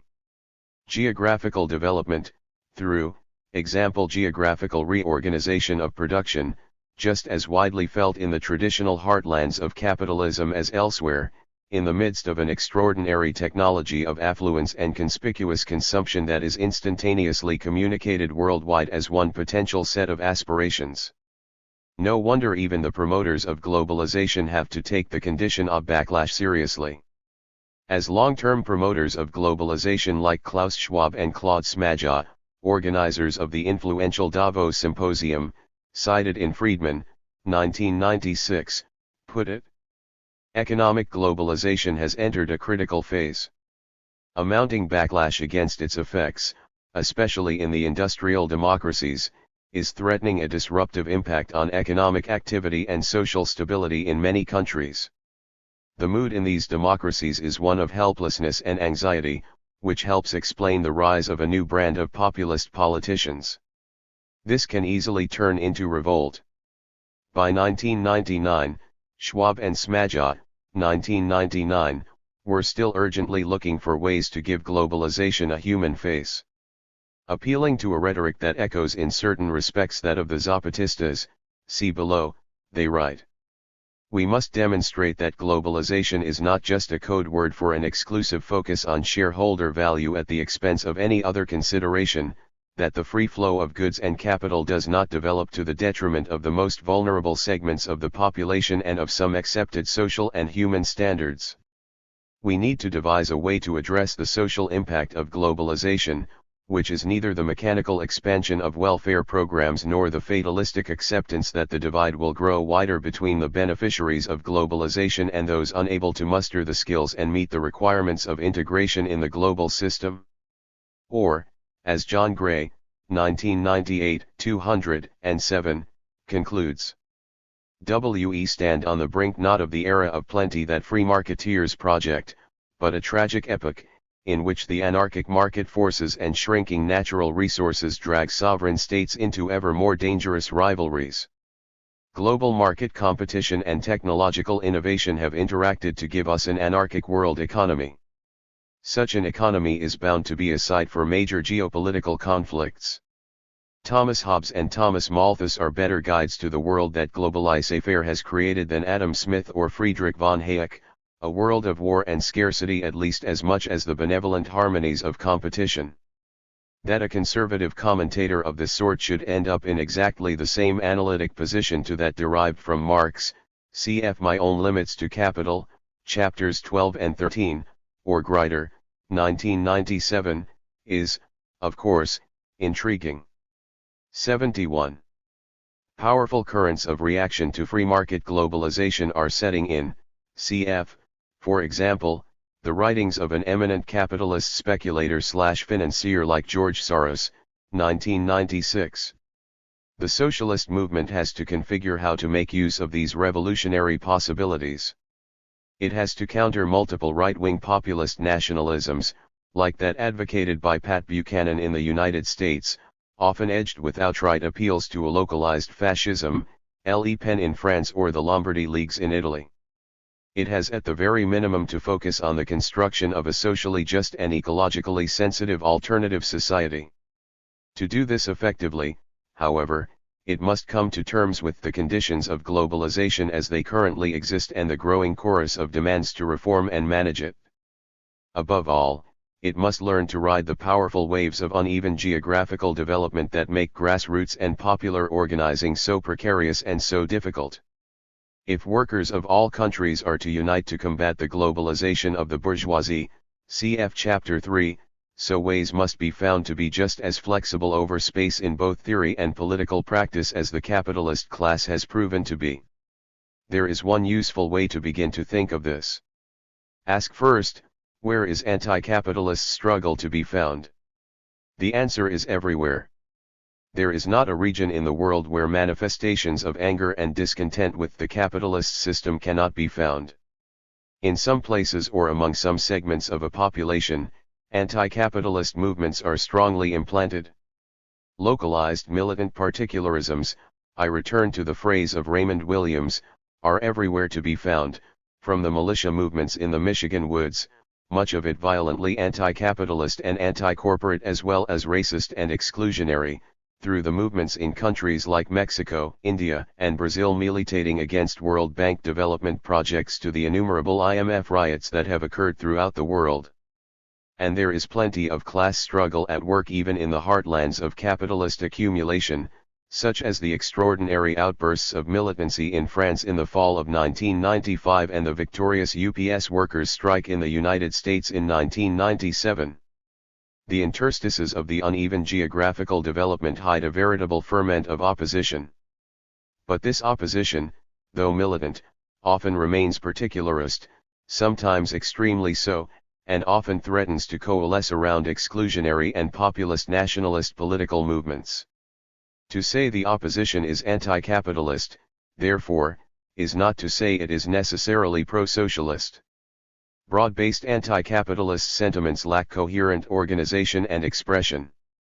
The moves of one oppositional or protest movement can confound and sometimes check those of another, making it far too easy for capitalist class interests to divide and rule their opposition. 72. One of the historical strengths of Marxism has been its commitment to synthesize diverse struggles with divergent and multiple aims into a more universal anti-capitalist movement. The Marxist tradition here has an immense contribution to make because it has pioneered the tools with which to find the commonalities within multiplicities and differences, even if it has, at times, submerged the latter rather too readily in the former. The work of synthesis of the multiple struggles that currently exist has to be ongoing since the fields and terrains on which these struggles occur and the issues they broach are perpetually changing as the capitalist dynamic and associated global conditions change. Raymond Williams's phrase concerning the defense and advancement of certain particular interests, properly brought together, to ground a general interest indicates, then, the core task to be addressed. From the inspiration of that tradition I shall try to distill a number of arguments that seem applicable to the current conjuncture. Chapter 5. Uneven Geographical and Universal Developments Rights. On January 30, 1996, the Zapatista Army for National Liberation in Chiapas, Mexico, issued a call for a world gathering against neoliberalism and for humanity. They proposed a whole series of intercontinental congresses of those opposed to neoliberal capitalism through globalization. Their call, which was partially answered in various ways, pointed out how the power of money everywhere humiliates dignities, insults honesties, and assassinates hopes. Renamed as neoliberalism, the historic crime in the concentration of privileges, wealth, and impunities democratizes misery and hopelessness. The name globalization signifies, they suggested, the modern war of capital which assassinates and forgets. Instead of humanity, this neoliberalism offers us stock market value indexes, instead of dignity it offers us globalization of misery, instead of hope it offers us emptiness, instead of life it offers us the international of terror. Against this international of terror, they concluded, we must raise the international of hope. If only everyone touched by the violence of neoliberal globalization could come together politically, then the days of what even advocates of globalization have come to recognize as a brakeless train wreaking havoc would be numbered.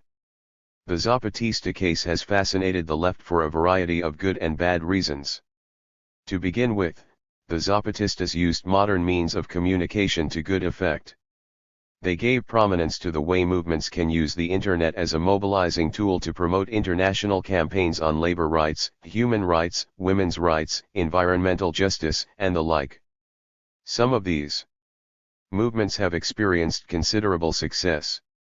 The anti-Nike campaign over conditions of labor in Nike factories worldwide, in Indonesia and Vietnam, is just one example, but the 1997-8 campaign, led by environmental groups, that challenged and fought off the multilateral agreement on investment, which would have legally empowered multinational capital over state entities with respect to the conditions of foreign investment, illustrated how the global plans of the multinationals could effectively be countered through global oppositions. 73. 74. The other virtue of the Zapatista campaign was precisely the way in which it insisted upon the commonality of the causes that lay behind the distresses being rebelled against. The fact that the uprising occurred on the day that NAFTA took effect symbolized that it was the effects of free trade, the magical mantra of neoliberal rhetoric, or, as the manifesto has it, that single unconscionable freedom that lay at the root of the problems.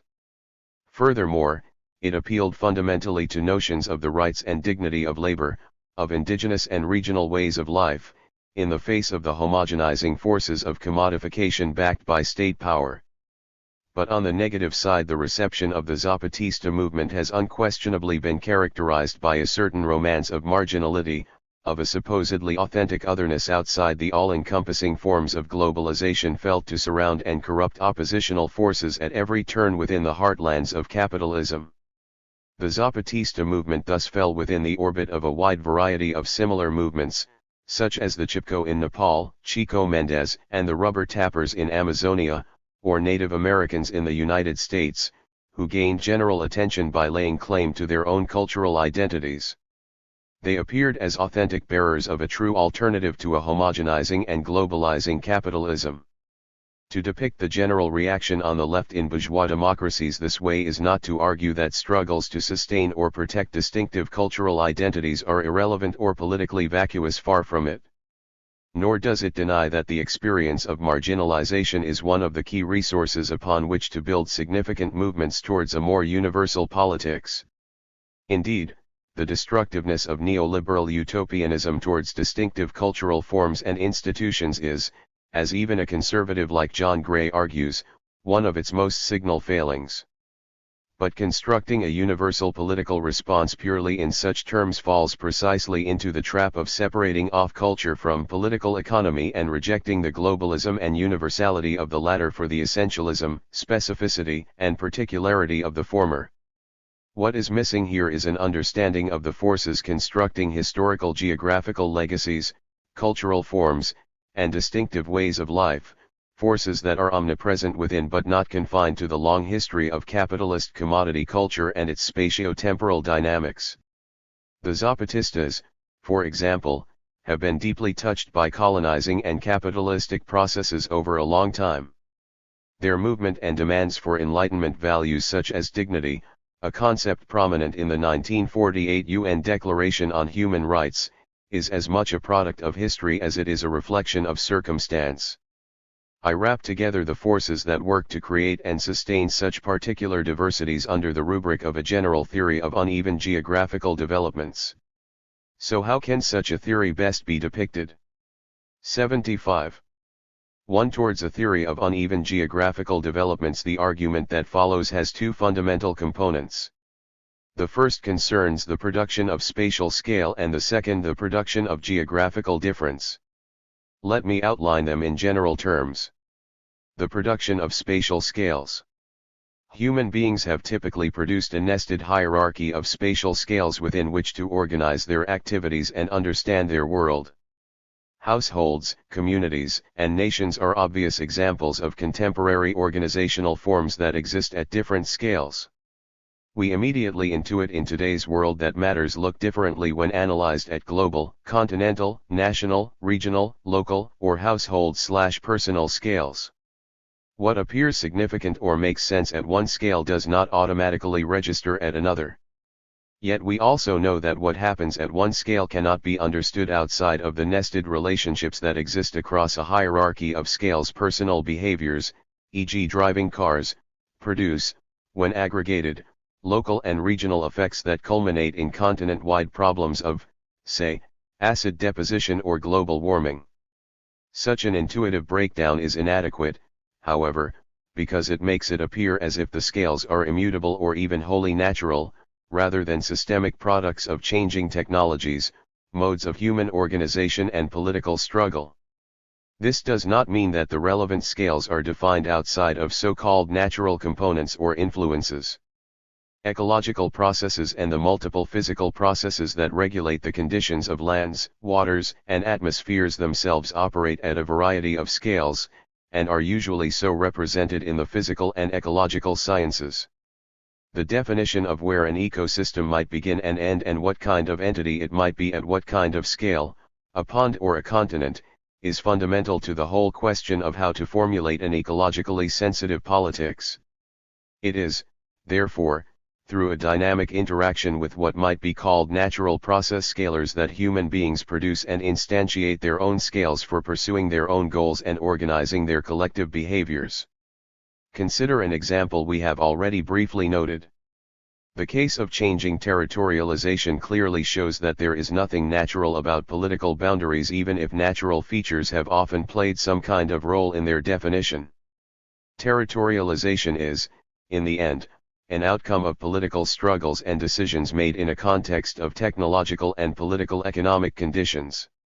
The formation of the European Union, a 76. long process that began with the Monet Plan of 1948, is a long case history of a process of transformation of territoriality from one scale to another. But changes at this scale have implications elsewhere. There is, for example, a contemporary debate in France as to how local governments should be construed, both in territorial organization and powers. A political cleavage exists between a conception that runs localities, departments, nation-state, with all of its strong traditional appeals, versus collectivities, regions, Europe, which reflects the new realities being forged at the level of the European Union. The outcome of this political struggle will have important implications for how people can organize their communal life. In fact, the changing powers of local and metropolitan governments in relationship to nation-states and global forces, I think of everything from inter-urban competition for multinational investment and urban entrepreneurialism to the Agenda 21 element of the Rio Agreements, which mandated a whole series of local government actions to contain global warming, has been one significant way in which a particular scale of human organization has enhanced its role in the last 20 years, see, example. Borja and Castells, 1997. The scales at which human activity can be orchestrated depend heavily, of course, on technological innovations, the transport and communications system being vital, as well as upon changing political economic conditions, trade, geopolitical rivalries and alliances, etc.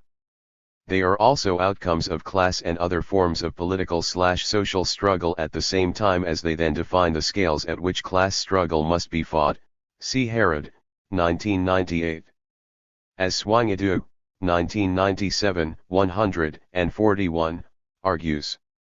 Spatial scales are never fixed, but are perpetually redefined, contested, and restructured in terms of their extent, content, relative importance, and interrelations. For example, the present struggle over whether the scale of social, labor, environmental and monetary regulation within the European Union should be local, national, or European indicates how particular geographical scales of regulation are perpetually contested and transformed.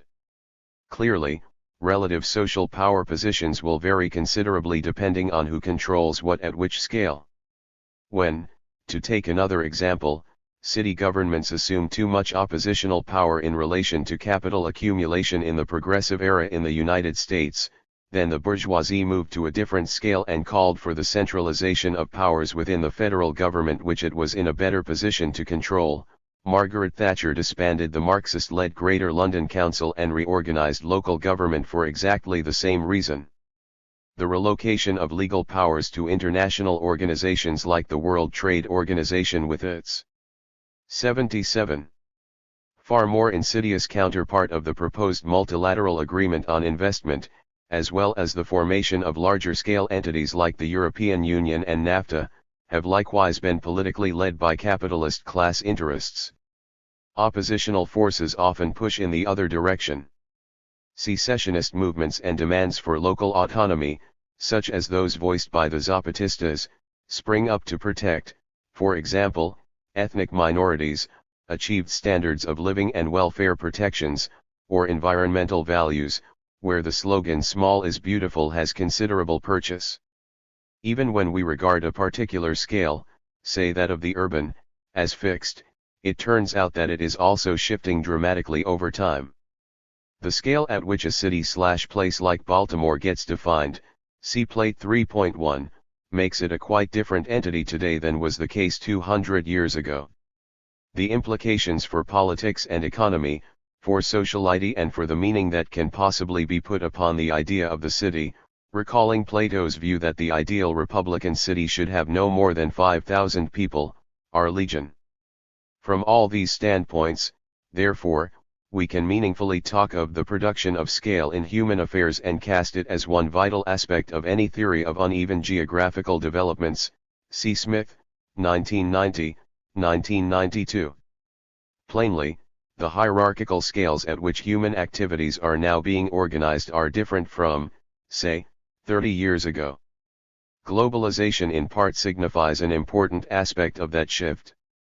THEPRODUCTION of GEOGRAPHICAIDIFFERENCE examination of the world at any one particular scale immediately reveals a whole series of effects and processes producing geographical differences in ways of life, standards of living, resource uses, relations to the environment, and cultural and political forms. The long historical geography of human occupancy of the Earth's surface and the distinctive evolution of social forms, languages, political institutions, and religious values and beliefs, embedded in places with distinctive qualities has produced an extraordinary geographical mosaic of socio-ecological environments and ways of life.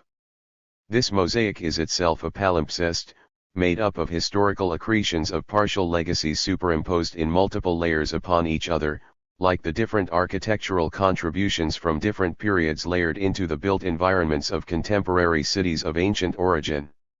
Some of the layers have greater salience than others. One thinks of the Battle of the Boyne and the separation between Catholics and Protestants in Northern Ireland that continues to be of such immense importance in the region to this day. This geographical mosaic is a time-deepened creation of multiple human activities. 78. But geographical differences are much more than mere historical geographical legacies.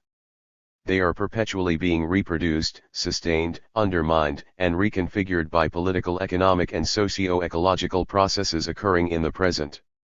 It is just as important to consider how geographical differences are being produced in the here and now as it is to dwell upon the historical geographical raw materials handed down from previous rounds of activity. Speculators, with international financial backing, seeking to maximize gains from increases in land rent, for example, are now radically reshaping metropolitan environments in Shanghai and Moscow as well as in London and New York.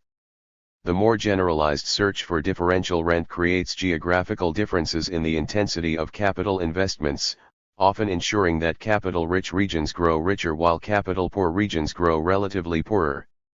The differentiating processes are, however, as much ecological and social as purely economic.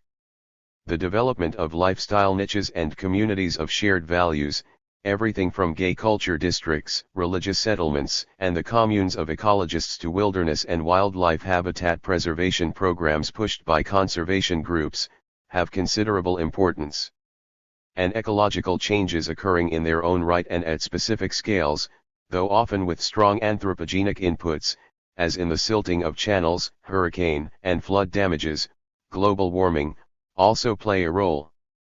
These changes have, however, become much more volatile in recent times, partially because of the qualitative shifts that have occurred within the process of globalization itself.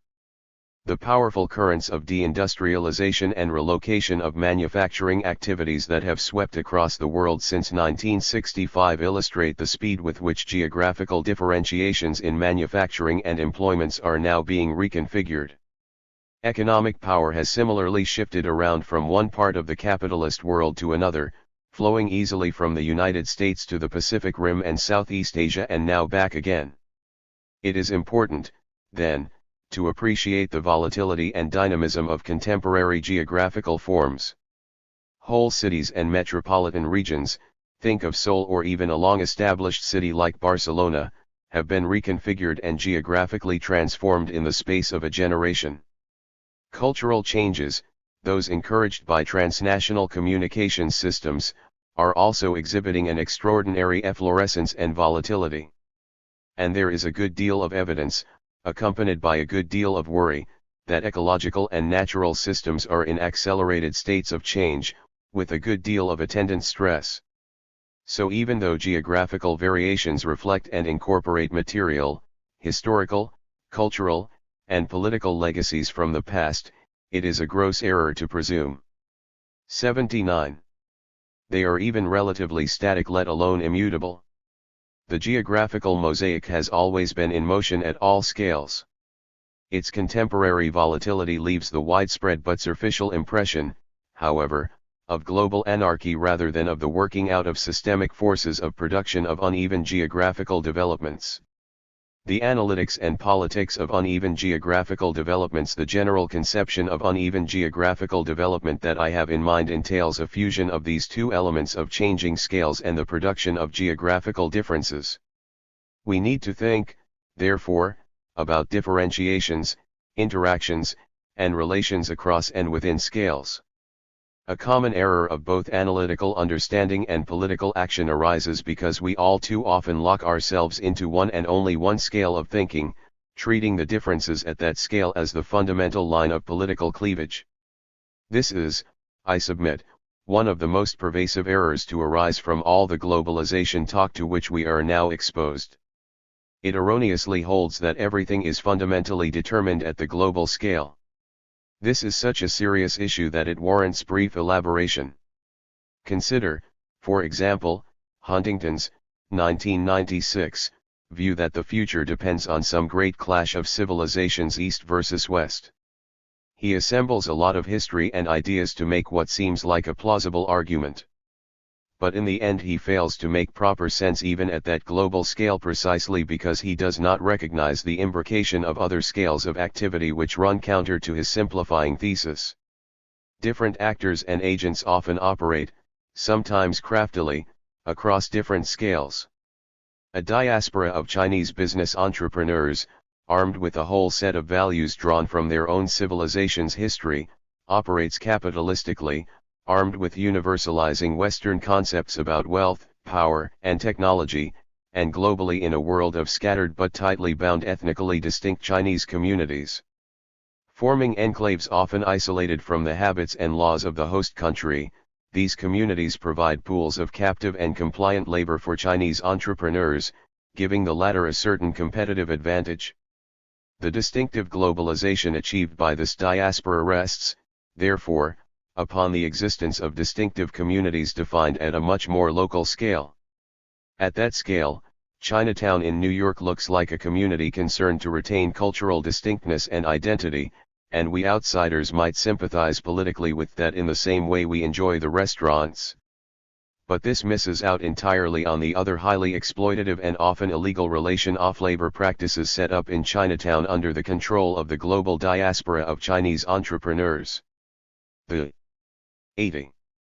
Latter also make it their business to promote the exclusionary qualities of this localized ethnic enclave, with its own newspapers and cultural forums, for purposes of labor control. Where, to revert to Huntington's categories, is the East and the West in this example? It is hard to understand what happens in such communities as Chinatown without considering how processes operating primarily at other scales, transnational migratory currents, interest rate fluctuations, shifts in terms of trade, relocations of industrial activity, environmental changes, etc., impinge upon them. It is not hard to multiply examples of this sort, though with different ramifications. How the international bank known as PSEC was formed and collapsed is a wonderful example of how intrigue at all sorts of different spatial scales built into a momentous event that had widespread economic, social, and political ramifications at all scales. Conversely, it is precisely the ability of the Zapatistas to transform what is in effect a local struggle with particular issues, some of which are hard to appreciate on the outside, onto a completely different scale of analytics and politics that has made the uprising so visible and so politically interesting. The upshot is to render all ways of thinking that operate only at one scale at least questionable, if not downright misleading. But it then becomes conceptually difficult to work simultaneously with multiplying and volatile geographical differentiations operating at scalars which are themselves rapidly changing. The problems become highly complicated and hard to unravel in their details. Fortunately, there is now an extensive and instructive literature on how, for example, to relate the local to the global, or, in Swangitu's, 1997, somewhat ungainly terminology, analyze the phenomena of globalization. Simplifications are inevitably called for. But it is vital to retain an eternal vigilance. Uneven geographical developments work to generate all sorts of unintended consequences for both capitalistic and socialistic projects alike. Furthermore, the habit of interpreting everything through the lens of conflict measured at one scale and then acting on those interpretations can have disastrous consequences. This was one of the most deleterious aspects of that Cold War mentality that had the U.S. pursue its geopolitical crusade for globalization by interpreting every struggle for social justice everywhere in pro- or anti-communistic terms. Uneven geographical developments of the sort I have outlined plainly pose serious barriers to the proper bringing together of multiple particular interests into some framework expressive of the general interest. There are many conflicts, for example, where local concerns over access to resources, opening up better life chances and gaining elementary forms of economic security outweigh all efforts to cultivate respect for global. 81. Concerns about such important issues as, say, human rights, greenhouse gas emissions, preservation of biodiversity, or the regulation of land uses to prevent deforestation or desertification. Yet it is also through an understanding of uneven geographical developments that we can more fully appreciate the intense contradictions that now exist within capitalist trajectories of globalization. This helps redefine possible fields of political action. Globalization entails, for example, a great deal of self-destruction, devaluation and bankruptcy at different scales and in different locations. It renders whole populations selectively vulnerable to the violence of downsizing, unemployment, collapse of services, degradation in living standards, and loss of resources and environmental qualities. It puts existing political and legal institutions as well as whole cultural configurations and ways of life at risk, and it does so at a variety of spatial scales. It does all this at the same time as it concentrates wealth and power and further political economic opportunities in a few selective locations and within a few restricted strata of the population.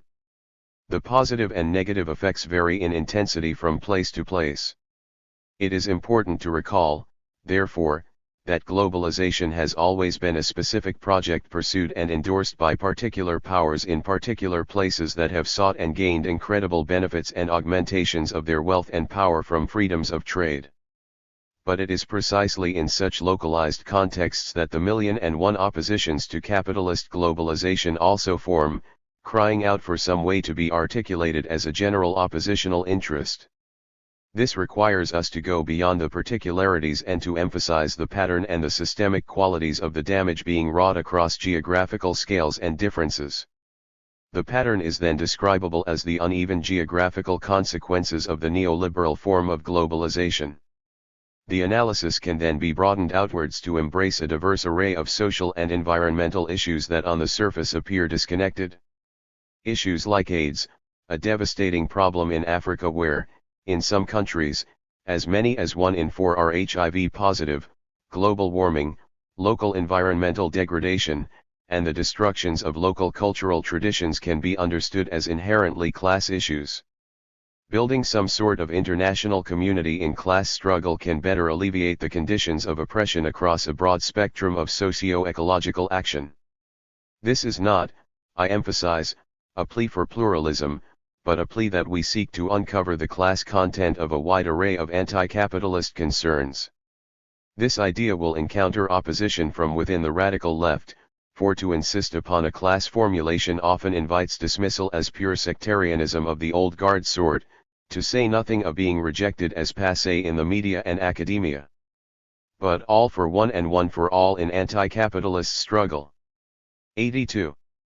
Continues to be a vital slogan for any effective political action, and that inevitably implies some sort of class politics, however defined. Such work of synthesis has, however, to reroot itself in the organic conditions of daily life. This does not entail abandoning the abstractions that Marx and the Marxists have bequeathed us, but it does mean revalidating and revaluing those abstractions through immersion in popular struggles at a variety of scales, some of which may not appear on the surface to be proletarian in the sense traditionally given to that term. In this regard, Marxism has its own sclerotic tendencies to combat, its own embedded fixed capital of concepts, institutions, practices, and politics which can function on the one hand as an excellent resource and on the other as a dogmatic barrier to action. We need to discern what is useful and what is not in this fixed capital of our intellect and politics, and it would be surprising if there were not, from time to time, bitter argument on what to jettison and what to hold. Nevertheless, the discussion must be launched. See Part 4.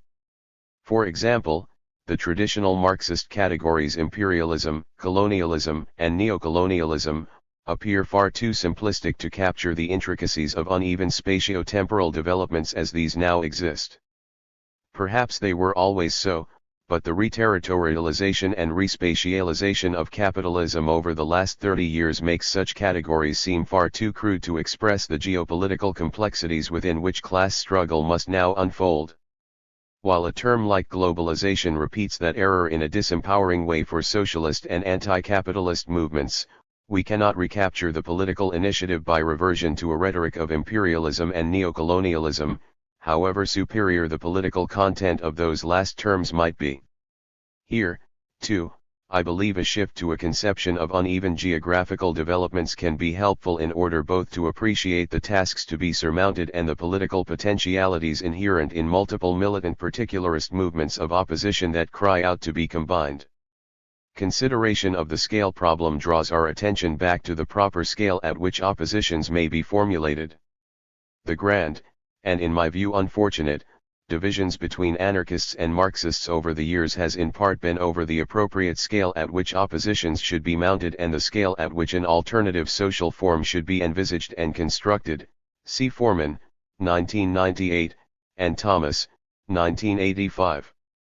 Within the Marxist movements there are similar divisions between, for example, Trotskyists who tend to believe revolution must be global or nothing, or more traditional communist parties that believe the conquest of state power is the most important immediate, and de facto sole, objective worthy of discussion. All of these divisions, it seems to me, 83, would be better understood and more clearly articulated through the formulation of a theory of uneven geographical developments. The potential unities between them, as opposed to their often bitter differentiations, would then be seen as a problem of how to connect political activities across a variety of geographical scales. In this regard there is one further organizational point of considerable importance. The traditional method of Marxist intervention has been via an avant-garde political party. But difficulties have arisen from the superimposition of a single aim, a singular objective, a simple goal formulated usually at one specific scale upon anti-capitalist movements that have a multiplicity of objectives and scalars. As many critics within the Marxist tradition have pointed out, the emancipatory thrust of Marxism here creates the danger of its own negation.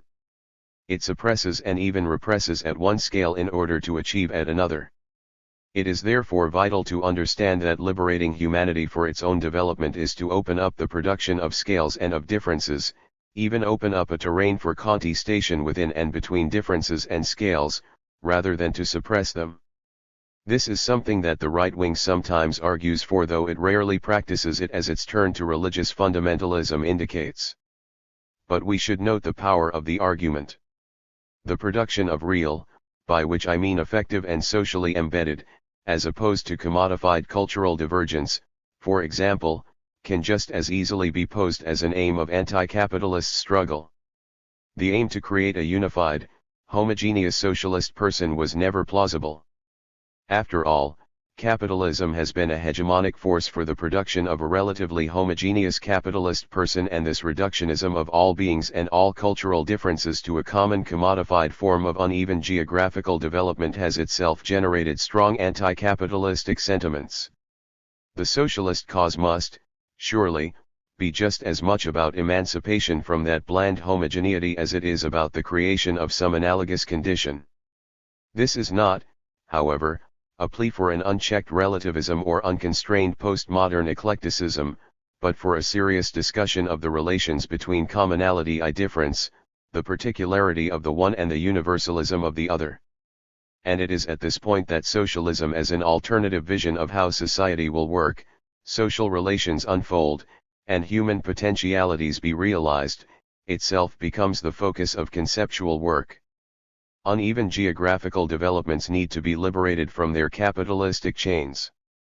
To political universals and global claims, it would be an egregious error to conflate the global of globalization with more general claims to universality, of truths, moral precepts, ethics, or of 84 rights. Yet it would also be wrong to miss the rather powerful connection between them. I want, therefore, to look more closely at this relation. I shall argue for a certain kind of universalism within which uneven geographical advancements of human interests might flourish in more interesting and productive ways. The proper establishment of conditions at one scale, in this case the global and the universal taken together, is here seen as a necessary, though not sufficient, condition to create political and economic alternatives at another. The recent phase of globalization has posed a whole series of open questions concerning universality. This has been so because globalization has forced us to consider, in political rhetoric and to some degree in terms of political economic fact, the nature of our species being on planet Earth at the same time as it forces us to consider the rules and customs through which we might relate to each other in a global economy where everyone to some degree or other relates to and is dependent upon everyone else. Such conditions superimpose a certain commonality, most evident in environmental debates, upon the whole world of difference and otherness that is the normal grist for political theorizing in postmodern circles. In fact, the whole postmodern movement might well be construed as a movement to celebrate or mourn that which is in any case on the brink of disappearing. Otherness and difference, and even the idea of culture itself as a regulatory ideal, as Readings 1996 so trenchantly points out, become important to us precisely because they are of less and less practical relevance within the contemporary political economy of uneven geographical developments, even as they come to ground bitter ethnocentric and communitarian violence. Consider, for example, the contemporary saliency in political debate of what many of us have come to call the local/global nexus. The fascination with local knowledges, a theme made popular by Geertz, and local cultures, with the politics of place and of place construction is everywhere in evidence. It has spawned an immense literature across a variety of disciplines describing local variations in ways of life, in structures of feeling, in forms of knowledge, in modes of social relating and of production, in socio-ecological structures, and in values and beliefs. It has also spawned a normative literature in which some kind of localism or communitarianism, sometimes utopian, is held up as an ideal of social life to which we should aspire, as a proper structure through which all universalizing concepts, such as justice, should be mediated and translated into specifically acceptable local terms. I have no intention of trying to review or dissect this vast literature here. But I do want to make one crucial point. It can itself, at least in part, 85. Be read as a distinctive product of the recent trends in globalization. Its dominant theses can then be interpreted in three ways: one as a throwback or as a lag in which the consciousness, fueled by language, education, discursive regimes, the media, political agitations, etc., of a past era, e.g. nationalism or patriotism, is preserved in the face of a crying need to adopt what Nussbaum, 1996, calls the cosmopolitanism appropriate to today's world, 2. As the focus for a political or even utopian longing that desires a simpler, less volatile, more manageable, and securing life in which effective and direct interpersonal relations established on a local basis are cultivated and enhanced in the face of the seemingly abstract and impersonal forces of globalization, and 3. As a recognition that for most people the terrain of sensuous experience and of effective social relations, which forms the material grounding for consciousness formation and political action, is locally circumscribed by the sheer fact of the material embeddedness of the body and the person in the particular circumstances of a localized life. There are then 3 lines of response. The first is to regret the passing of the old order and to call for the restoration of past values, religious, cultural, national solidarities, or whatever.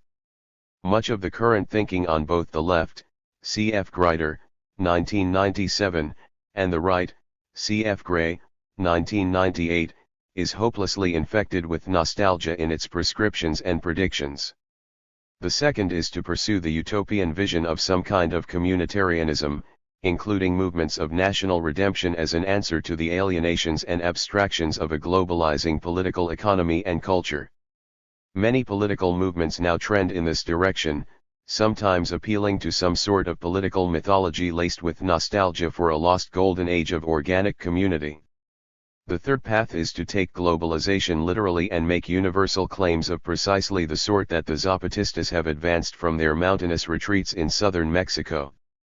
These claims rest firmly on local experience but operate more dialectically in relation to globalization. They appeal, for example, to the embeddedness of local cultural forms but also use the contradiction implicit in the current acceptance throughout the world of certain norms and ways of doing business and of defining freedoms and the right to choose. Globalization implies widespread, though often informal, grudging, corrupted, and even superficial, acceptance of certain bourgeois notions of law, of rights, of freedoms, and even of moral claims about goodness and virtue. This is the albeit often weak but nevertheless omnipresent political corollary of maintaining an open field for capital investment, accumulation, and labor and resource exploitation across the surface of the earth. This was and still is manifest in 86. The moral dimension to the geopolitical crusade for globalization launched under the umbrella of U.S. power. Keeping the world safe for democracy and freedoms of expression was and is seen as intimately tied to keeping the world safe for capital and vice versa. Here lies the root of a whole series of contemporary paradoxes and contradictions that create opportunities and potentialities for progressive forms of political action.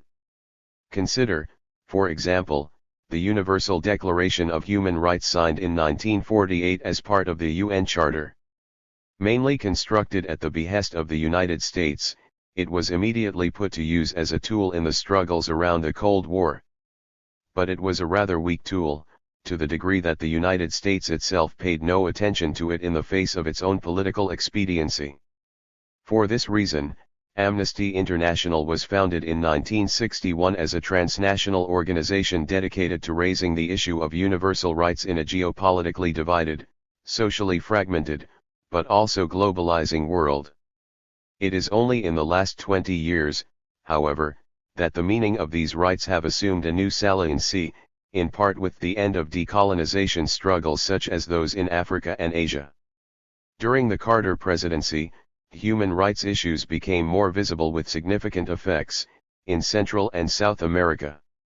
With the end of the Cold War, the direct use of this tool for narrow political purposes has become less common, with notable exceptions such as that of China and of Cuba.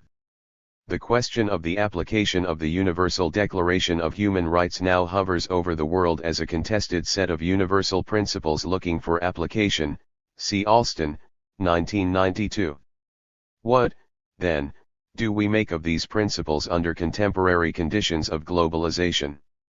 We can, of course, take a rigid Marxist stance, pioneered in Marx's attack upon Proudhon's conception of eternal justice, that says all conceptions of rights are captive to bourgeois institutions and therefore to build any politics around such claims is pure reformism.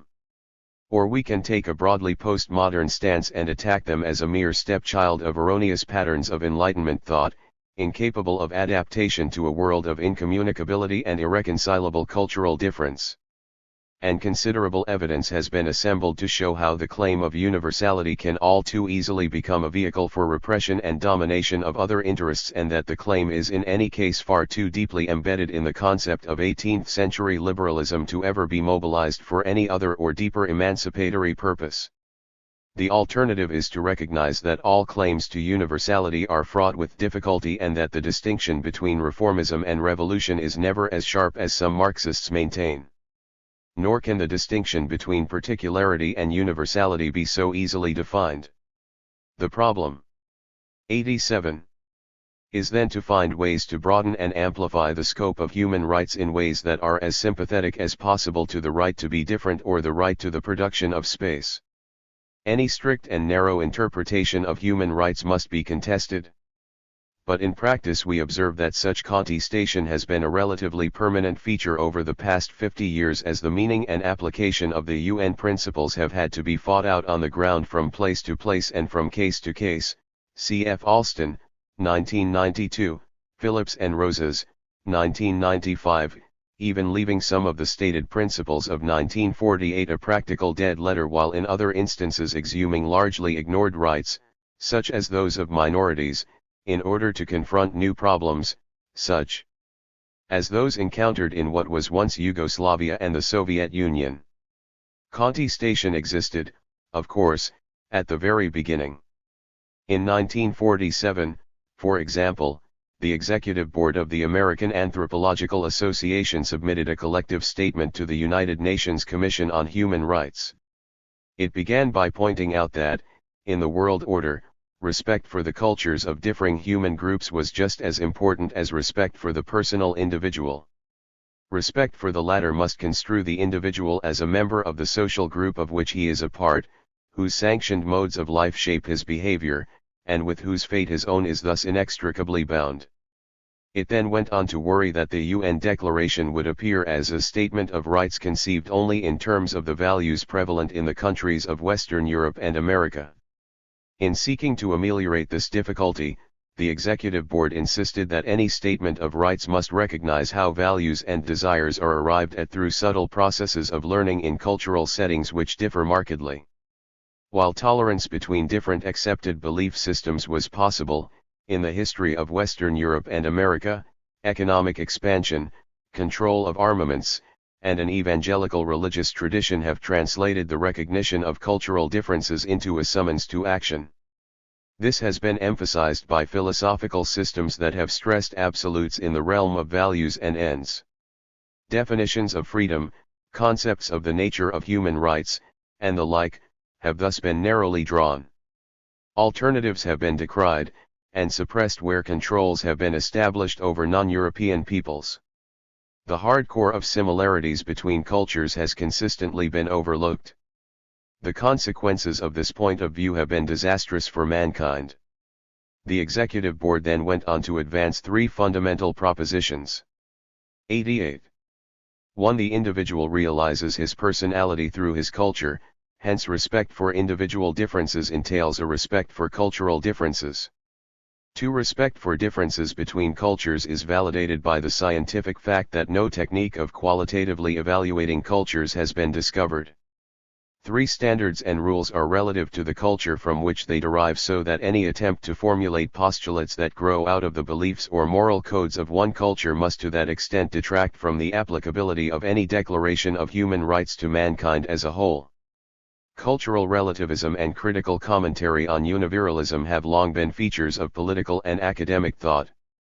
But far from advocating a formless relativism, as some might now depict or even prefer it, the Executive Board drew attention to that hardcore of similarities between cultures that has been consistently overlooked.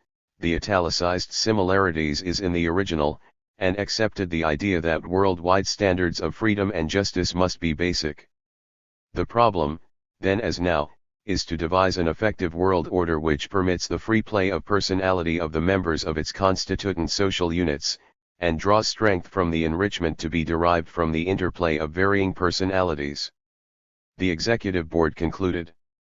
Only when a statement of the right of men to live in terms of their own traditions is incorporated into the proposed declaration, then, can the next step of defining the rights and duties of human groups as regards each other be set upon the firm foundation of the present-day scientific knowledge of man.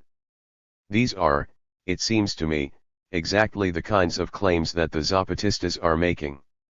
On the one hand, they appeal repeatedly and powerfully to the concept of dignity and the universal right to be treated with respect. On the other, they make claims based on locality, embeddedness, and cultural history which emphasize their unique and particular standing as a socio-ecological group. Universality and particularity are here dialectically combined. In practice, of course, the whole field of application of human rights since 1948 has been dominated by an interpretive separation between civil and political rights on the one hand and economic, social, and cultural rights on the other. The latter set of rights has, until recently, been kept off limits to discussion, even though it is actually present within the 1948 Declaration. One of the impacts of globalization and the rise of many multinational and transnational forms of capital is to make it harder and harder to sustain such a strict separation. The question of economic rights, 89, begins to loom large upon the agenda of any restatement of universal rights. There are several signs of emergent forms of class struggle that have precisely as their objective the bringing of economic rights within the general domain of consideration of human rights. The struggle to make transnational institutions accountable with respect to such issues is by now a familiar objective. The most spectacular example was the public reaction to the execution of Ken Saro-Wiwa and his 8 co-defendants in Nigeria for defending the rights of the Ogoni people in the face of Shell's exploitation of the local oil reserves.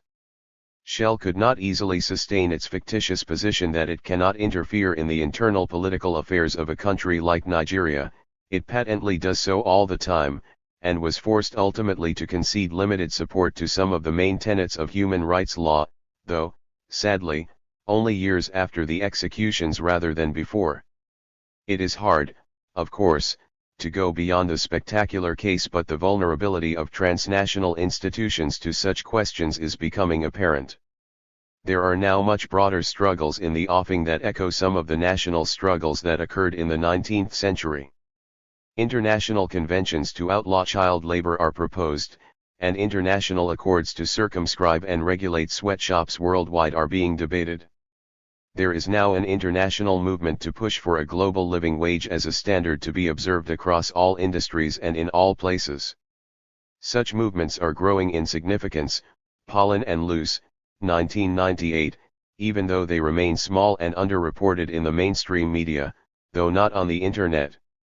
If, in the broad terms of capitalism's logic, a certain kind of democratization and capital accumulation go hand in hand, then how can economic rights be kept apart from human and civil rights more generally? This connection is already present in the 1948 Declaration. Consider, for example, Articles 22 to 25. Article 22.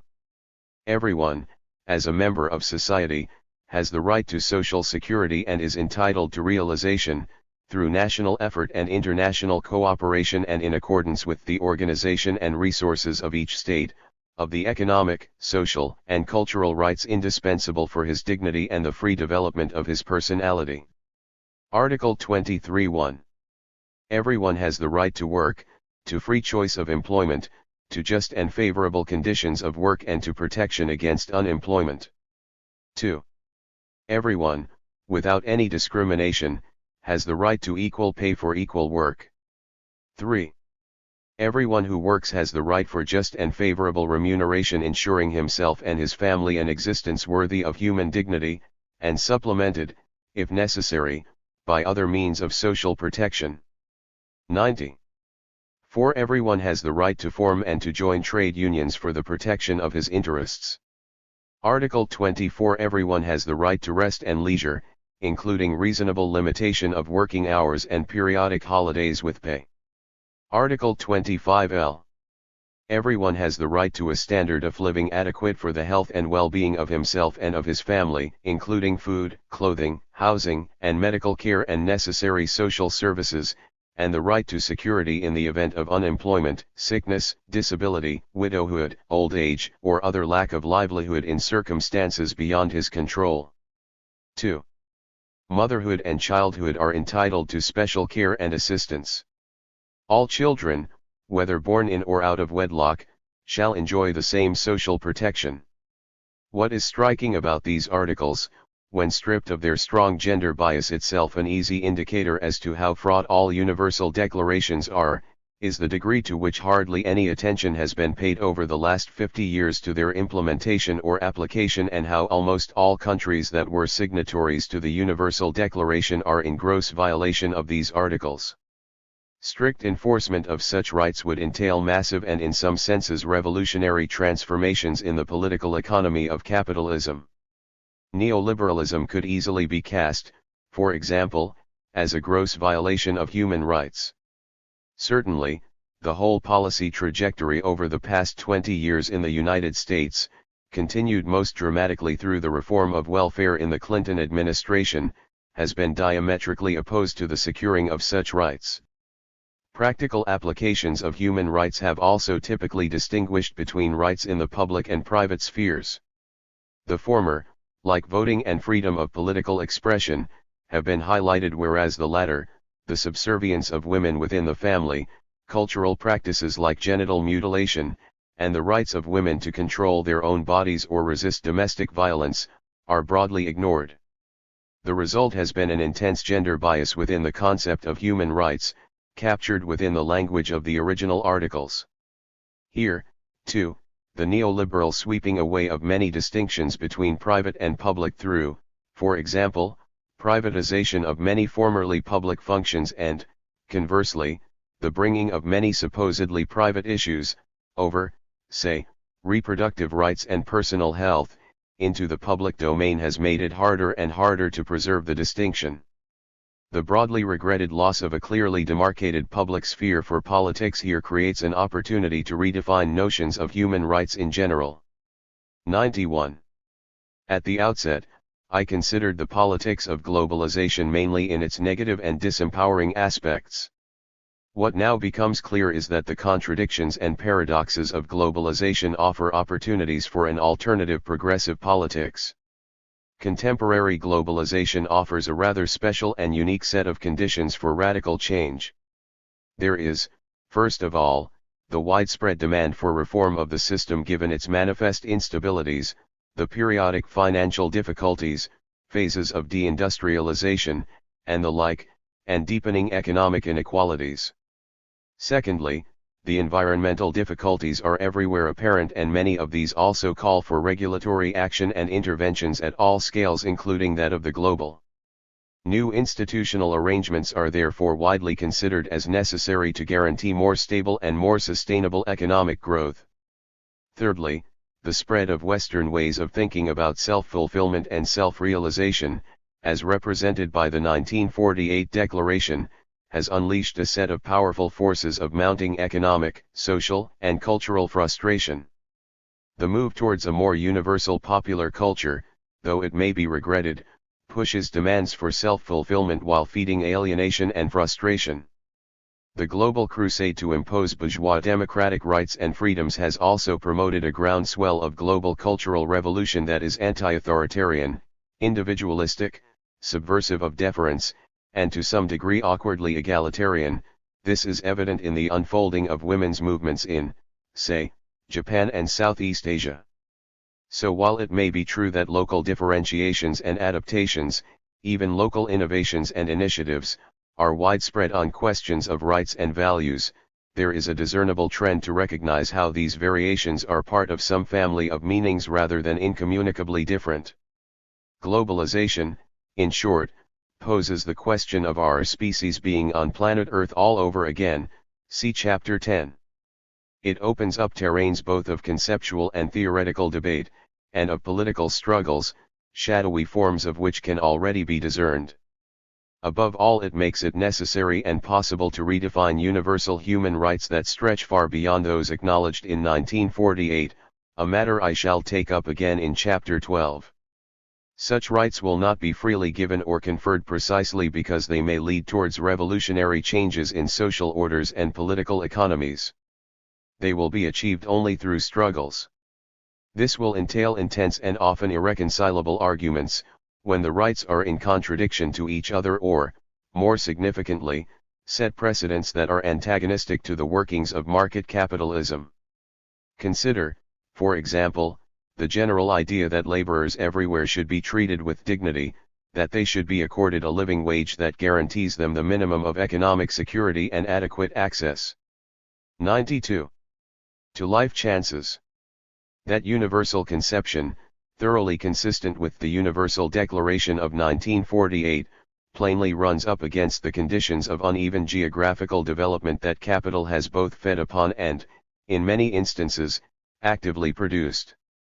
It challenges neoliberalism in a fundamental way because it interferes with the functioning of labor markets in a fundamental way. Yet we also know that the demand for a living wage evidently means something different depending upon historical geographical conditions. A living wage in Dhaka or Bombay is not the same as that which might be required in Johannesburg, Duluth, Luleå, or New York City. Does this imply the struggle for a global right to a living wage is impossible or unreasonable?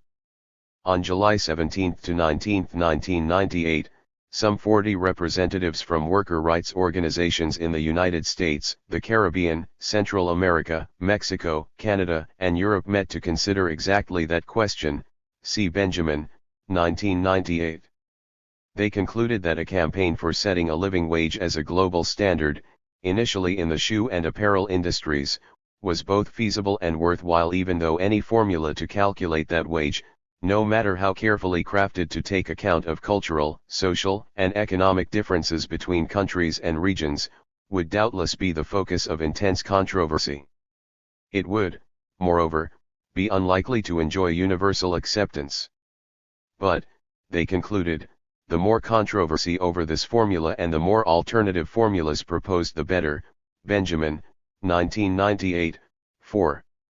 Simply by drawing the industry and the public into a debate over which formula to adopt forces the issue of a living wage, defined as a wage with dignity, to the forefront of the political agenda in exactly the same way that the adoption of the Universal Declaration of Human Rights in 1948 placed certain issues about universal human rights, however controversial or fuzzy, irrevocably upon the global agenda. The dilemma to which this points becomes even more starkly evident when we attempt to re-embed, or reconcile, the supposed universality of human rights within a theory of uneven geographical developments. The considerations offered up by the American anthropologists in 194.7 point up the problem, even though, it must be said, their tendency to fetishize cultures as somehow independent entities was as dubious then as it is obviously inappropriate now. The strength of the UN Declaration lies in the way it brings together the universal and the global scale on the one hand and the microscale of the body and the political person on the other. But it pays scant attention to the various other scales at which meaningful human associations can be constructed, though the nation-state is seen as the mediating entity accountable for the guarantee and enforcement of rights. And it also pays scant attention to all those infinite variations of custom and habit, of ways of life and structures of 93. Feeling that anthropologists and geographers have so long focused upon as crucial aspects of human existence. The right to uneven geographical development, to build different forms of human association characterized by different laws, rules, and customs at a variety of scales appears in this regard as fundamental a human right as any other. The contradictions and tensions implicit in such an argument are readily apparent. The right to difference confronts the universality of rights. In a way, this can be viewed as a fortunate rather than desperate condition. For it is precisely out of such unresolvable tensions that new states of human being can be constructed. Nevertheless, the thorny problem of how to reconcile the right to uneven geographical development, political, economic, and cultural, and some universal ideals about rights will never go away. but to say that it will always be with us is not to construe the dilemma as so intractable as to be beyond any kind of reason. Between the absolutist relativism that says that nothing that happens in, say, Jakarta or Vietnam or even in Boulder and the inner city of Baltimore is a proper subject for my moral or political judgment, and the absolutism that rigidly views universality as a matter of total uniformity and equality of judgment and treatment, there is abundant room for negotiation. The recent resurrection of long-standing questions about minority rights, leading to the UN Declaration of 1992 on the subject, is a case in point. The context, as Thornberry, 1995, notes, rests on the clash of contradictory trends. On the one hand, there is a movement towards the internationalization or globalization of environmental, resource, humanitarian and rights issues which transcends Cold War inhibitions. On the other hand, we are witness to the emergence or recrudescence within and between states of virulent forms of ethnocentrism, hatred of diversity, the exhumation of buried antagonisms and the obscenity of ethnic cleansing. 13. Recognizing that societies are likely to become more rather than less multicultural and plural in years to come, and that cultural differentiation is an ongoing process, and that rights therefore must stretch far beyond the museumification of pre-existing cultures, the UN Declaration of 1992 and its subsequent development illustrate one of the ways in which the idea of rights can be extended to deal with problems of uneven geographical development. Phillips and Rosas, 1995. Far from providing a license for the proliferation of inter-ethnic rivalries and hatreds, a properly crafted system of rights may here provide a vehicle to safeguard equality between all human beings in society, to promote group diversity where required to ensure everyone's dignity and identity, and to advance stability and peace, both domestically and internationally. 65. 94. The construction of political forces to engage in such dialogues within some adequate institutional frame then becomes the crucial mediating step in bringing the dialectic of particularities and universalities into play on a world stage characterized by uneven geographical developments. And that, presumably, is what the proper bringing together of particular interests is all about. Marx was not impressed with talk about rights. He often saw it as an attempt to impose one distinctive set of rights, those defined by the bourgeoisie as a universal standard to which everyone should aspire. But if workers of the world are to unite, then surely it has to be around some conception of their rights as well as of their historical mission? As a matter of practical politics, some notion of rights appears indispensable. The First International, much influenced by Marx, appealed after all to the simple laws of morals and justice, which ought to govern the relations of private individuals as the proper basis to conduct the intercourse of nations. Marx and Lenin, 1940, 23. And on questions of rights the bourgeoisie has created such a maelstrom of contradictions on the world stage that it has unwittingly opened up several paths towards a progressive and universalizing politics at the global scale. To turn our backs on such universals at this stage in our history, however fraught or even tainted, is to turn our backs on all manner of prospects for progressive political action. Perhaps the central contradiction of globalization at this point in our history is the way in which it brings to the fore its own nemesis in terms of a fundamental reconception of the universal right for everyone to be treated with dignity and respect as a fully endowed member of our species. Chapter 6. The Body Accumulation as an Strategy. It is crystal clear to me that the body is an accumulation strategy in the deepest sense. Donna Haraway, Society and Space, 1995, 510, capital circulates, as it were, through the body of the laborer as variable capital and thereby turns the laborer into a mere appendage of the circulation of capital itself. David Harvey, The Limits to Capital, 1982, 157, in fact the two processes, the accumulation of men and the accumulation of capital, cannot be separated.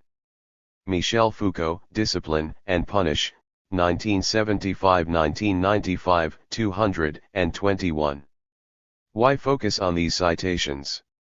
In part the answer rests on the extraordinary efflorescence of interest in the body as a grounding for all sorts of theoretical inquiries over the last 2 decades or so. But why this efflorescence?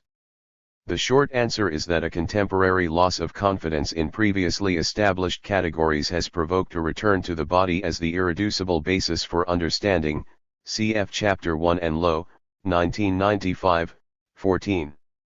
But viewing the body as the irreducible locus for the determination of all values, meanings, and significations is not new. It was fundamental to many strains of pre-Socratic philosophy, and the idea that man or the body is the measure of all things has had a long and interesting history. For the ancient Greeks, for example, measure went far beyond the idea of comparison with some external standard.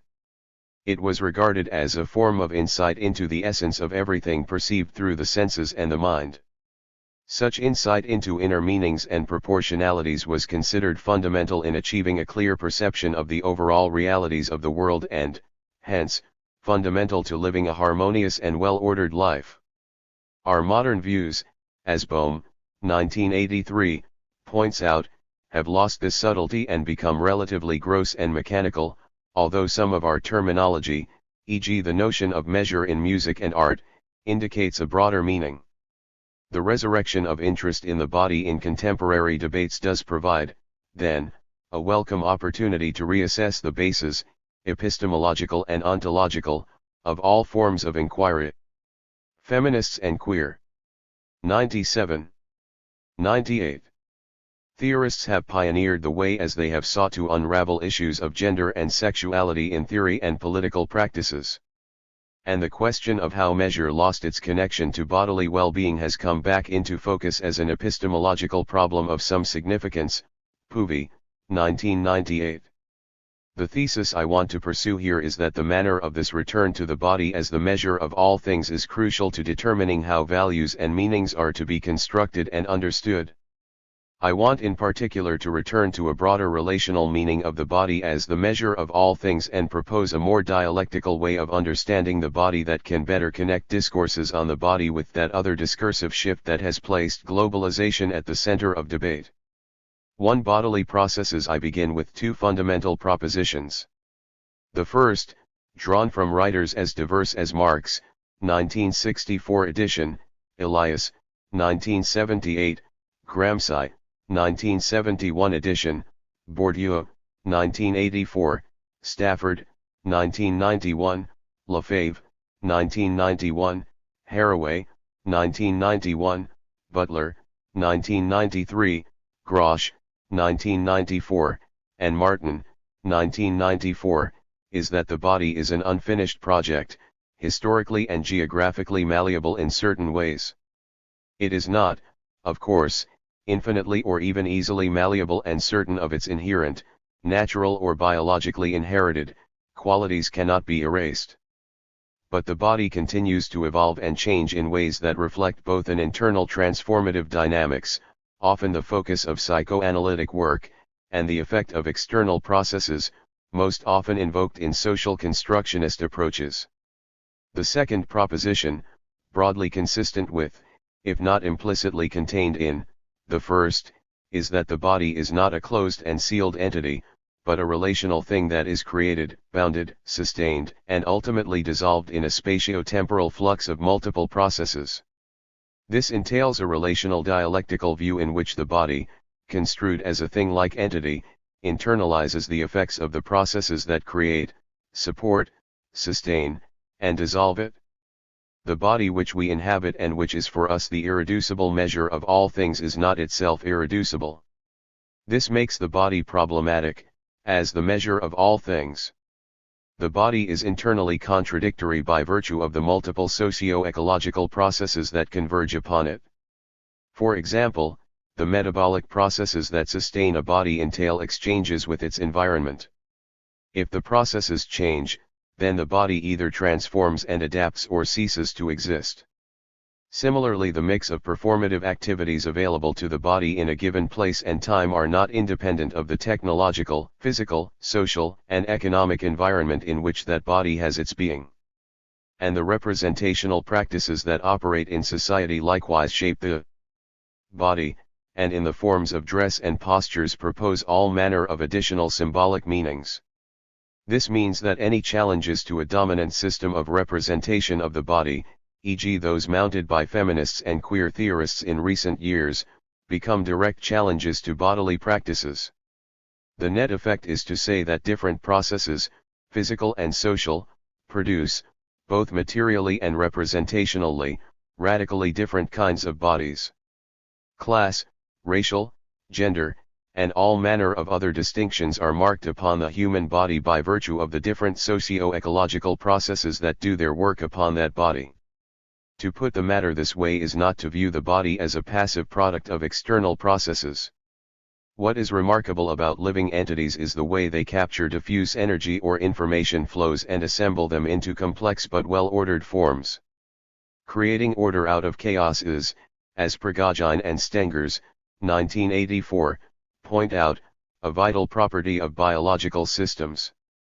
As a desiring machine capable of creating order not only within itself but also in its environs, the human body is active and transformative in relation to the processes that produce, sustain, and dissolve it.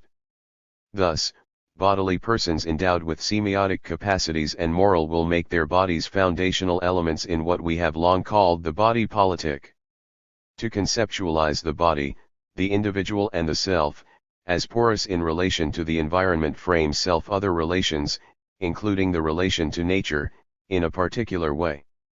If, for example, we understand the body to internalize all there is, a strong doctrine of internal relations of the sort I have outlined elsewhere, see Harvey, 1996, Chapter 2, then the reverse proposition also holds.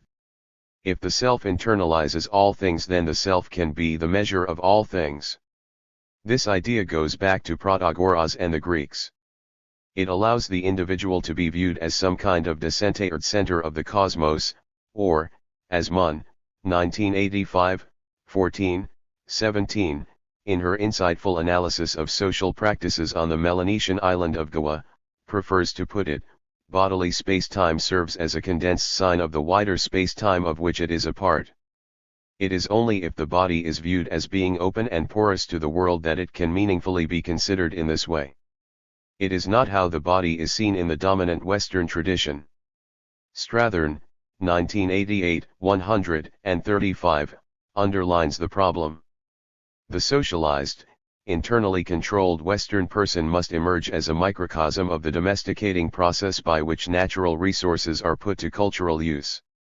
The only internal relation here is the way a person's parts belong to him or herself. Other relationships bear in from outside. A person's attributes are thus modified by external pressure, as are the attributes of things, but they remain intrinsic to his or her identity. 100. But in the Melanesian case, the person is a living commemoration of the actions which produced it. Persons are the objectified form of relationships, and it is not survival of the self that is at issue but the survival or termination of relations. Eating does not necessarily imply nurture, it is not an intrinsically beneficiary act, as it is taken to be in the Western commodity view that regards the self as thereby perpetuating its own existence. Rather, eating exposes the Melanesian person to all the hazards of the relationships of which he/she is composed. Growth in social terms is not a reflex of nourishment. Rather, in being a proper receptacle for nourishment, the nourished person bears witness to the effectiveness of a relationship with the mother, father, sisters, husband, or whoever is doing the feeding. Consumption is not a simple matter of self-replacement, then, but the recognition and monitoring of relationships. The self as individual subject exists in his or her capacity to transform relations. Strathern, 1988, 302. This relational conception of the body, of self, individual, and, consequently, of political identity is captured in the Western tradition only in dialectical modes of argumentation. Traces of it can also be found in the contemporary work of deep ecologists, C.F. Neese and Rothenberg, 1989, and the view is now widespread in literary and feminist theory. It constitutes a rejection of the worldview traditionally ascribed to Descartes, Newton, and Locke, which grounds the ideal of the civilized and individualized body, construed as an entity in absolute space and time and as a site of inalienable and bounded property rights, in much of Western thought. It then follows that the manner of production of space-time is inextricably connected with the production of the body. With the advent of Cartesian logic, Lefebvre, 1991, 1, complains, space had entered the realm of the absolute, space came to dominate, by containing them, all senses and all bodies. Lefebvre and Foucault, in Discipline and Punish, here make common cause, the liberation of the senses and the human body from the absolutism of that produced world of Newtonian/Cartesian space and time becomes central to their emancipatory strategies. And that means challenging the mechanistic and absolute view by means of which the body is contained and disciplined. But by what bodily practices was this Cartesian/Newtonian conception of space-time produced? And how can such conceptions be subverted? We here encounter a peculiar conundrum. On the one hand, to return to the human body as the fount of all experience, including that of space and time, is presently regarded as a means, now increasingly privileged, to challenge the whole network of abstractions, scientific, social, political, economic, through which social relations, power relations, institutions. 101. And material practices get defined, represented, and regulated. But on the other hand, no human body is outside of social processes of determination. To return to it is, therefore, to instantiate the social processes being purportedly rebelled against.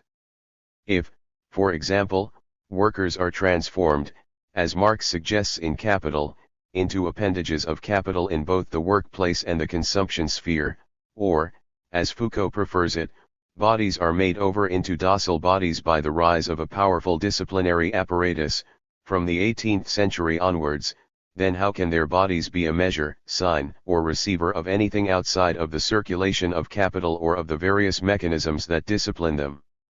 Or, to take a more contemporary version of the same argument, if we are all now cyborgs, as Harvey in her celebrated manifesto on the topic suggests, then how can we measure anything outside of that deadly embrace of the machine as extension of our own body and body as extension of the machine? So while return to the body as the site of a more authentic, epistemological and ontological, grounding of the theoretical abstractions that have for too long ruled purely as abstractions may be justified, that return cannot in and of itself guarantee anything except the production of a narcissistic self-referentiality. Harvey, 1991, 190, sees the difficulty. Objectivity, she declares, turns out to be about particular and specific embodiment and definitely not about the false vision promising transcendence of all limits and responsibility. So whose body is it that is to be the measure of all things? Exactly how and what is it in a position to measure? These are deep questions to which we will perforce return again and again. We cannot begin to answer them, however, without some prior understanding of how bodies are socially produced. To the theory of the bodily subject in Marx, let us suppose that Marx's categories are not dismissed as thoroughly destabilist. I do not defend that supposition, though I note that from the economic and philosophical manuscripts onwards Marx, 1964 edition, 143, grounded his ontological and epistemological arguments on real sensual bodily interaction with the world. Sense perception must be the basis of all science. Only when it proceeds from sense perception in the twofold form of sensuous consciousness and of sensuous need, that is, only when science proceeds from nature, is it true science. Marx also elaborated a philosophy of internal relations and of dialectics consistent with the relational conception of the body outlined above, by Strathern. The contemporary rush to return to the body. 102. As the irreducible basis of all argument is, therefore, a rush to return to the point where Marx, among many others, began. While he does not tell us everything we might want to know, Marx does propose a theory of the production of the bodily subject under capitalism. Since we all live within the world of capital circulation and accumulation, this has to be a part of any argument about the nature of the contemporary body. To evade it, on the specious grounds that Marx's categories are destabilized or, worse still, outmoded and unfashionable, is to evade a vital aspect of how the body must be problematized. And while Marx's theorizing in Capital is often read, incorrectly, as I shall hope to show, as a pessimistic account of how bodies, construed as passive entities occupying particular performative economic roles, are shaped by the external forces of capital circulation and accumulation, it is precisely this analysis that informs his other accounts of how transformative processes of human resistance, desire for reform, rebellion, and revolution can and do occur. A preparatory step is to broaden somewhat the conventional Marxian definition of class, or, more exactly, of class relation, under capitalism to mean positionality in relation to capital circulation and accumulation. Marx often fixed this relation in terms of property rights over the means of production, including, in the laborer's case, property rights to his or her own body, but I want to argue that this definition is too narrow to capture the content even of Marx's own analyses. Marx, recall, avoided any formal sociological definitions of class throughout his works. Armed with such a definition of positionality with respect to capital circulation and accumulation, we can better articulate the internal contradictions of multiple positionalities within which human beings operate. The laborer as person is a worker, consumer, saver, lover, and bearer of culture, and can even be an occasional employer and landed proprietor, whereas the laborer as an economic role, the category Marx analyses in Capital, is singular. Consider, now, one distinctive systemic concept that Marx proposed. Variable capital refers to the sale/purchase and use of labor power as a commodity. But as Marx's analysis proceeds, it becomes evident that there is a distinct circulation process to variable capital itself.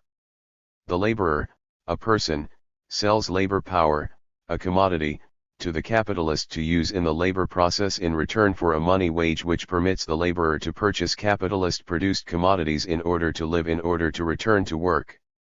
Marx's distinction between the laborer, qua person, body, will, and labor power, that which is extracted from the body of the laborer as a commodity, immediately provides an opening for radical critique.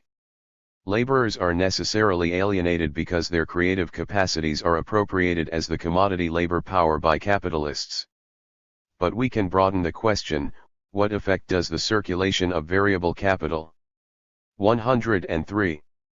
The extraction of labor power and surplus value have on the bodies, persons and subjectivities of those through whom it circulates? The answer initially breaks down into a consideration of what happens at different moments of productive consumption, exchange, and individual consumption. Productive consumption. Productive consumption of the commodity labor power in the labor process under the control of the capitalist requires, inter alia, the mobilization of animal spirits, sexual drives, affective feelings, and creative powers of labor to a given purpose defined by capital. It means harnessing basic human powers of cooperation/collaboration, the skilling, deskilling, and reskilling of the powers of labor in accord with technological requirements, acculturation to routinization of tasks, enclosure within strict spatio-temporal rhythms of regulated, and sometimes spatially confined, activities, frequent subordinations of bodily rhythms and desires as an appendage of the machine, socialization into long hours of concentrated labor at variable but often increasing intensity, development of divisions of labor of different qualities, depending upon the heterogeneity or homogeneity of tasks, the organization of detailed versus social divisions of labor, responsiveness to hierarchy and submission to authority structures within the workplace, separations between mental and manual operations and powers, and, last but not least, the production of variability, fluidity, and flexibility of labor powers able to respond to those rapid revolutions in production processes so typical of capitalist development. I supply this list, drawn from Marx's Capital, mainly to demonstrate how the exigencies of capitalist production push the limits of the working body, its capacities and possibilities, in a variety of different and often fundamentally contradictory directions. On the one hand, capital requires educated and flexible laborers, but on the other hand it refuses the idea that laborers should think for themselves. While education of the laborer appears important, it cannot be the kind of education that permits free thinking. Capital requires certain kinds of skills but abhors any kind of monopolizable skill. While a trained guerrilla may suffice for some tasks, for others creative, responsible workers are called for. While subservience and respect for authority, sometimes amounting to abject submission, is paramount, the creative passions, spontaneous responses, and animal spirits necessary to the form-giving fire of the labor process must also be liberated and mobilized. Healthy bodies may be needed, but deformities, pathologies, sickness are often produced. Marx highlights such contradictions. 104. Large-scale industry, by its very nature, necessitates variation of labor, fluidity of functions, and mobility of the worker in all directions. But on the other hand, in its capitalist form it reproduces the old division of labor with ossified particularities. We have seen how this absolute contradiction does away with all repose, all fixity and all security as far as the worker's life situation is concerned. But if, at present, variation of labor imposes itself after the manner of an overpowering natural law, and with the blindly destructive action of a natural law that meets with obstacles everywhere, large-scale industry, through its very catastrophes, makes the recognition of variation of labor and hence of the fitness of the worker for the maximum number of different kinds of labor into a question of life and death. Marx, 1976 edition, 617. Marx sees these contradictions being worked out historically and dialectically, largely though not solely through the use of coercive force and active struggle. But part of what the creative history of capitalism has been about is discovering new ways, and potentialities, in which the human body can be put to use as the bearer of the capacity to labor. Marx observes, 197 6 edition, 617, for example, that technology discovered the few grand fundamental forms of motion which, despite all the diversity of the instruments used, apply necessarily to every productive action of the human body. Older capacities of the human body are reinvented, new capacities revealed. The development of capitalist production entails a radical transformation in what the working body is about. The unfinished project of the human body is pushed in a particular set of contradictory directions. And a whole host of sciences for engineering and exploring the limits of the human body as a productive machine, as a fluid organism, has been established to explore these possibilities. Gramsci, 1971 edition, among others, thus emphasizes again and again how capitalism is precisely about the production of a new kind of laboring body. While such contradictions may be internalized within the labor force as a whole, this does not necessarily mean that they are internalized within the body of each laborer. Indeed, it is the main thrust of Marx's own presentation that the collective body of the labor force is broken down into hierarchies of skill, of authority, of mental and manual functions, etc. in such a way to render the category of variable capital internally heterogeneous. And this heterogeneity is unstable. The perpetual shifting that occurs within the capitalist mode of production ensures that requirements, definitions of skill, systems of authority, divisions of labor, etc. are never stabilized for long. So while the collective laborer will be fragmented and segmented, the definitions of and relations between the segments will be unstable and the movements of individual laborers within and between segments correspondingly complex. It is not hard to see that in 105. The face of these contradictions and multiple instabilities, capitalism will require some sort of disciplinary apparatus of surveillance, punishment, and ideological control that Marx frequently alludes to and which Foucault elaborates upon in ways that I find broadly complementary rather than antagonistic to Marx's project. But the instability never goes away, as witnessed by the whole historical geography of skilling, deskilling, reskilling, etc. While the instability is disconcerting, sometimes destructive, and always difficult to cope with, It provides multiple opportunities for subversion and opposition on the part of the laborers. But whose body is inserted into the circulation of variable capital and with what effects? Marx does not provide any systematic answer to that question, in part because this was not the primary object of his theoretical inquiry. He largely dealt with economic roles rather than with persons. Who exactly gets inserted where is a detailed historical geographical question that defies any simple theoretical answer. Marx is plainly aware that bodies are differentiated and marked by different physical productive capacities and qualities according to history, geography, culture, and tradition. He is also aware that signs of race, ethnicity, age, and gender are used as external measures of what a certain kind of laborer is capable of or permitted to do. The incorporation of women and children into the circulation of variable capital in 19th-century Britain occurred for certain distinctive reasons that Marx is at pains to elaborate upon. This in turn provoked distinctive effects, one of which was to turn the struggle over the length of the working day and the regulation of factory employment into a distinctive struggle to protect women and children from the impacts of capitalism's werewolf hunger for surplus value.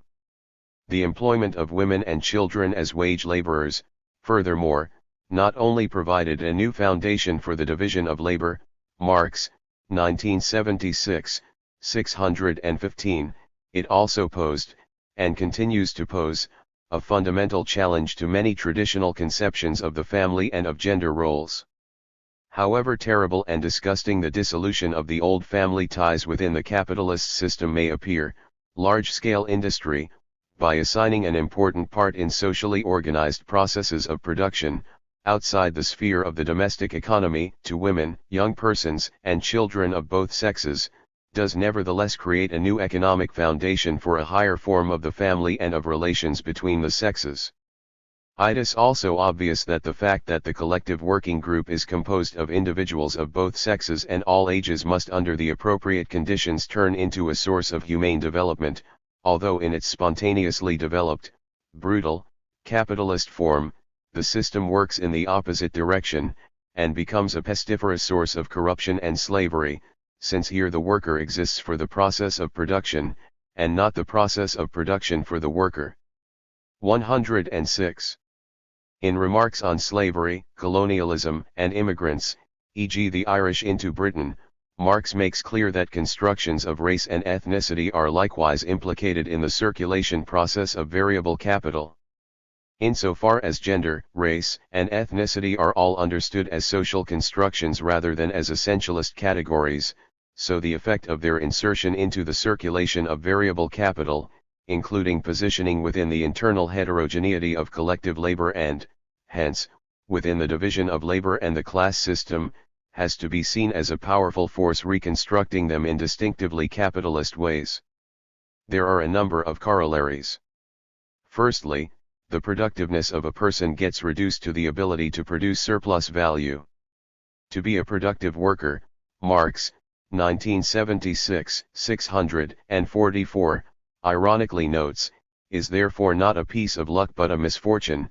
The only value that the laborer can have is not determined in terms of work done and useful social effect but through a specifically social relation of production, which stamps the worker as capital's direct means of valorization. The gap between what the laborer as person might desire and what is demanded of the commodity labor power extracted from his or her body is the nexus of alienation. And while workers as persons may value themselves in a variety of ways depending upon how they understand their productivity, usefulness, and value to others, the more restricted social valuation given by their capacity to produce surplus value for capital necessarily remains central to their lives, as even highly educated middle-level managers find out when they, too, are laid off. Exactly what that value is, however, depends on conditions external to the labor process, hinging, therefore, upon the question of exchange. Secondly, lack of productivity, sickness, or of any kind of pathology, gets defined within the circulation process as inability to go to work, inability to perform adequately within the circulation of variable capital, to produce surplus value, or to abide by its disciplinary rules, The institutional effects elaborated on by Rothman 1971 and Foucault 199-5 in the construction of asylums and prisons are already strongly registered in Marx's chapters on the working day and the so-called primitive accumulation. Those who cannot, for physical, psychic, or social reasons, continue to function as variable capital, furthermore, fall either into the hospital of the Industrial Reserve Army. Sickness is defined under capitalism broadly as inability to work, or else into that undisciplined inferno of the lumpenproletariat, read underclass, for whom Marx regrettably had so little sympathy. The circulation of variable capital, being so central to how capitalism operates as a social system, defines roles of employed insiders and unemployed outsiders, often victimized and stigmatized, that have ramifications for society as a whole. This brings us back to the moment of exchange. 107. Exchange of variable capital. The commodity which the laborer, qua person, exchanges with the capitalist is labor power, the capacity to engage in concrete labor. The basic condition of the contract is supposedly that the capitalist has the right to whatever the laborer produces, has the right to direct the work, determine the labor process, and have free use of the capacity to labor during the hours and at the rate of remuneration stipulated in the contract. The rights of capital are frequently contested, and it is interesting to see on what grounds. While capitalists may have full rights to the commodity labor power, they do not have legal rights over the person of the laborer. That would be slavery. Marx insists again and again that this is a fundamental principle of wage labor under capitalism.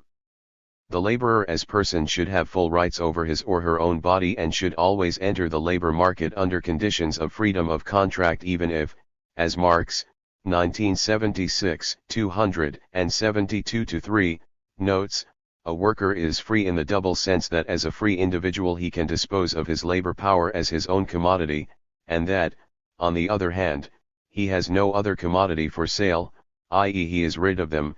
He is free of all the objects needed for the realization of his labor power. But the distinction between laborer as person and labor power has further implications. The capitalist has not the formal right to put the body of the person at risk, for example, and working practices that do so are open to challenge. This principle carries over even into the realm of the cultural and bodily capital, as Bourdieu defines them, hence much of the resistance to deskilling, redefinitions of skill, etc. Of course, these legalities are continually violated under capitalism, and situations frequently do arise in which the body and person of the laborer is taken over under conditions akin to slavery.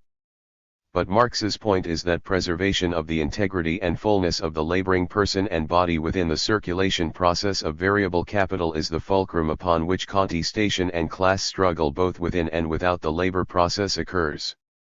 Even bourgeois legality, as incorporated in the Factory Acts then and in, say, occupational safety and health regulations now, has to concede the difference between the right to the commodity labor power and the non-right to the person who is bearer of that commodity.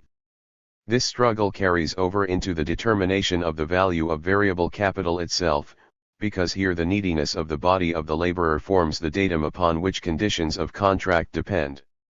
In Capital, Marx, for purposes of analysis, presumes that in a given place and time such needs are fixed and known. Only in this way can he get a clear fix upon how capital is produced through surplus value extraction. But Marx well understood that these conditions are never fixed but depend on physical. 108. Circumstances, e.g. climate, cultural and social conditions, the long history of class struggle over what is a livable wage for the laborer, as well as upon a moral conception as to what is or is not tolerable in a civilized society. Consider how Marx, 1976, 341, presents the matter in his chapter on the working day. During part of the day the vital force must rest, sleep, during another part the man has to satisfy physical needs, to feed, wash and clothe himself. Besides these purely physical limitations, the extension of the working day encounters moral obstacles. The worker needs time in which to satisfy his intellectual and social requirements, and the extent and number of those requirements is conditioned by the general level of civilization. The length of the working day therefore fluctuates within boundaries that are physical and social. Marx's primary point of critique of capitalism is that it so frequently violates, disfigures, subdues, maims, and destroys the integrity of the laboring body, even in ways that can be dangerous to the further accumulation of capital. It is, furthermore, in terms of the potentialities and possibilities of that laboring body, its species being, as Marx's 1964 edition called it in his early work, that the search for an alternative mode of production is initially cast.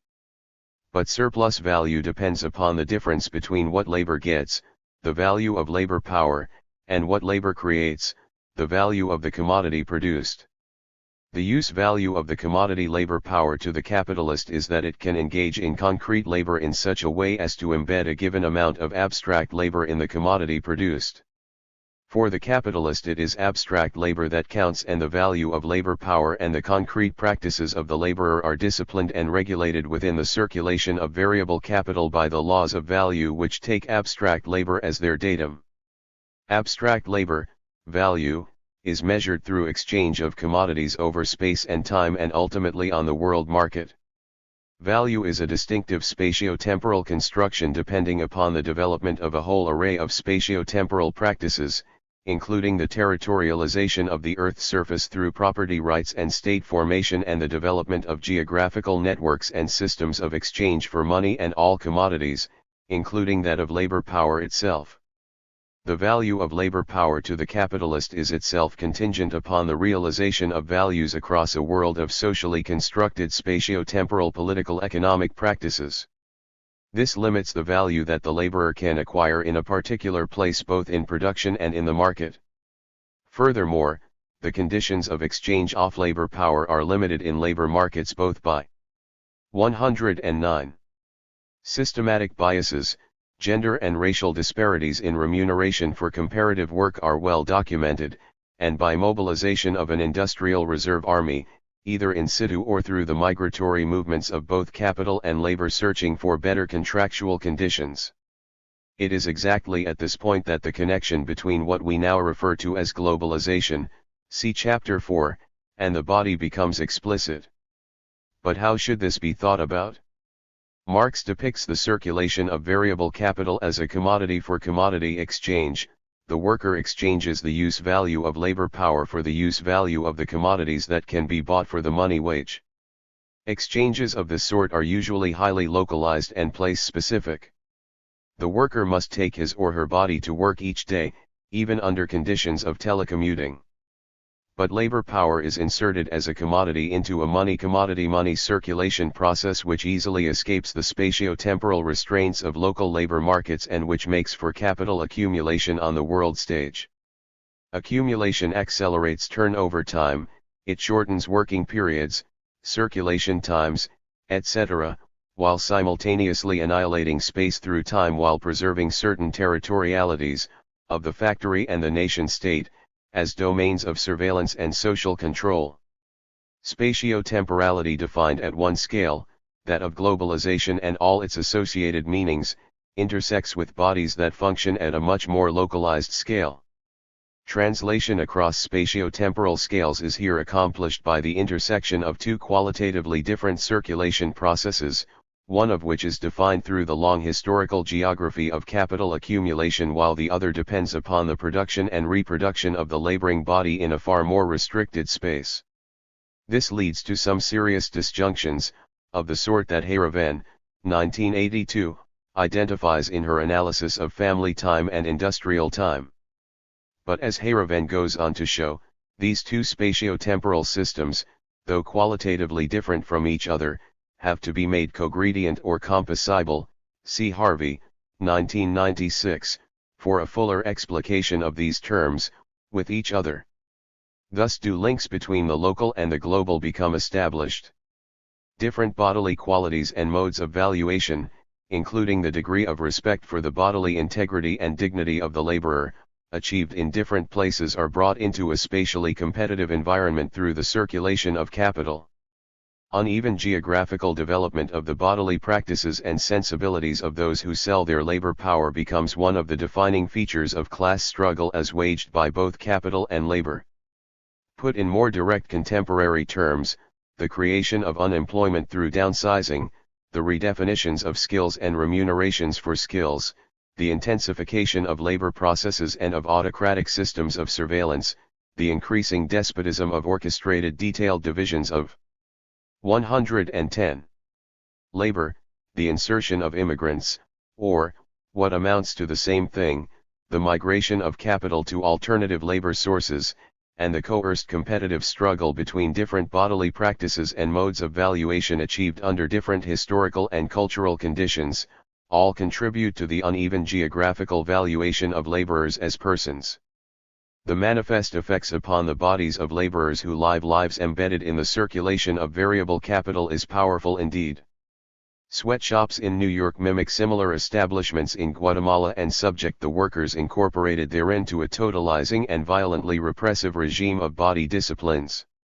The construction of specific spatio-temporal relations through the circulation of capital likewise constructs a connection between the designer shirts we wear upon our backs, the Nike shoes we sport, and the oriental carpets upon which we walk, and the grossly exploited labor of tens of thousands of women and children in Central America, Indonesia, and Pakistan, just to name a few of the points of production of such commodities. The moment of consumption. The laborer does not only lie in the path of variable capital as producer and exchanger. He/she also lies in that circulation process as consumer and reproducer of self, both individually and socially. Once possessed of money, the laborer is endowed with all the autonomy that attaches to any market practice.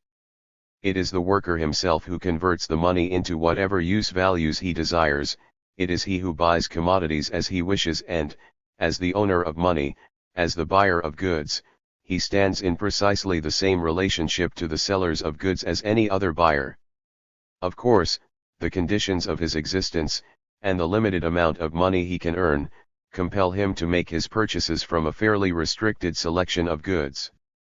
But some variation is possible, as we can see from the fact that newspapers, for example, form part of the essential purchases of the urban English worker. He can save and hoard a little. Or else he can squander his money on drink. Even so, he acts as a free agent, he must pay his own way, he is responsible to himself for the way he spends his wages. Marx, 1976, 1033. This is an example of Marx's tacit appeal to positionality in relationship to capital accumulation as a practical definition of class relations. As the focus shifts, so does the meaning of class positionality.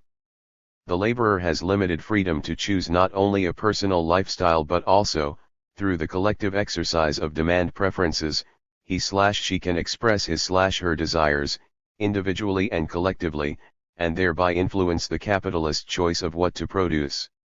Elaboration on that idea permits us to see, as we 111. Look at the circulation of variable capital as a whole, that what is true for the individual laborer is rather more limited when looked at from the standpoint of the collectivity.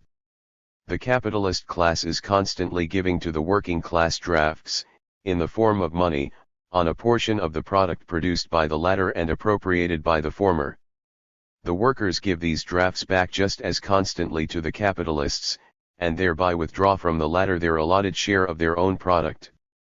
The individual consumption of the worker, whether it occurs inside or outside the workshop, inside or outside the labor process, remains an aspect of the production and reproduction of capital. From the standpoint of society, then, the working class, even when it stands outside the direct labor process, is just as much an appendage of capital as the lifeless instruments of labor are. Marx, 1976, 713, 719. Deeper consideration of what amounts to a company-store relation between capital and labor is instructive. The disposable income of the laborers forms an important mass of effective demand for capitalist output. This is the relation that Marx explores at great length in Volume 2 of Capital. Accumulation for accumulation's sake points towards either an increasing mass of laborers to whom necessities can be sold or a changing standard of living of the laborers. It usually means both. The production of new needs, the opening up of entirely new product lines that define different lifestyles and consumer habits, is introduced as an important means of crisis avoidance and crisis resolution. We can then see more clearly how it is that variable capital has to be construed as a circulation process, rather than as a single causal arrow, for it is through the payment of wages that the disposable income to buy the product of the capitalists is partially assured. But all of this presumes rational consumption on the part of the laborer, rational, that is, from the standpoint of capital accumulation. Marx, 1978 edition, 591. The organization, mobilization, and channeling of human desires, the active political engagement with tactics of persuasion, surveillance, and coercion, become part of the consumptuary apparatus of capitalism, in turn producing all manner of pressures on the body as a side of and a performative agent for rational consumption for further accumulation. Cf. Henry Ford's obsession with training social workers to monitor the budgets of his workers. But the terms of rational consumption are by no means fixed, in part because of the inevitable destabilizing effects of perpetual revolutions in capitalist technologies and products, revolutions which affect the household economy as well as the factory, but also because, given the 112 discretionary element in the worker's use of disposable income, there is as much potential for social struggle over lifestyle and associated bodily practices as there is in the realm of production itself. Struggles over the social wage over, for example, the extent, direction, and distributional effects of state expenditures, have become critical in establishing the baseline of what might be meant by a proper standard of living in a civilized country. Struggles over the relation between housework and labor in the market and the gender allocation of tasks within domestic settings also enter into the picture. Cf. Marx's 1976 edition, 518, Commentary on how the importance of domestic labor gets concealed by official political economy and the revived debate in the 1970s on the role of housework in relation to the circulation of variable capital. This moment in the circulation of variable capital, though not totally absent in Marx's account, is not strongly emphasized. With the United States, and, presumably, much of the advanced capitalist world, in mind, Lowe, 1995, 67, now argues that, lifestyle is the social relations of consumption in late capitalism, as distinct from class as the social relations of production. The visual construction and presentation of self in terms of consumption relations has by now overshadowed the class relations of production in the workplace. Consumption is itself dynamically developed by the design and production of changing product characteristics, the juxtaposition of image and sign in lifestyle and format, and the segmentation of consumer markets. This suggests a double contradiction within the advanced capitalist world, and a nascent contradiction within developing countries. First, by submitting unquestioningly and without significant struggle to the dictates of capital in production, or by channeling struggle solely to the end of increasing disposable income, workers may open for themselves wider terrains of differentiating choice, social or individual, with respect to lifestyle, structures of feeling, household organization, reproductive activities, expressions of desire, pursuit of pleasures, etc. within the moment of consumption. This does not automatically deliver greater happiness and satisfaction. As Marx, 1965 edition, 33, notes, although the pleasures of the laborer have increased, the social gratification which they afford has fallen in comparison with the increased pleasures of the capitalist. Our wants and pleasures have their origin in society, we therefore measure them in relation to society, we do not measure them in relation to the objects which serve for their gratification. Since they are of a social nature, they are of a relative nature. Conversely, by locking workers into certain conceptions of lifestyle, consumer habits, and desire, capitalists can more easily secure compliance. 113. within the labor process while capturing distinctive and proliferating market niches for their sales. Struggles arise between how workers individually or collectively exercise their consumer and lifestyle choices and how capitalist forces try to capture and guide those choices towards rational consumption for sustained accumulation. Marx does not scrutinize such conflicts, but no particular difficulty attaches to integrating them into his framework. Plainly, the process is marked by extraordinary heterogeneity at the same time as it is fraught with instability. For example, whole communities of lifestyle, such as those shaped by working classes in industrial settings or by distinctive cultural traditions, may be created within the circulation of variable capital only ultimately to be dissolved, even in the face of considerable resistance, by the same processes that led to their initial formation. The recent history of deindustrialization is full of examples of this. A wide range of bodily practices and cultural choices with respect to consumption can in principle be embedded in the circulation of variable capital. The range depends, of course, upon the amount of discretionary income in the laborer's possession, and, plainly, the billion or so workers living on less than $1 a day cannot exercise anywhere near the amount of influence as well-paid workers in the advanced capitalist countries. Variable capital does not determine the specific nature of consumer choices or even of consumer culture, though it certainly works to powerful effect. This means that production must internalize powerful effects of heterogeneous cultural traditions and consumer choices, whether registered collectively through political action, to establish a social wage through welfare programs, or individually through personal consumption choices. It is in this sense that it is meaningful to speak of the moments of production and consumption as a matter of internal relations, the one with the other. The circulation of variable capital as a whole. Consider, then, the figure of the laborer caught within the rules of circulation of variable capital as a whole. The experiential world, the physical presence, the subjectivity, and the consciousness of that person are partially if not predominantly forged in the fiery crucible of the labor process, the passionate pursuit of values and competitive advantage in labor markets, and in the perpetual desires and glittery frustrations of commodity culture. They are also forged in the matrix of time-space relations between persons largely hidden behind the exchange and movement of things. The evident instabilities within the circulation of variable capital coupled with the different windows on the world constructed through moments of production, exchange, and consumption place the 114. Laboring body largely at the mercy of a whole series of forces outside of any one individual's control. It is in this sense that the laboring body must be seen as an internal relation of the historically and geographically achieved processes of capital circulation. When, however, we consider the accumulation process as a whole, we also see that the maintenance and reproduction of the working class remains a necessary condition for the reproduction of capital. The working class is, in effect, held captive within a company store relation to capital accumulation that renders it an appendage of capital at all moments of its existence.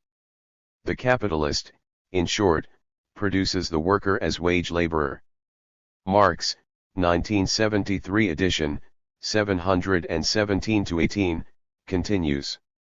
The capital given in return for labor power is converted into means of subsistence which have to be consumed to reproduce the muscles, nerves, bones and brains of existing workers, and to bring new workers into existence.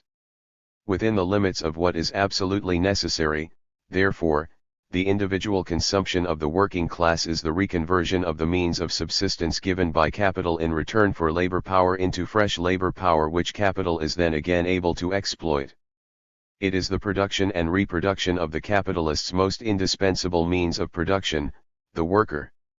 The issue of reproduction is then immediately posed. Marx was less than forthcoming on this question, leaving it, as the capitalist does, to the worker's drives for self-preservation and propagation. The only rule he proposes is that the laboring family, denied access to the means of production, would strive in times of prosperity as in depression, to accumulate the only form of property it possessed, labor power itself. Hence arises a connection between expanded accumulation and maximum growth of population of living labor capacities. Marx, 1973 edition, 608. But it is also clear that as laborers acquire property on their own account or move to acquire cultural as well as human capital in the form of skills, that this equation will likely change and generate different reproductive strategies, together with different objectives for social provision through class struggle within the working classes of the world.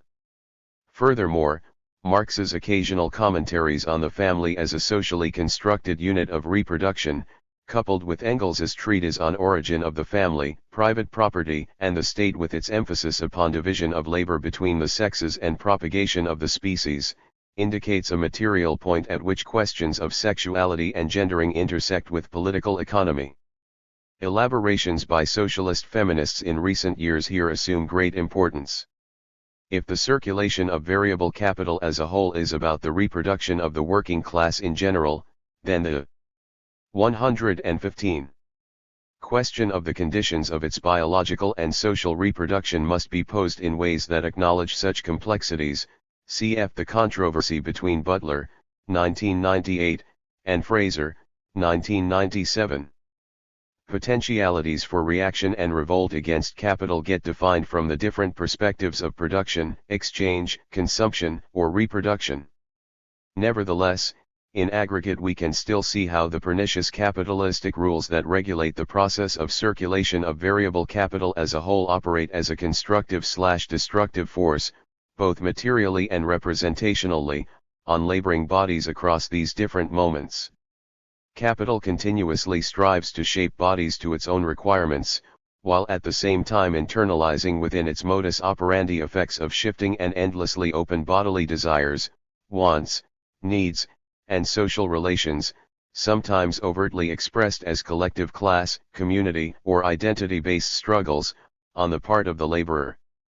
This process frames many facets of social life, such as choices about sexuality and biological reproduction or of culture and ways of life, even as those choices, if such they really are, get more generally framed by the social order and its predominant legal, social, and political codes, and disciplinary practices, including those that regulate sexuality. Study of the circulation of variable capital cannot, in and of itself, tell us everything we need to know. It is, to begin with, just one subset of a slew of different circulation processes that make up the circulation of capital in general. Productive, finance, landed, and merchant capitals all have their own modalities of motion, and the circulation of bourgeois revenues generates complex relations between needs, wants, and luxuries that affect lifestyle choices, status symbols, and fashions as set by the rich, powerful, and famous.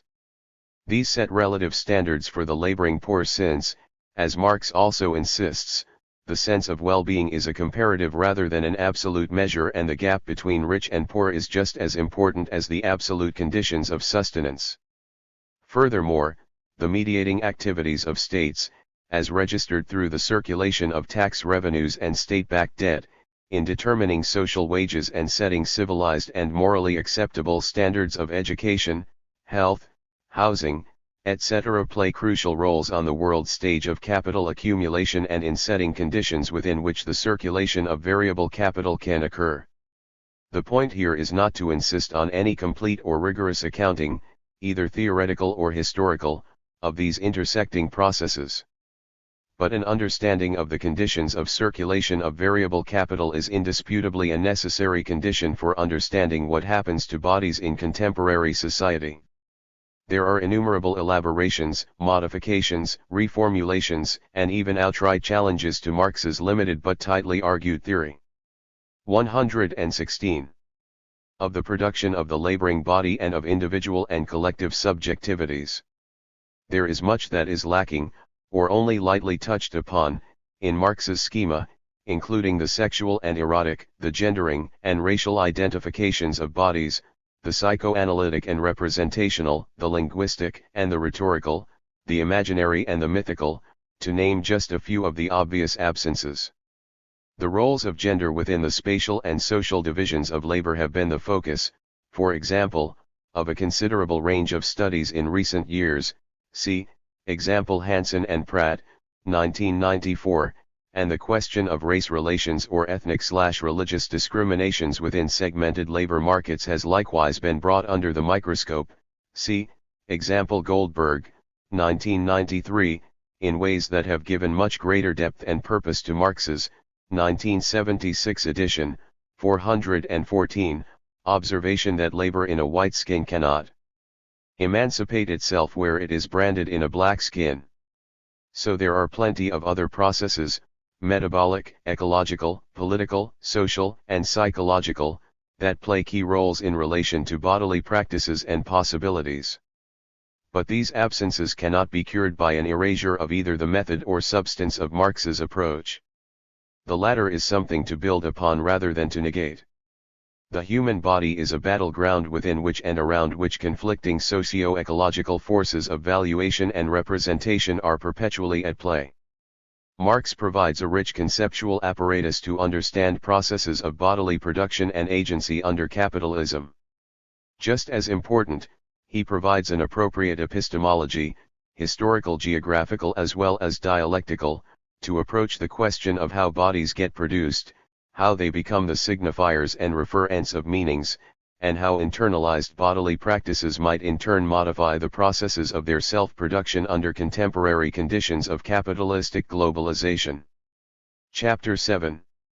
Body Politics and the Struggle for a Living Wage. 1. The political body in the body politic. Bodies embedded in a social process such as the circulation of variable capital are never to be construed as docile or passive. It is, after all, only through the form-giving fire of the capacity to labor that capital is produced. And even if labor under the domination of capital is condemned for the most part to produce the conditions and instruments of its own domination, as much in the realm of consumption and exchange as in production itself, the transformative and creative capacities of the laborer always carry the potentiality, however unimaginable in the present circumstances, to fashion an alternative mode of production, exchange, and consumption. Those transformative and creative capacities can never be erased. This poses acute problems for the maintenance of capitalism's authority while providing multiple opportunities for laborers to assert their agency and will. It is no accident, therefore, that Marx attaches the appellation living to the labor embedded in the circulation of variable capital to emphasize not only its fundamental qualities of dynamism and creativity but also to indicate where the life force and the subversive power for change resides. An analysis of the circulation of variable capital shows that body politics looks different from the standpoints of production, exchange, and consumption. Trade-offs plainly exist between how laborers submit to or struggle with the dictates of capital at one moment to enhance their powers at another. Abject submission to the dictates of capital within production, for example, may for some be a reasonable price to bear for adequate pleasures and fulfillment of desires, presuming such are possible given the multiple fetishisms of the market, in the realm of consumption. But what dictates whether that price is judged too high? The working body is more than just meat, as William Gibson so disparagingly refers to it in his dystopian novel Neuromancer, and laborers are more than just hands, presuming they have neither head nor belly, as Charles Dickens mockingly observes in Hard Times. The concept of the body is here in danger of 117. 118. Losing its political purchase because it cannot provide a basis to define the direction as opposed to the locus of political action. Those, like Foucault and Butler, who appeal to the body as a foundational concept consequently experience intense difficulty in elaborating a politics that focuses on anything other than sexuality. Concern for the broader issues of what happens to bodies inserted into the circulation of variable capital typically disappears in such accounts, although Butler 1998 has recently taken pains to point out the connections between body politics and political economic questions. Yet a concept of variable capital which posits the laborer as the pure subject of capital accumulation cannot help solve the problem either. Body politics in this narrow reductionist sense then becomes just as disempowering vis-a-vis capital accumulation as the idea of globalization. Something else is required to translate from the realm of body as meat for accumulation to the concept of laborer as political agent. The body cannot be construed as the locus of political action without a notion of what it is that individuals, persons, or social movements might want or be able to do in the world. Concepts such as person, individual, self, and identity, rich with political thought and possibilities, emerge phoenix-like out of the ashes of body reductionism to take their places within the firmament of concepts to guide political action. Marx has this in mind as he contrasts the deadly passivity of the concept of variable capital with the concept of living labor or, more broadly, of class for itself struggling to redefine the historical and geographical conditions of its own embeddedness within capital accumulation. It is the laborer as person who is the bearer of the commodity labor power, and that person is the bearer of ideals and aspirations concerning, for example, the dignity of labor and the desire to be treated with respect and consideration as a whole living being, and to treat others likewise. Some may be tempted at this point to abandon the relational view for, as Eagleton, 1997, 22, complains, to dissolve human beings to nexuses of processes may be useful if you had previously thought of them as solitary atoms, but unhelpful when you want to insist on their moral autonomy. Marx, 1973 edition, 84, demurs. The more deeply we go back into history, the more does the individual, and hence also the producing individual, appear as dependent, as belonging to a greater whole. Only in the 18th century, in civil society, do the various forms of social connectedness confront the individual as a mere means towards his private purposes, as external necessity. But the epoch that produces this standpoint, that of the isolated individual, is also precisely that of the hitherto most developed social, from this standpoint, general, relations. The human being is in the most literal sense a political animal, not merely a gregarious animal, but an animal that can individuate. Body Politics 119. Itself only in the midst of society. Production by an outside individual outside society, is as much an absurdity as is the development of language without individuals living together and talking to each other. Marx here builds on Aristotle's view that human beings are both social and political animals needing intimate relations with others, and that such forms of social relating constitute and sustain civil society. How human beings have gone about this task has varied historically and geographically.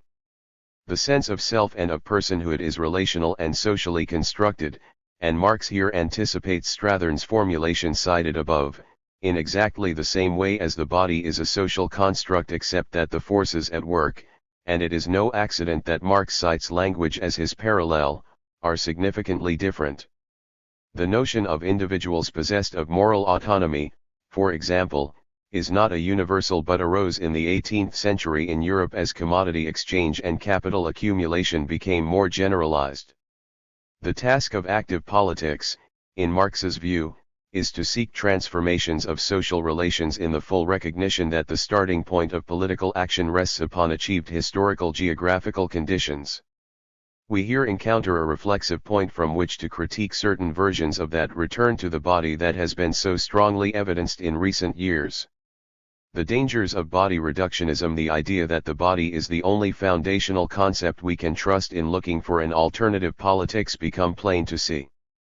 But, in contrast, in searching for associative concepts, such as those of person, self, and individual, there is an equal danger of reconstituting the liberal 18th century ideal of the individual endowed with moral autonomy as the basis for political theory and political action. We have to find a path between body reductionism on the one hand and merely falling back into what Benton, 1993, 144, calls the liberal illusion about political rights propagated with such devastating effects through the crude association of capitalism and bourgeois democracy on the other.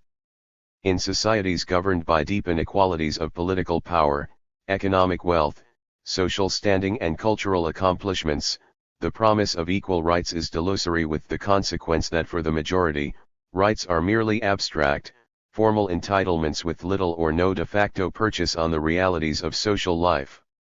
Insofar as social life is regulated by these abstract principles, and insofar as the promise is taken for its fulfillment, then the discourse of rights and justice is an ideology, a form of mystification which has a causal role in binding individuals to the very conditions of dependence and impoverishment from which it purports to offer emancipation. The need for the relational view does not disappear but deepens. For while Benton has one side of the picture, he loses sight of the ways in which 120. Socially embedded notions of personal autonomy and of the power of individuals to regulate their own lives in accordance with their own beliefs and desires can also operate as persistent even if subterranean pressures subverting dominant ideologies in surprising ways. Marx, 1964 edition, 181, pioneered such a relational conception in his early works when, for example, he argued, "To say that man is a corporeal, living, real, sensuous, objective being full of natural vigor is to say that he has real, sensuous, objects as the objects of his being or of his life, or that he can only express his life in real, sensuous objects. To be objective, natural and sensuous, and at the same time to have object, nature and sense outside oneself, or oneself to be object, nature and sense for a third party, is one and the same thing. A being which does not have its nature outside itself is not a natural being, and plays no part in the system of nature. A being which has no object outside of itself is not an objective being. A being which is not itself an object for some third being has no being for its object, i.e., it is not objectively related. Its being is not objective. An unobjective being is a nullity and unbeing. While the prose is convoluted, the meaning is clear enough. No body exists outside of its relations with other bodies, and the exercise of powers and counterpowers among bodies is a central constitutive aspect of social life. In more recent times we can see in Ricoeur's, 1992, trenchant criticism of Parfit and, by implication, Locke and Hume, a critical reminder of how the clash between the liberal conception of personal identity and, in Ricoeur's case, a relational conception of narrative identity produces a dramatically alternative reading of how body politics might be constructed. All of this returns us, though via a different path, to the point at which we arrived in our analysis of the phenomenon of globalization. From the standpoint of the laborer, embedded as a political person within the circulation of capital, politics is rooted in the positionalities that he or she assumes and the potentialities that attach thereto. On the one hand, there is the revolutionary urge to become free of that embeddedness within the circulation of capital that so circumscribes life chances, body politics, and socio-ecological futures. On the other, there is the reformist demand for fair and proper treatment within that circulation process, to be free, for example, of the ugly choice between adequate remunerations in consumption and abject submission in production. And for those billion or so workers in the world who must live on less than $1 a day, cf. Chapter 3, the struggle for dignity in the workplace, for adequate life chances, for a living wage, and for some broader conception of human, civil, and political rights becomes a minimalist political program. But different moments generate different political arguments, and so the Body Politics 121. Potential coherency and singularity of the worker's voice has the awkward habit of dissolving into different opinions as political persons choose their positions and assumptions about identities and interests, cf. Unger, 1987b, 548. Such politics, as I argued at the end of Chapter 3, are necessarily a global as well as a local affair.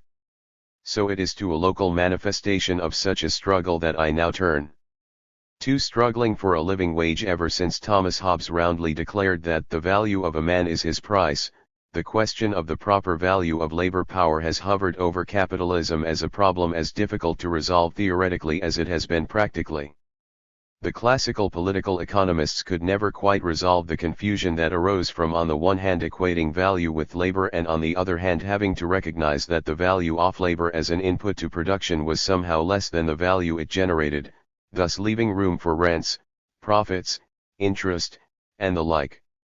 Marx neatly solved that problem by recognizing a difference between labor as the substance of value and labor power, the capacity to create value, as a commodity sold by laborers to capitalists.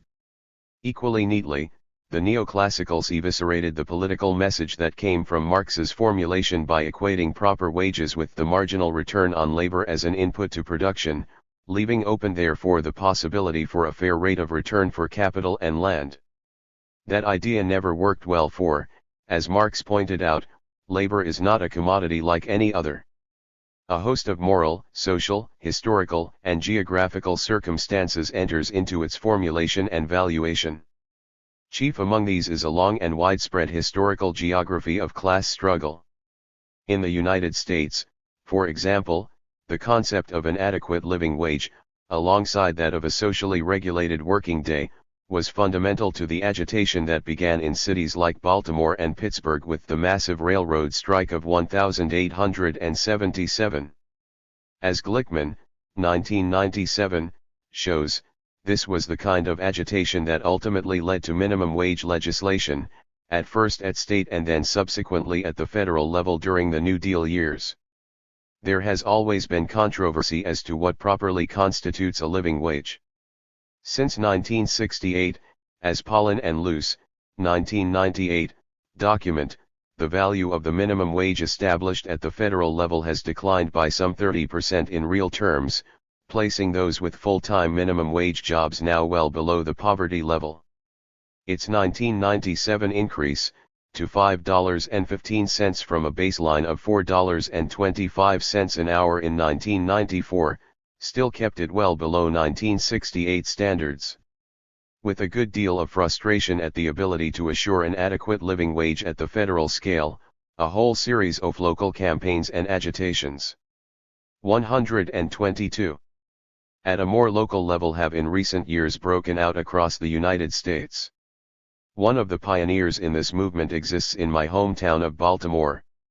I provide, then, an account of this local struggle as an illustration of how a theory of uneven geographical developments might work in conjunction with arguments for a universal system of human rights, cf. Chapter 5.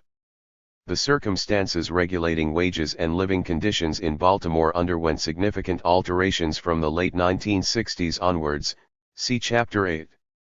Severe deindustrialization of the economy, connected with processes of globalization, meant some radical shifts in the circulation of variable capital within the metropolitan region.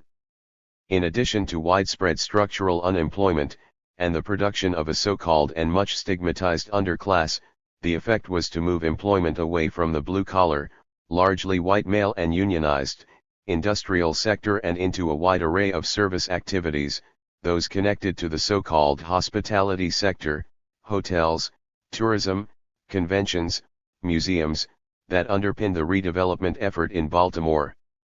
The result, in line with much of the U.S. economy, see, example Wilson, 1996, and Casarda, 1995, was widespread long-term structural unemployment and a shift towards non-unionized and female employment in low-paying unskilled jobs. Low-income job opportunities arose in areas such as cleaning, janitorial, parking, and security services.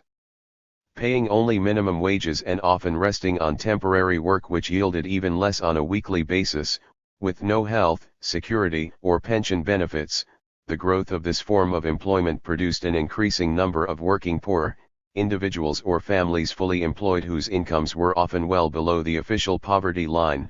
A recent report put the number of children of the working poor in the United States at 5.6 million in 1994 as opposed to 3.4 million in 1974, see Holmes. 1996. African American women, drawn from the impoverished zones of the inner city, became the main source of this kind of labor in Baltimore, indicating a discursive and largely racist sexist construction of the inherent value of that kind of labor power from that kind of place. This stereotyping was automatically reinforced and framed within a circulation process of variable capital and capital accumulation that insisted that this was the kind of labor power that was essential to its own valorization.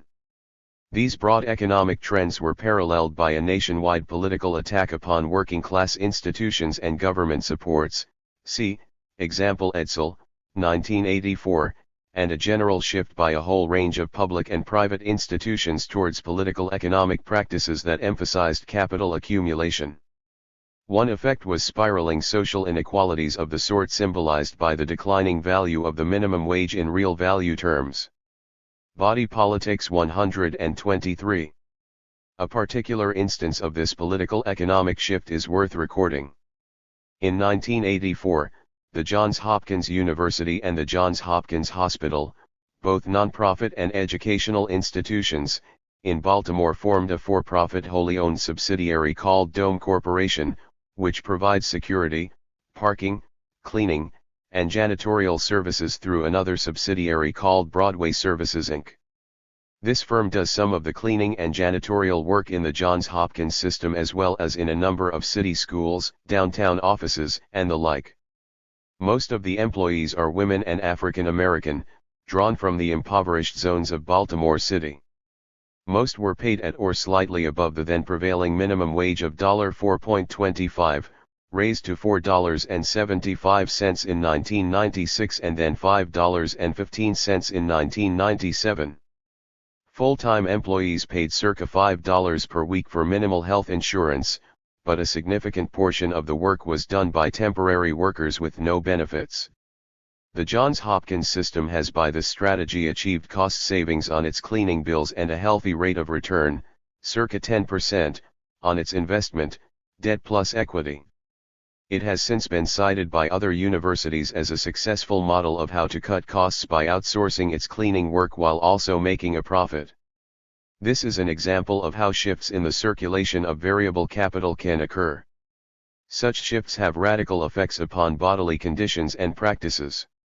Everyone recognizes that $4.75 an hour is insufficient to live on. To bring a family of 4 above the official poverty line would require a permanent job at a minimum of $7.70 per hour, 1996 values, plus benefits, in Baltimore.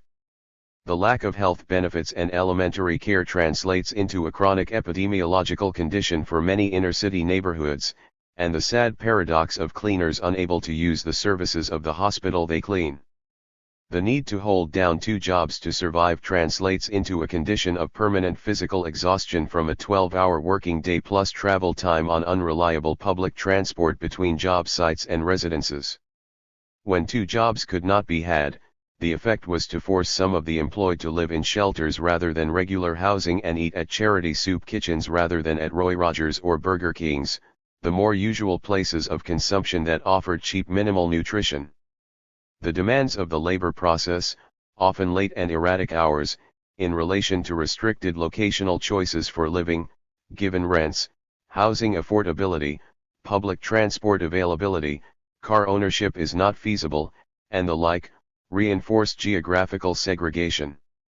The insertion of racially marked and gendered bodies into the system trapped certain social groups into the dead-end prospects associated with these impoverished zones. See Fernandez-Kelly, 1994, more generally, Hansen and Pratt, 1994. It is hard to do justice to the appalling effects of such conditions at all points in this particular process of circulation variable capital. Lack of 124. Respect and dignity in the workplace, negligible bargaining power in the labor market, minimal and health-threatening forms of consumption and terrible conditions of child-rearing are characteristic. The marks of all this violence upon individual bodies are not hard to read. Systematic studies again and again emphasize the stark impacts of inequalities upon life chances. Baltimore City has the lowest life expectancy of almost any other comparable jurisdiction in the United States, and comparable to many impoverished and undeveloped countries. In the groups we studied, write Geronimus et al. 1996, 1555-6, after a comparative study of similar zones of Detroit, New York City, Los Angeles, and Alabama, the number of years of life lost generally increased with the percentage of people in the group who were living in poverty, with the poverty rate accounting for more than half the racial differences in mortality. The data tell an appalling story.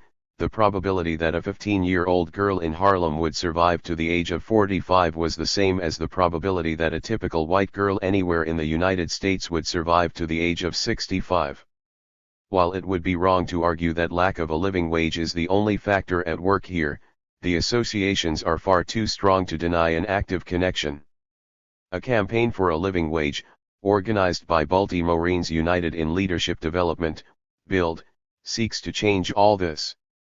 BUILD was founded in 1978, through the coming together of the Interfaith Ministerial Alliance, predominantly though by no means exclusively African American, that had been an important church-based force for civil rights with the Industrial Areas Foundation, IAF, a Chicago-based Saul Alinsky-style community empowerment organization.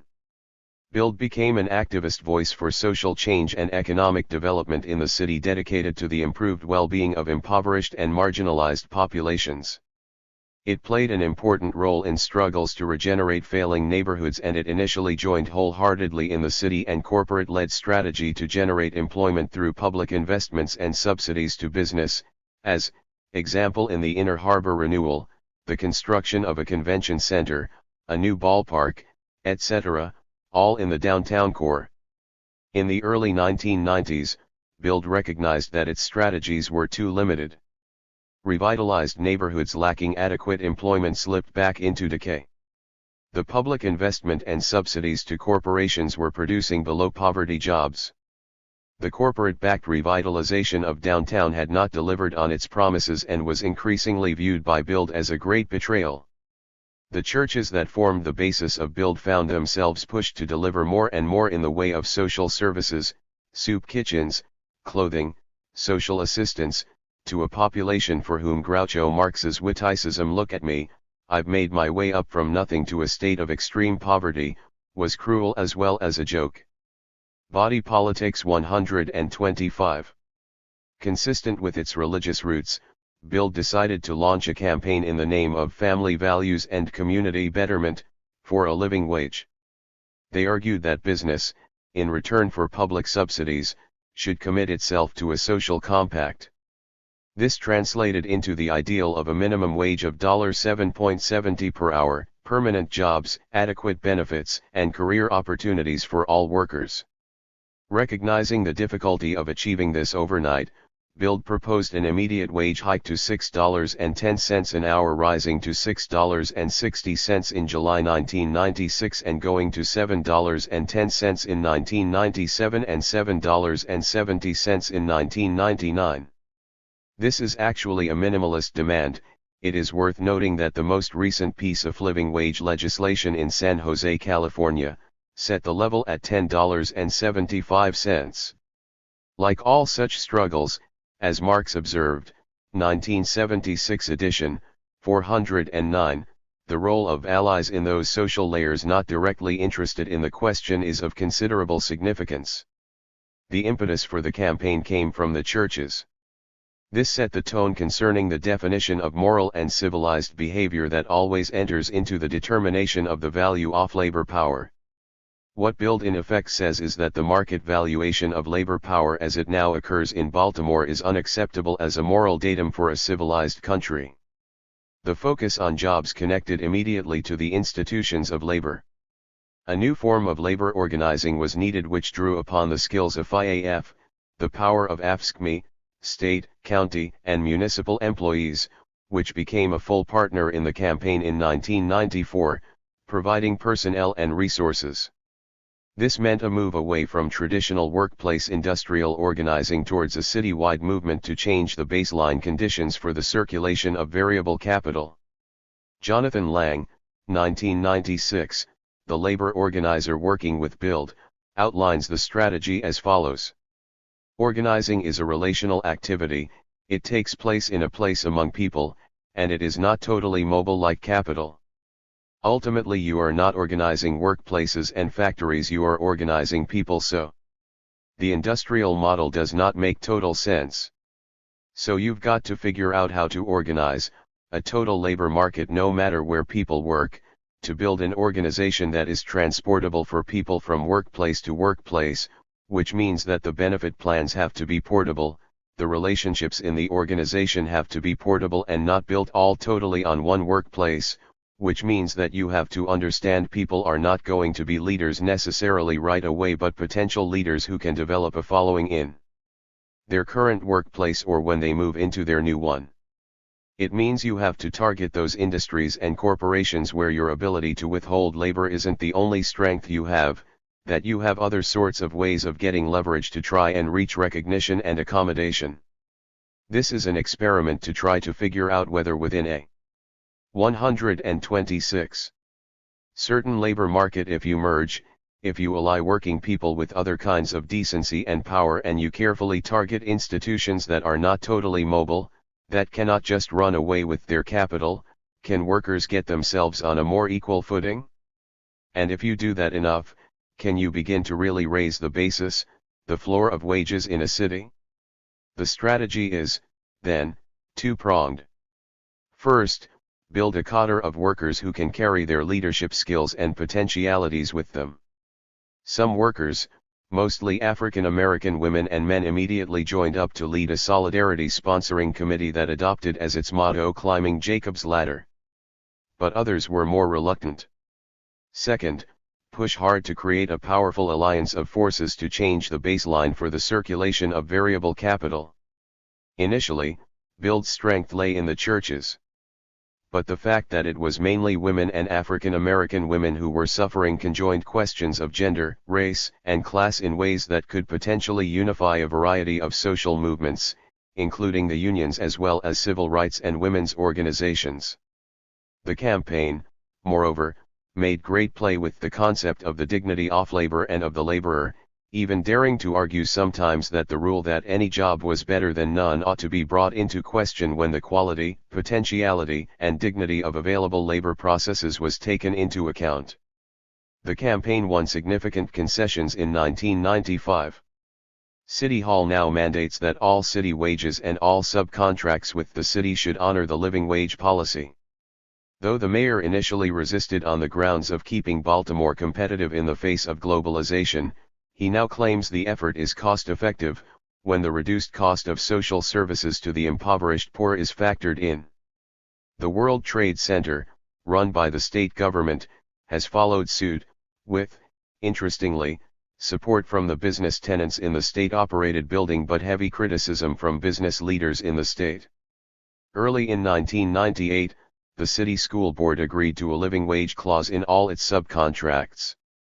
Now the Johns Hopkins system is faced with exactly that same question, both as the supplier of services, through Broadway Services, and, being the largest private employer in the state, as a demander of them, an interesting example of how capital so frequently operates on both sides of the supply-demand equation when it comes to labor, cf. Marx's Argument, 1976 edition, 752. To this end a campaign began early in 1996 to persuade the Johns Hopkins system to accept the living wage as part of its own contractual practices. The search for allies within the Johns Hopkins system became crucial. The graduate representative organization, together with some faculty and, ultimately, the Black Student Union and some representatives of the Body Politics 127 Student Council, took up the question. Initially there was also a surprising degree of indifference, even on the part of campus groups that ought to have been immediately interested in the question. Some economists in the university argued, rather predictably, against any interference in free market forces, on the grounds that most people earning the present minimum wage are worth just that. Hanke, 1996.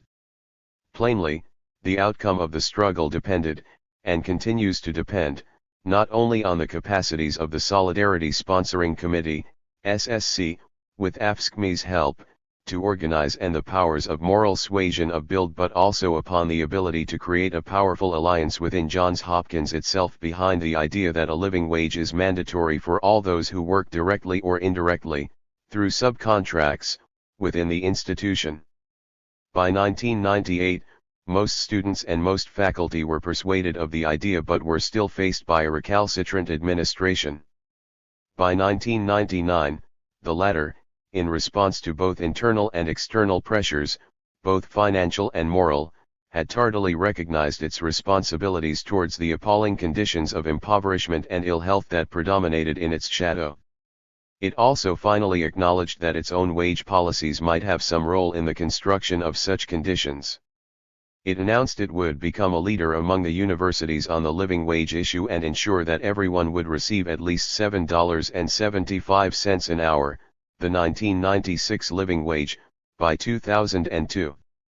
The Baltimore Campaign for a Living Wage, which is currently being replicated in some 30 or so other cities as well as at the state level elsewhere, see Pollen and Luce, 1998, offers a rather special set of openings to change the politics of how bodies are constructed/destroyed within the city.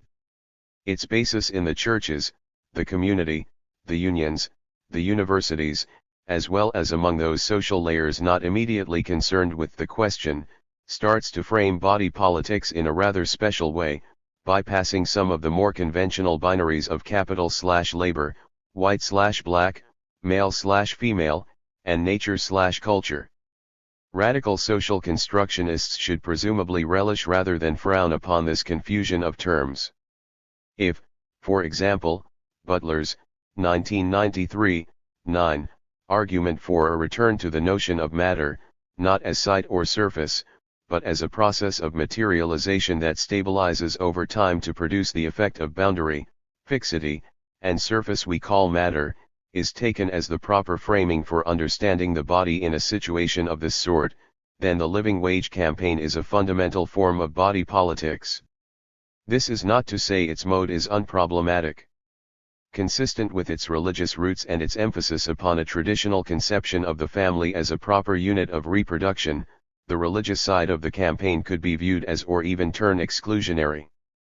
And Build in general seeks its own empowerment as a political organization as well as the empowerment of the low-income population it 128 seeks to serve. Yet these are not reasons to abjure the living wage objective. In practice many different interests, some secular as well as religious, now support the common goal of a decent living wage for everyone who works in Baltimore. The living wage issue is fundamentally a class issue that has ramifications across the moments of production, exchange, and consumption. It has the power, therefore, to define what the work side of current proposals for workfare welfare reform might be about. Unfortunately, this potential relationship is now being inverted as the city is forced to absorb several thousand, possibly as many as 14,000, workfare recipients into its labor force. The total employment in all categories downtown is around 100,000. Both the city and Johns Hopkins began to employ workfare recipients at $1.50 an hour, as trainees, and in the first rush this meant some displacement of minimum wage workers. The effect was to create an even lower datum than that set by the legal minimum wage for the circulation of variable capital within the city. A political struggle organized by Build citywide and a coalition of forces within Johns Hopkins led to the commitment by the governor and by the president of the Johns Hopkins that there would be no displacement of existing workers by workfare trainees.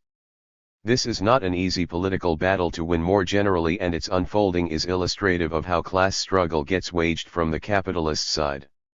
Burger King, for example, has one of its most profitable franchises in Baltimore. Located in an empowerment zone, it is eligible for government subsidies and it can employ workers off the welfare rolls as trainees at a cost far below the minimum, let alone the living wage. Yet Burger King gets cited by President Clinton in his 1997 State of the Union address. American Samoa, one of the large companies willing to hire people off the welfare rolls, and the president promised to press for special tax credits for companies that did this.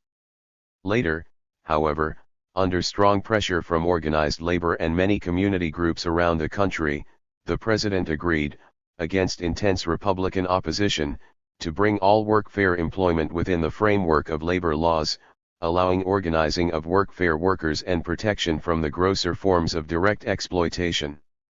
Thus does the accumulation of capital proceed, with state assistance mainly going to capital, as class struggle unfolds around one of the most contested and fraught social issues of the 1990s in the United States. The living wage campaign integrates race, gender, and class concerns at the level of the city as a whole. In particular, it opens up potential leadership roles for African American women to alter bodily practices and claim basic economic rights. The campaign furthermore proposes a Body Politics 129. Different spatial model of political intervention in the valuation of labor power, highlighting Munn's argument that bodily spacetime serves as a condensed sign of the wider spacetime of which it is a part, 1985, 17. Creating an alternative spatial frame to that of increasingly fragmented workplaces, within which the value of labor power can only be established piecemeal, becomes part of the means to alter the conditions of circulation of variable capital. The campaign offers the possibility for broad-based coalition politics at a different spatial scale. Changing the baseline conditions of the circulation of variable capital will not change everything that needs to be changed in Baltimore either within the labor process or without. It will not automatically improve the quality of the work experience. It does not automatically confront the sexual harassment of the women on the job, the rampant racism in the city, manifestations of homophobia, the dramatic deterioration of many Baltimore neighborhoods, or even the stresses within and around the institution of the family. Nor does it open the door to revolution rather than reform of the wage system. Abolition of the wages system is hardly an issue here, whereas the reformist claim, of which Marx was roundly critical, for a fair day's wage for a fair day's work is. But it does create necessary conditions for the transformation of bodily practices on the part of a substantial number of working people in Baltimore. Without that, many other possibilities for social transformation are blocked. Marx, 1967 edition, Volume 3, 320, recognizing the dilemma, put it this way in a remarkable passage that deserves some thought. The realm of freedom actually begins only when labor which is determined by necessity and mundane consideration ceases, thus in the very nature of things it lies beyond the sphere of actual material production. Just as the savage must wrestle with nature to satisfy his wants, to maintain and reproduce his life, so must civilized man, and he must do so in all social formations and under all possible modes of production.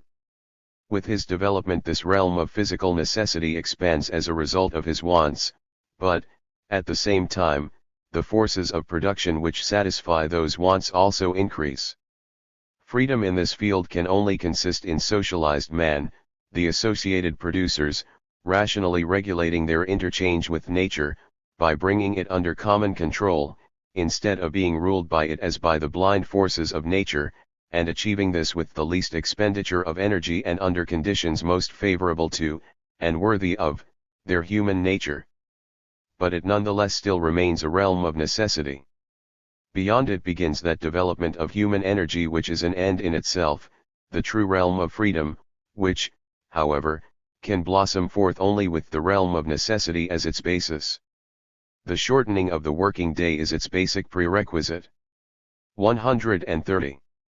To that remarkable passage with its startlingly reformist last sentence we can also add, an adequate living wage is likewise a basic prerequisite. The struggle for a living wage within the space of Baltimore has its place in a more universal struggle for rights, for justice, dignity, and decency in all the interstices of a globalizing capitalism.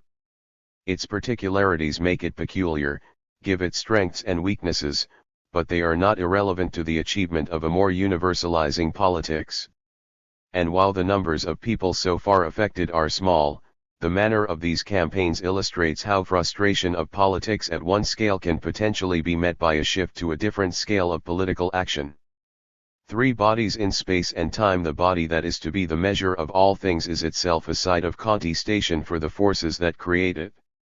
The body, like the person and the self, is an internal relation and therefore open and porous to the world. Unfortunately, the relational conception of the body can all too easily take an idealist turn, in academic politics. The body is not monadic, nor does it float freely in some ether of culture, discourses, and representations, however important these may be in materializations of the body. The study of the body has to be grounded in an understanding of real spatiotemporal relations between material practices, representations, imaginaries, institutions, social relations, and the prevailing structures of political economic power. The body can then be viewed as a nexus through which the possibilities for emancipatory politics can be approached. While there are some remarkable insightful writings on that theme available to us, it is worthwhile remembering the vital insights to be had from Marx's understanding of how bodily materializations occur within the circulation of capital under capitalist social relations. The body may be an accumulation strategy in the deepest sense, but it is also the locus of political resistance given direction, as the example of Bild's campaign for a living wage in Baltimore illustrates, by the basic fact that we are, in the most literal sense, political animals rendered capable of moral argument and thereby endowed with the capacity to transform the social relations and institutions that lie at the heart of any civil society.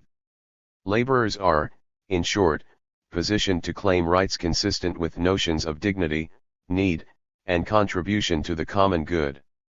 If those claims are unrealizable within the circulation of variable capital, then, it seems, the revolutionary demand to escape such constraints is a fundamental aspect of what body politics must be about. We shall need to consider it. Chapter 8. The Spaces of Utopia. A map of the world that does not include utopia is not even worth glancing at. Oscar Wilde. 1. The Baltimore story. I have lived in Baltimore City for most of my adult life. I think of it as my hometown and have accumulated an immense fund of affection for the place and its people. But Baltimore is, for the most part, a mess. Not the kind of enchanting mess that makes cities such interesting places to explore, but an awful mess. And it seems much worse now than when I first knew it in 1969. Or perhaps it is in the same old mess, see Table 8.1, except that many then believed they could do something about it. Now the problems seem intractable. Too many details of the mess would overwhelm. But some of its features are worth pointing out. There are some 40,000 vacant and for the most part abandoned houses, Plate 8.1, in a housing stock of some 300,000 units within the city limits. There were 7,000 in 1970. The concentrations of homelessness, in spite of all those vacant houses, of unemployment, and, even more significant, of the employed poor, trying to live on less than $200 a week without benefits, are everywhere in evidence. The lines at the soup kitchens, there were 60 of them in the state of Maryland in 1980 and there are now 900, get longer and longer. 30% of those using them have jobs according to some informal surveys, and the charity missions of many inner-city churches are stretched beyond coping. Plate 8.2.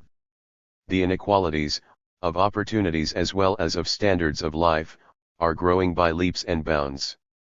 The massive educational resources of the city, Baltimore City has some of the finest schools in the country, but they are all private, are denied to most of the children who live there. The public schools are in a lamentable state, 2.5 years behind the national average in reading skills according to recent tests.